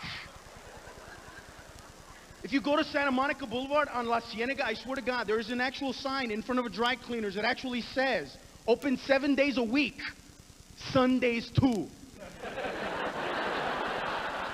Is there some calendar I don't know about or some shit? What is this? If you go to Kmart, they have a sign in front of their door that says, no dogs allowed. In small fine print, it says, except for seeing eye dogs. Who the fuck is that for? Thank you for getting that joke, people. Thank you for getting that. Jesus Christ. Sometimes there's people in the audience going, I don't get it. Why is that funny? Fuck! The blind guy can't read the fucking sign. What? Like the dog's gonna get there and go, Ray, roll rogs around. We can't go in. And how did you learn how to read and write? Run 800, rabies free, That's all I do. All I do is sit home, watch newscasters fuck up and go, fuck! That's all I do. I'm watching the news a few years back. A flight attendant is sucked out of an airplane at mid-flight at 35,000 feet. This is what they actually said on CNN. Flight attendant sucked out of a plane mid-flight, 737 Hawaiian airliner at 35,000 feet. When the fuselage came apart, she's presumed dead.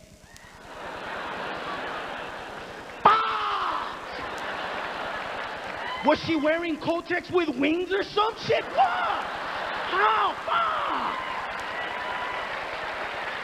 I was on my period. There's a guy at the end of the runway. You could make it! Oh shit, she's spotting. Get out, get out!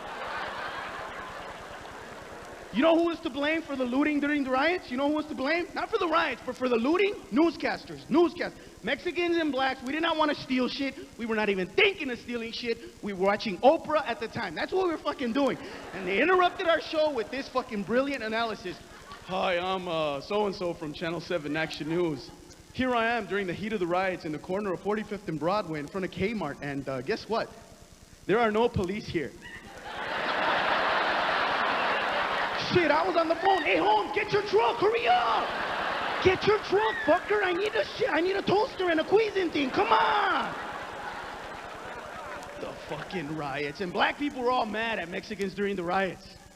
Because we looted better than them. Fuck them. I don't give a shit. Fuck them. They were all mad at us. Hey, Carlos, that shit ain't right. You can't bring your whole family and shit.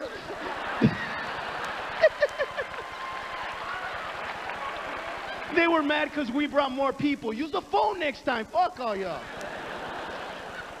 Look, hey, don't get me wrong. Reginald anything. Hey, I don't like the fact that they beat his ass. I don't condone it. I don't like it. Trust me on this. But white people, let me give you just a little bit of advice that's free. If you're in a big-ass Mack truck with 18 wheels, a trailer, and some cargo, and some people, whatever fucking color they are, in front of you with bricks, don't have a fucking conversation with them, all right? Run the fuckers over, period. Fuck it, I don't give a shit. Run them over. Fuck them. If that would have been me in that truck, that's what you would have heard. Me running them over. Fuck them. I'd have ran over black people, white people, Mexicans, animals on the endangered species list. Fuck them. I don't give a shit. If my mom would have been there, I'd have been like, Ma, you better fucking run. Run. They have bricks. Make it to Figueroa. Run. They had bricks. What did you fucking think? They were going to build them a house on Normandy or some shit? Look, I'm not being a dick. Just white people. Look, I swear I'm just being nice to you. If by any chance your house get caught on fire and you happen to get out, get on your knee and say, thank you, God, for getting me out. Don't go back in the hot-ass fire for a fucking cat. I'll buy you a new fucking cat. I'll get you a fuck the cat. If that would have been my cat, he would have, Carlos, save me. Fuck you. It's hot. You have 9 lives. I have 1. Get the fuck out.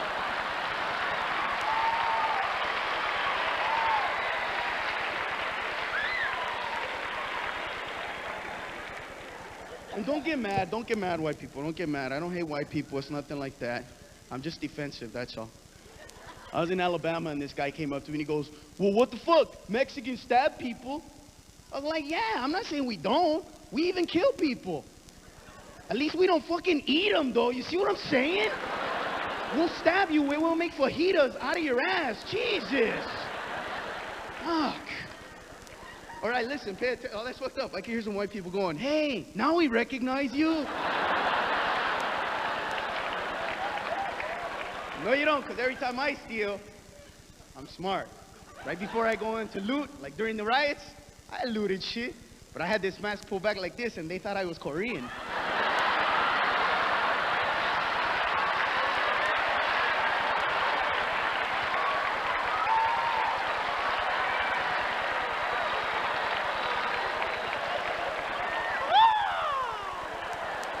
am having a very bad day today. You guys are laughing. The Mexicans are going, hey, Carlos, that's a fucking good idea.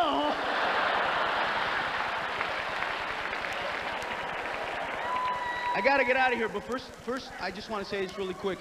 I was born in the ghetto, and I didn't have much, but the one thing that I always had was a home to go back to.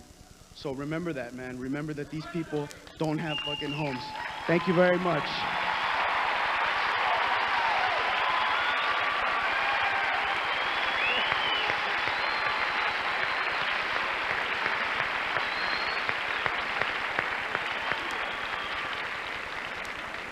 Our next performer hosts Comedy Central's outrageous talk show, Politically Incorrect. And that's why I'm introducing him. Because as you know, and I've talked about it, I am one of the most politically incorrect people in the country at the moment, and proud of it. Now, this man experiences political correctness on a weekly basis. In addition to that, you've seen him in movies and on his own cable series, the very well-rounded, fabulous, wonderful Mr. Bill Maher.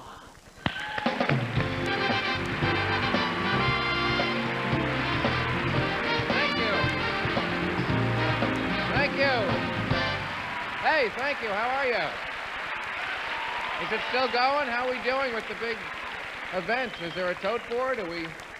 We're doing good, though, huh? Do you feel hopeful about this? I think a little more this year, don't you think?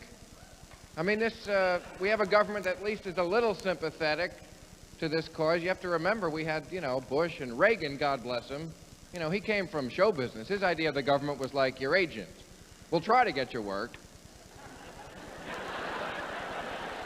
But don't bug us about it, I mean, you have to put it in perspective. We did have the whole 1980s, the actual economic program of this country was called Trickle Down. They're actually saying, we're pissing on you. How much closer can you get to saying that without using the word trickle down? The whole theory was, we have all the money. If we drop some, that's yours. Go for it. No, but that is not the way to solve this. The way to solve it is if everybody in this country would focus. And we can do that. It's been done. World War II. Okay, that was the only time. But we did it once. But people in this country can't all think the same thing. It happened. You don't believe me? About 6 weeks ago, I swear to God, everybody in America was thinking the same thing. What does Michael Jackson's dick look like? Is it a tattoo that's got him in trouble? Is it a pattern? Does it look like Diana Ross? What?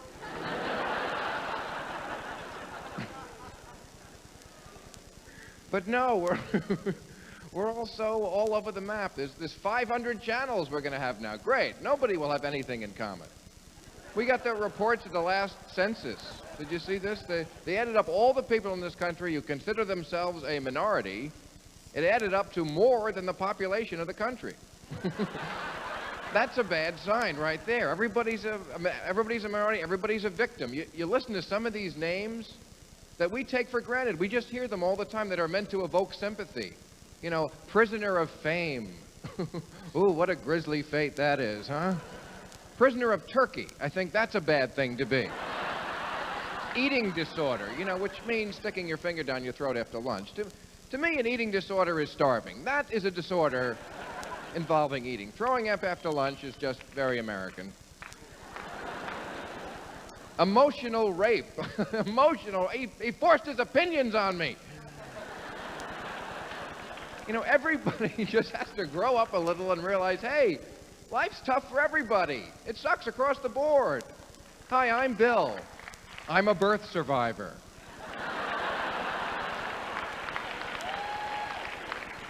I gotta live with it every day. What happened to that pioneer spirit we used to have in this country? Pioneers today, they'd need a 12-step program to cross the Alps. Or the Rockies. Actually, they never crossed the Alps, did they? What's that?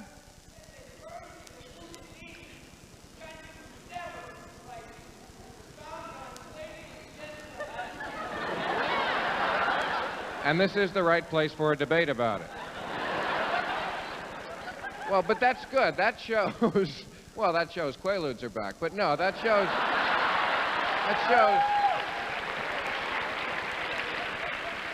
shows someone cares. He cares a little too much, but if more people did get involved like that, that's sort of the point I was trying to make, not really. But that if everybody's a victim, then nobody's really a victim. You know what I mean? Sorry, I didn't mean to involve you again. But it's true. I mean, everything that used to be a sin is now a disease. You know, it used to, you have sin, you went to a priest and he made you feel guilty and he said, you schmuck. Well, he didn't say schmuck, but I mean, that was the idea, is that you confessed your sins. Now people go to a psychiatrist, you know, and psychiatry, I'm not knocking it, but, you know, it was invented for people who are really nuts. And now it's just for anybody who's whining that they can't get laid or they got locked in the closet with a spider when they were 3. Oh, shut up, get a job, grow up. You know, even... Even if we could find the spider now, what good would it do? And what a psychiatrist, they're no help. What do psychiatrists always tell you? Well, we'll have to go back into your childhood to find the trauma. Who can't find trauma in childhood? I'm 2 feet tall. I don't know what the fuck is going on. Everybody can beat me up. Gee, Doc, you're a genius to find trauma there. Also, you know, the drugs you can get from a psychiatrist, Prozac. Anybody on Prozac? I know about you. But why is that drug? I mean, I don't understand. The government, you can get Prozac legally, or Halcyon, which made Bush throw up in Japan. It's true. Valium. Just take mushrooms. You know, God made something naturally. I'm not advocating mushrooms. I just don't understand why the government acknowledges the fact that sometimes we need something to change our bad mood, but it's got to be their list. I mean, you know, mushrooms, God made those. They're natural. I don't know who's making Prozac. You know, why does God make mistakes? I don't think so. Why are there so many different kinds of mushrooms and one kind that's really different? It's like, this one's good on sauce, this is good in eggs, this one makes you laugh for 8 straight hours. That doesn't seem random to me, because God knows that sometimes you have to laugh for 8 straight hours. God knows life sucks. It's right in the Bible. Look at the book of Job. The book of Job is all about Job saying to God, God, can't you take away pain and misery? And God says, no, please. But I'll give you drugs. That's the best I could do. I'll give you drugs, but I can't take away misery, because then no one will talk to me.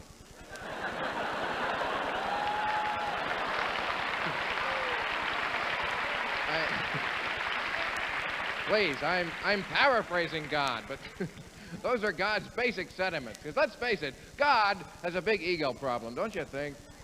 I mean, we always have to worship him. Oh, you're the greatest, you're perfect, we're fuck-ups, you know everything, we're in the dark. Secure people don't need to hear that all the time.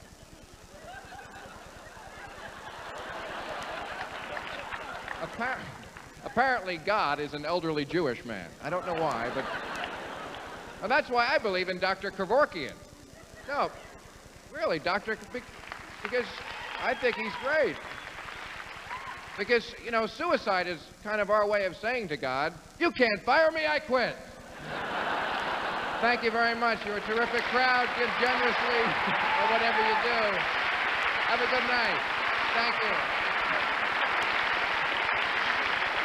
Please welcome Kirstie Alley.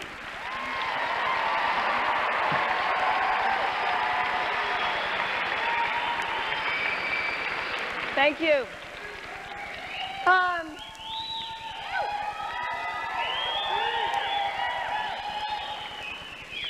From the day we arrive on this earth till the day we make our exit, we are defined, described, classified, pigeonholed, and identified by labels. Well, some of them are flattering: beautiful, talented, artistic, thin, intelligent, and so on and so on. But some of them are not so flattering: nerdy, the pest, the loser, the troublemaker, You get the idea. Often we define ourselves by how others describe us. And when we are aware of the descriptions, we have the choice to conform to that image or to change for the better. But what if you're branded with a label that you can't control, a label that singles you out for ridicule and taunts and painful rejection? And what if you're at a very young age and impressionable when this label is applied to you? And what if that label is something so seemingly innocuous as being homeless? Well, it's not innocuous. It is painful. It does cause rejection, and it promotes ridicule. And it is a dreadful blow to a young person's self-esteem when their supposed friends learn of their condition. To a child, it's not only what happens on the outside, but the emotional, internal damage that takes its toll on innocent lives. It happened to a girl named Tanya, and it's happening to many other children who are homeless. And aside from being destructive, it's just not fair. Hey mama, what's that there? And why that over there? And mama, oh, hey mama, hey look at that over there. Hey, what that doing? Children are the first to suffer when a family finds themselves on the streets without a home. Many of these little ones don't get enough proper food to eat. They don't see a doctor on a regular basis, and they don't have access to the basic necessities most of us take for granted. 10-year-old Tanya knows all about this kind of life. She and her mother have been homeless for a little over 6 months. They're living in a decent shelter now, so things are slowly improving. But for Tanya, being homeless has taken its toll emotionally. I'm afraid a lot of the kids at school will, find out I'm homeless because they'll betray me. They won't be my friend. They'll make fun of me. They'll spread rumors about me. Don't wanna comb my hair. And where's my teddy bear? And mama, oh hey, look at the cowboy coming there. The children have been traumatized and have a lot of fear and insecure feelings about, where they're at, where they're going to be going next. One of the main needs that the children have would be physical and nutritional, and getting immunizations and making sure that, they have vision screenings and that kind of thing first. Let's see, cover up this eye. And what's that number? And a lot of them have skills and talents that we need to nourish because these children are our future, and they all have something to offer. I'll help her along, so she'll be strong. She will know right from wrong. Last year in America, nearly 1 million children like Tanya became homeless. Like kids everywhere, they love to laugh and play. They make the best of life in the temporary shelters and transitional housing. But the truth is, for most, there is little time for childhood. They have other things on their minds. I was worried and scared when I came here. Anybody could be homeless. Even the most richest people could be homeless. Because there's a lot of people in need, and almost nobody does anything about it. Tanya's right. There are a lot of people in need. But there is something you can do. With a call to Comic Relief, you can reach out to children and their families all across this country. You can help give them the love and support they deserve. Comic Relief. It's no joke.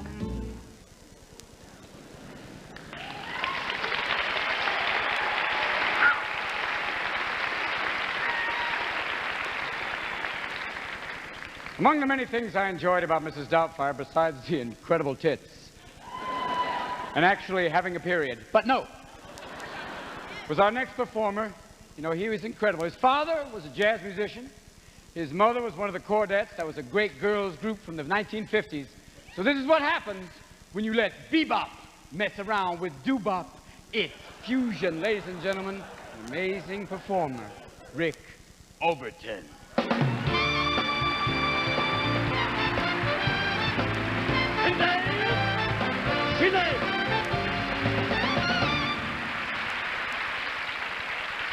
Thank you. Yeah, I got my goatee too. Guys with goatees, I guess these things sort of roll around in cycles, don't they, you know? Did you ever in your entire life think you'd live to see bell-bottoms come back again? Not 60s peace or 60s love or 60s fucking bell-bottoms. The one thing we could have left in the 60s, we bring them back. Ding, dong, ding, big doofy elephant bells. I hope my fashion makes it to the car before they're not hip anymore. I better run. Stuck in some kind of Twilight Zone Mobius loop. Yeah, that's the way it works. Have we run out of things to pierce on our bodies? Is there anything left to pierce on the human body?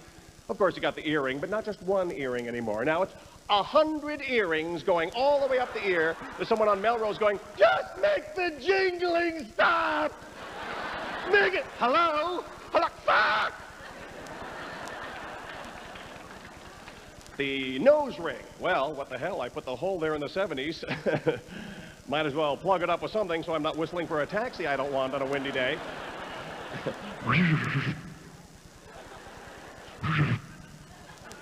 Then we foray into that interesting eyebrow ring. Have you seen this one? Yeah, and what's the function of the eyebrow ring? Unless maybe you're at a cocktail party and you tie a little monofilament to it and hang it behind your back and pretend to be interested in the bullshit they're telling you at the party. You know, no, really, I didn't read that book. I'll have to go out and get it. Aha, yes, I'll rush right out. A bull market. I thought it was a bear market. No, I'm not sleeping. I'm listening. Then we move down to that nipple ring, and man, I am trying to be open-minded about the nipple ring. It's just, there's so many, it's the LAX of nerve landings right there, baby. They're all pulling in right there. The pain of piercing can only be rivaled by O'Hare, basically, you know. Yes, there's no turning back now. I'm putting a ring in my thing. Yeah, have fun explaining this little trinket at the airport metal detector, huh?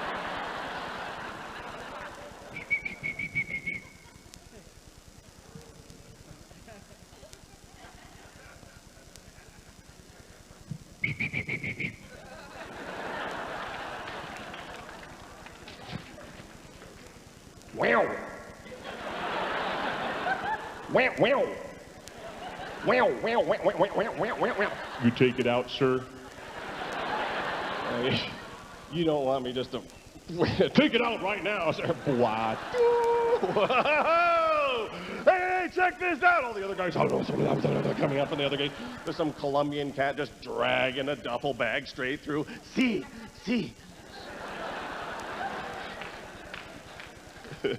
They're making fun of me now. Hey, what is that? You're lashing out at your parents? Yeah, this must be a desperate cry for help. No, I use it to pull start myself in the morning like a lawn boy. You flooded it. Well, I'm no mechanic. I guess we've just run out of ideas. That must be it. But you notice there's a lot of conversation. What was one of the big themes tonight? John Wayne Bobbitt's penis. Now let's trace this down. What are the roots of that? I think the big news is men are talking about it because your penis can now be sewn back on at the end of this century. That's why it's newsworthy. Now you can do more dangerous things right next to your penis now. You can do the chainsaw thing. I don't care. They can put it right back on, honey. Don't worry about it. That's why we're all talking about it, because that is news to me. Don't waste my time with the bullshit news that I could have figured out on my own. Valuable radiation screen time for the bullshit. Make a separate channel for that, the duh channel. All obvious, all the time. You give us 30 minutes, we'll give you a half hour, you know? Obvious news, like Heidi Fleiss. Hey, they found a hooker in Hollywood who may have been fucking some producers. Duh! Duh! I don't have time for that. Governor Clinton may have shuffled some money. Ah! Michael Jackson may have touched some 13-year-old kid's dick. Duh! Wake up! Come on! Look, how fucked up you have to be for LaToya to think you have a problem? Come on! This has nothing to do with a gay issue. It has nothing to do with that. Why are we still talking about gays in the military? Don't waste my time with that bullshit. Gays, I think it's fair for gays to be in the military as long as we also start allowing straight, uptight Marines in the musicals. One singular sensation, every little move you make. The music of the night. I'm just a girl who can't say no. Got a hairstyling problem? Send in the Marines. Your hair's been overconditioned and must be allowed to breathe. Interior decorating. There is a conflict in this living room. Peach and Mauve do not belong on the same sofa. Those pillows have to go, go, go. I don't know, but I've been told fuchsia doesn't go with gold. Sound off track lights, sound off earth tones. Thank you, guys.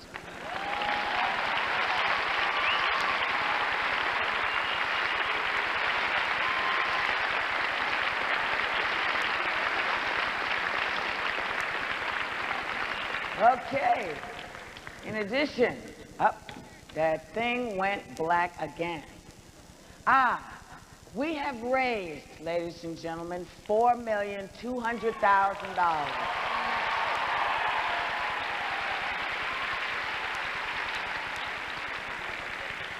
And that's almost half a million more than last year at this time.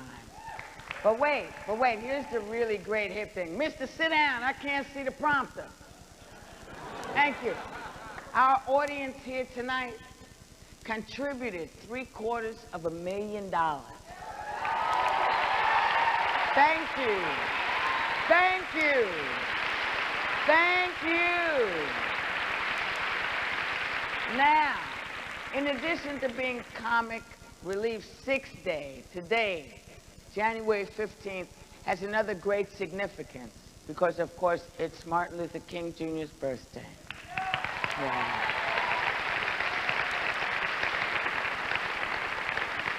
To my mind, it's a wonderful thing that these events fall on the same day. Because Dr. King's message of brotherhood and the message of comic relief mesh perfectly. And we celebrate officially on Monday, which is a federal holiday. Hello, wake up, Arizona. And which means, I don't want to nitpick, you know, but it's about time. Y'all have a nice long weekend to sit back and contemplate how good life really is and how lucky we are and how we can help improve the lives of others. And you can contemplate how many uses, and you know what's coming, you'll be getting out of the Comic Relief t-shirt. You receive when you make a donation of 30 or more. Now, come on, call. The shirts are waiting, honey. Oh, here's the front. I'm tired. I'm getting old. I'm a tired old black lady. Speaking of, thank you, honey. Don't you think I know that? You think I would have a career without you people? No. No. Fuck Siskel and Ebert. It's you I care about. All right. But he's back. He's black. He's mad. He's bad. And this is not an introduction to Lethal Weapon anything. This is an introduction to a man who cracks me up. He spent years collaborating with Richard Pryor, years performing his own stand-up at clubs around the country, and the last 3 years doing a one-man show off-Broadway and on the road. And I'm so pleased to have him with us. I'm pleased to give him to you tonight because I adore him. Mr. Paul Mooney.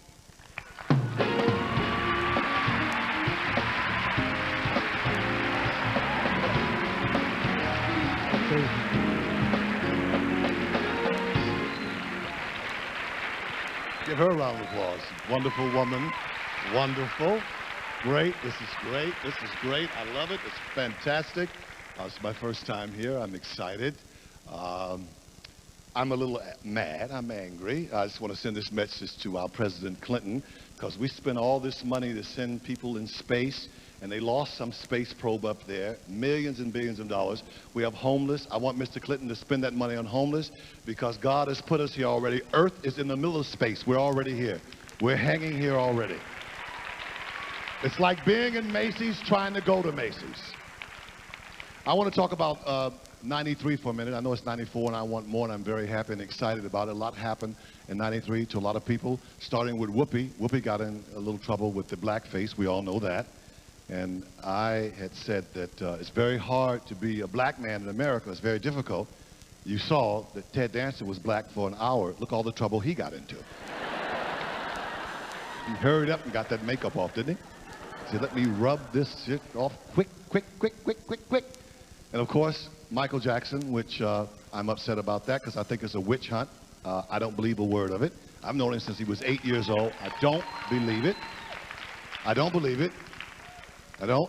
Now, if you'd have told me that he was playing around with the giraffe and messing with the monkey, I would have believed it. Because the man loves animals. Don't leave him alone with your cat. Don't leave him with your cat. He's also a strange sort of black person. I don't know any black man that would let people come to his house and take a picture of his penis in his butt.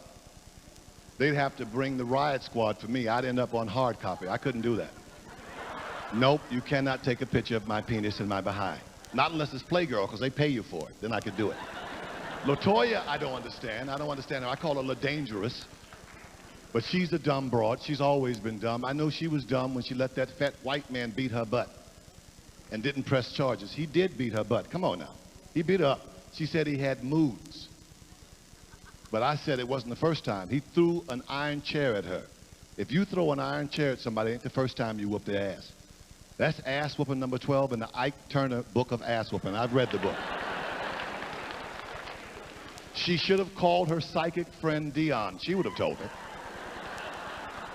You're getting your butt whipped this weekend. Take a vacation. Who would have thought Dionne Warwick was a psychic? Here's a woman that doesn't know her way to San Jose. But she can tell you what's going to happen to you. Does Dionne sing anymore? Every time I turn on TV, she's selling skin products, perfume, Amway. I thought I saw her delivering papers this morning in my neighborhood. This woman is outrageous, isn't she? Of course, then we have the big deal that happened last year, and I know everyone's talked about it, the penis thing. But my thing about it is, it's a white man's penis, and that's why it's such a big deal. Women get their arms cut off and mutilated, and nobody cares, but they're making this man a movie star. I think it's a bit disgusting. And I think she should get an award.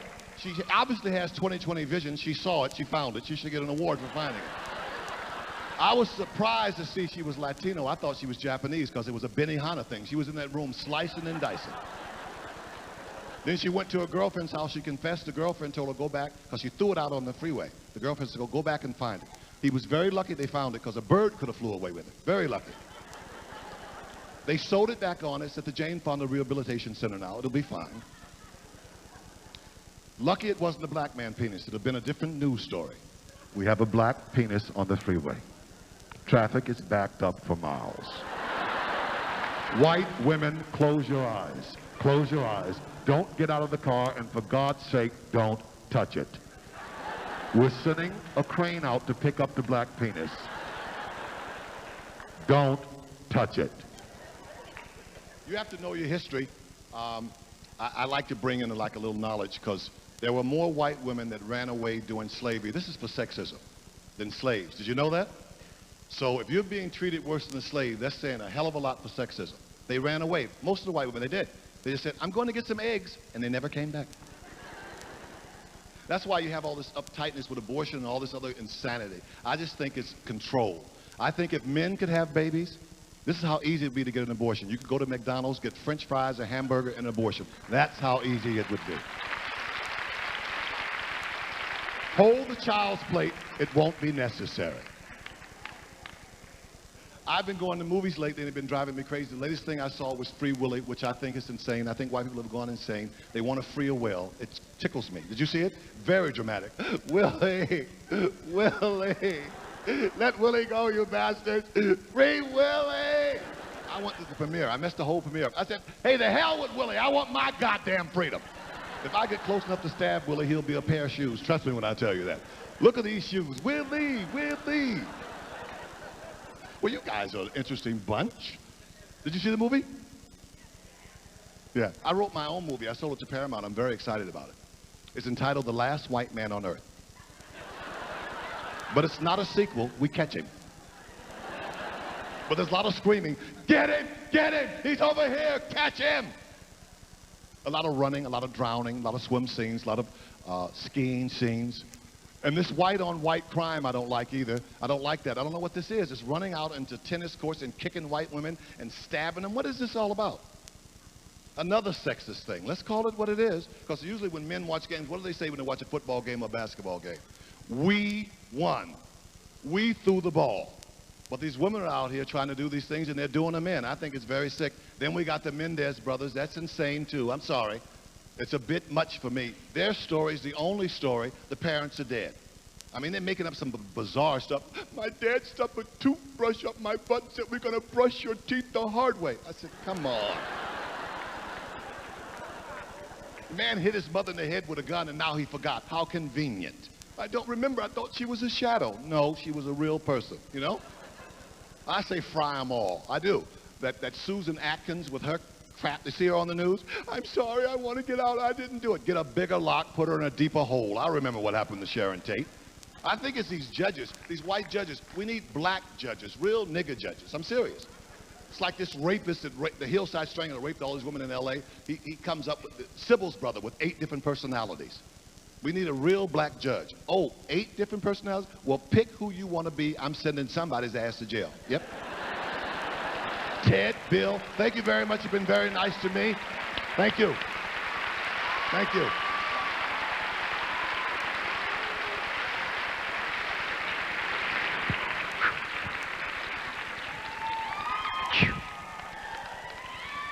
Just want to say for people watching on the East Coast, this is your last chance. We're breaking records. Yes, we are. We're making a lot of money. Thank you. Thank you for staying this long. If you're watching over in Europe, it's good luck. Thank you. Bill's, thank you. Bill's over there right now doing his little Bill Clinton square dance. Going to Somalia one more time.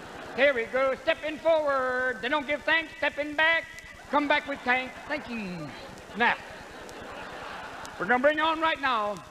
Here's a change of pace. We'd like to bring out a magician. And this is probably the first time that we've ever really had a magician on Comic Relief, but I think you'll agree that his act is very, very special. And you'll see why he's crying out to be part of this show.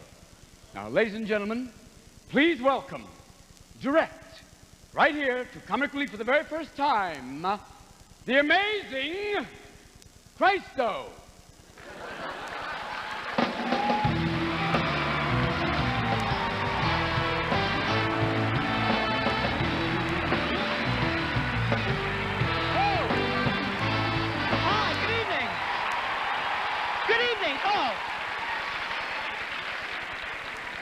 Two Jews walk into a bar.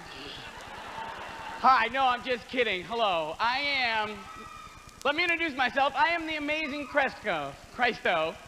And I don't claim to be Jesus Christ. I am merely an illusionist with the ability to create some of his most popular and show-stopping miracles for you good people.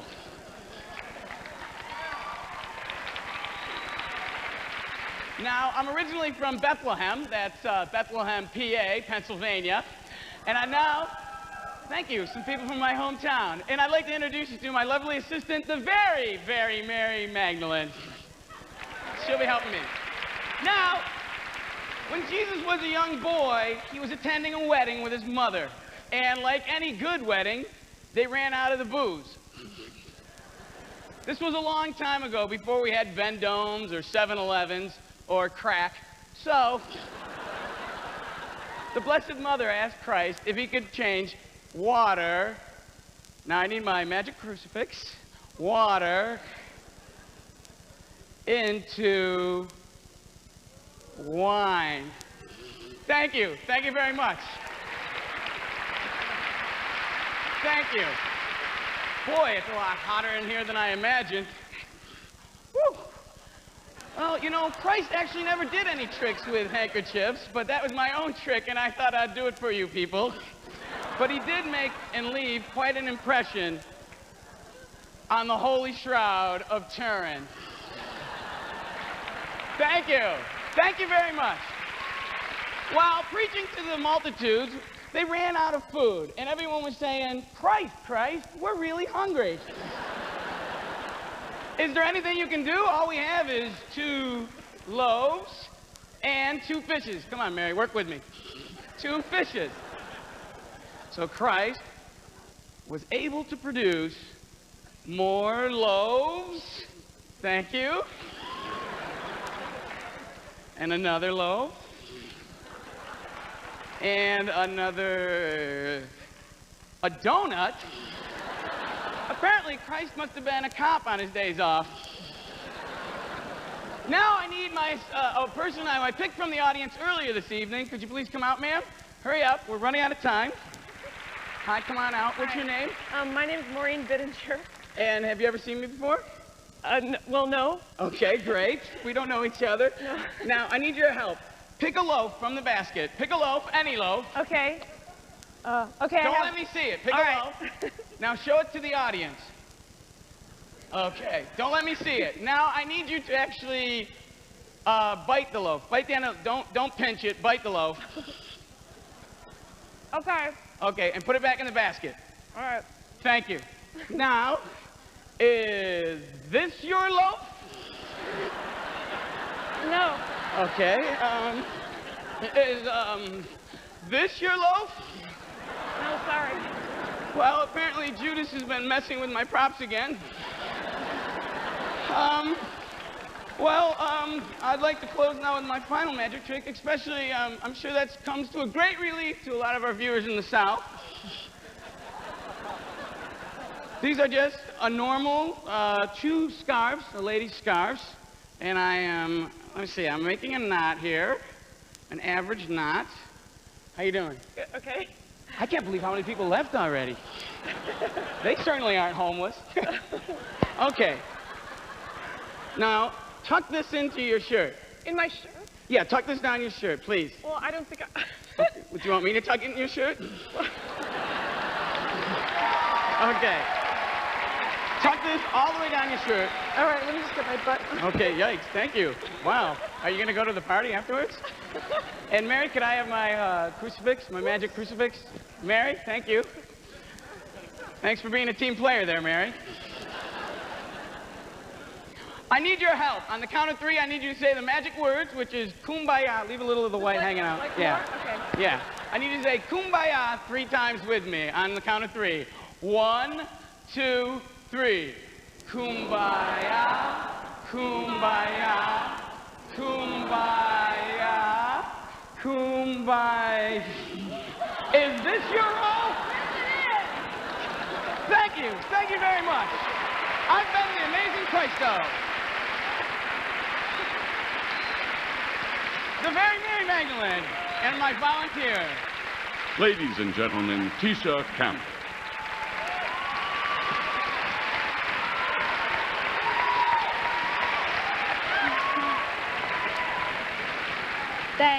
Thanks a lot. Thank you.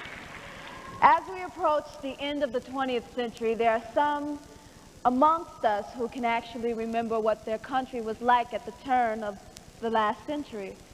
These special individuals have seen things over the past 9 decades that men and women from earlier times couldn't even imagine. In science and technology, the advances have been spectacular. Once, the adding machine was a wonder. Today, computers do the work of 1,000 adding machines in 1,000th of the time, are commonplace. Cars, jet planes, rockets, antibiotics, organ transplants, it's all too remarkable for words. But with all the brilliant advances, the startling innovations, and the miraculous time savers, certain things have remained at a standstill.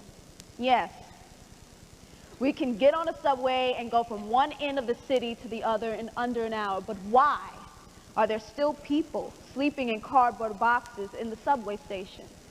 Yes, we have microwave ovens that can cook a whole meal in a matter of minutes, but why are there still people who go hungry every night?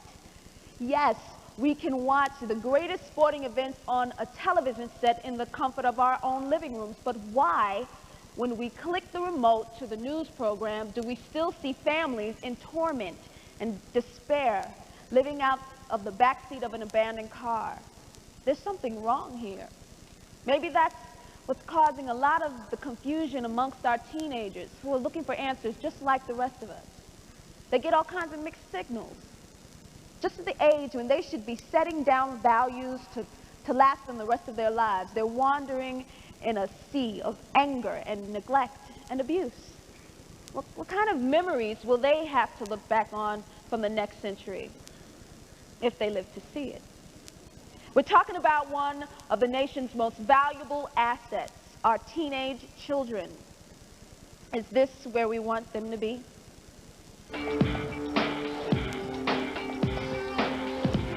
Each year in America, nearly 1 million young people run away from home. Many are kicked out of the house, or they leave on their own because of neglect or abuse. Whatever the reason, for most of these kids, when they arrive on the streets of our cities, their lives go from bad to worse. And whatever their expectations may be, they soon come face to face with the shocking reality of homelessness. I got off the bus, and I didn't know anyone. I didn't know where to go, so I just started walking up Sunset Boulevard. But by that time, it was getting cold, and it was getting dark, and I didn't have anywhere to go. So, and it just hit me that that was the stupidest thing I've ever done.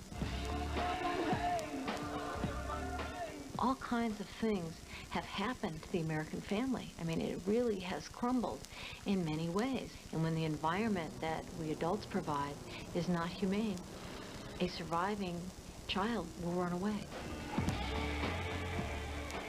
Survival for teenagers like Chris means overcoming depression and hopelessness. Nearly 1/3 of these street kids will attempt suicide. It means battling the elements and harsh living conditions. And of course, every day these kids, some barely teenagers, face a world of drugs, prostitution, and crime. But Chris is a survivor. He found a temporary place to live here at this Covenant House shelter. And he recently found a job. At first, Chris was afraid to tell his employer he was homeless. If I would have told them initially when I started, I think that they would have had like some kind of preconceived idea that I was irresponsible, but I'm not like that. I mean, I was excited that I got a job because I wanted to work. So I was just happy to be working and making money so I could save it and get my own place, be productive in my own way. Chris's dream is to simply live a normal life, to escape the nightmare of homelessness.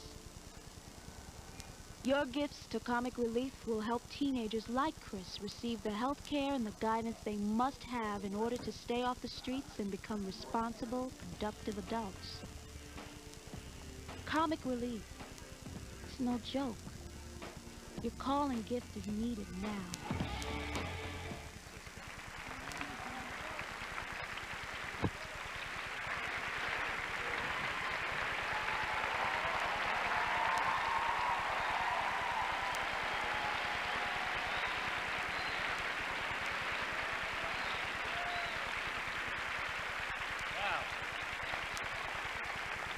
We come with good news. The tally so far is $5.6 million.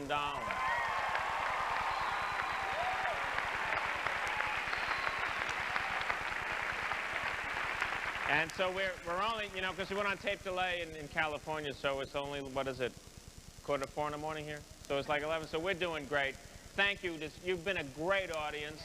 And we also, all of you at home for calling great, and we want to thank this great crew here, all the guys backstage and Walter in the booth.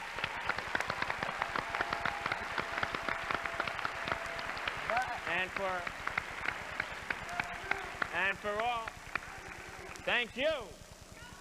World Wrestling Federation! And for all of the comics, don't be like a fan, sit down. And for all the comics who came to work and worked hard, everybody was sensational. And me, that's the last thing. The guy Mike who did the potato chips got a series. So what a great thing. Just want to, you guys. I was good. It was good. It This was is my good. favorite bit. I adore you. I adore you. God bless you. Yeah, I love you guys too. But listen, don't put those credit cards away. No. Because we know you have other people you could call at this hour. God knows I do. They keep changing, but tonight I want you to put them on hold. And if you haven't called us, please dial us up. Because we're here all night, all day, 24 hours, 7 days a week. Mm-hmm. Your friends and neighbors in need are waiting. Because if not us, who? If you can't see your way clear, get a pencil, jot down the number. And the next time you step out and see somebody on the street who doesn't have a place to step out of, you give us a call. We'd like to thank, like Billy said, once again, there's all the performers. This is redundant, so move on. Quick. Okay, another day, thank you. But we can change things. That's why you're here tonight. Thank you. You can change things. You made it different. You know you can. So don't give up. We can't do it without you. We're still working, people. We are still working. So thank you very, very much. God bless you. God bless you in the street.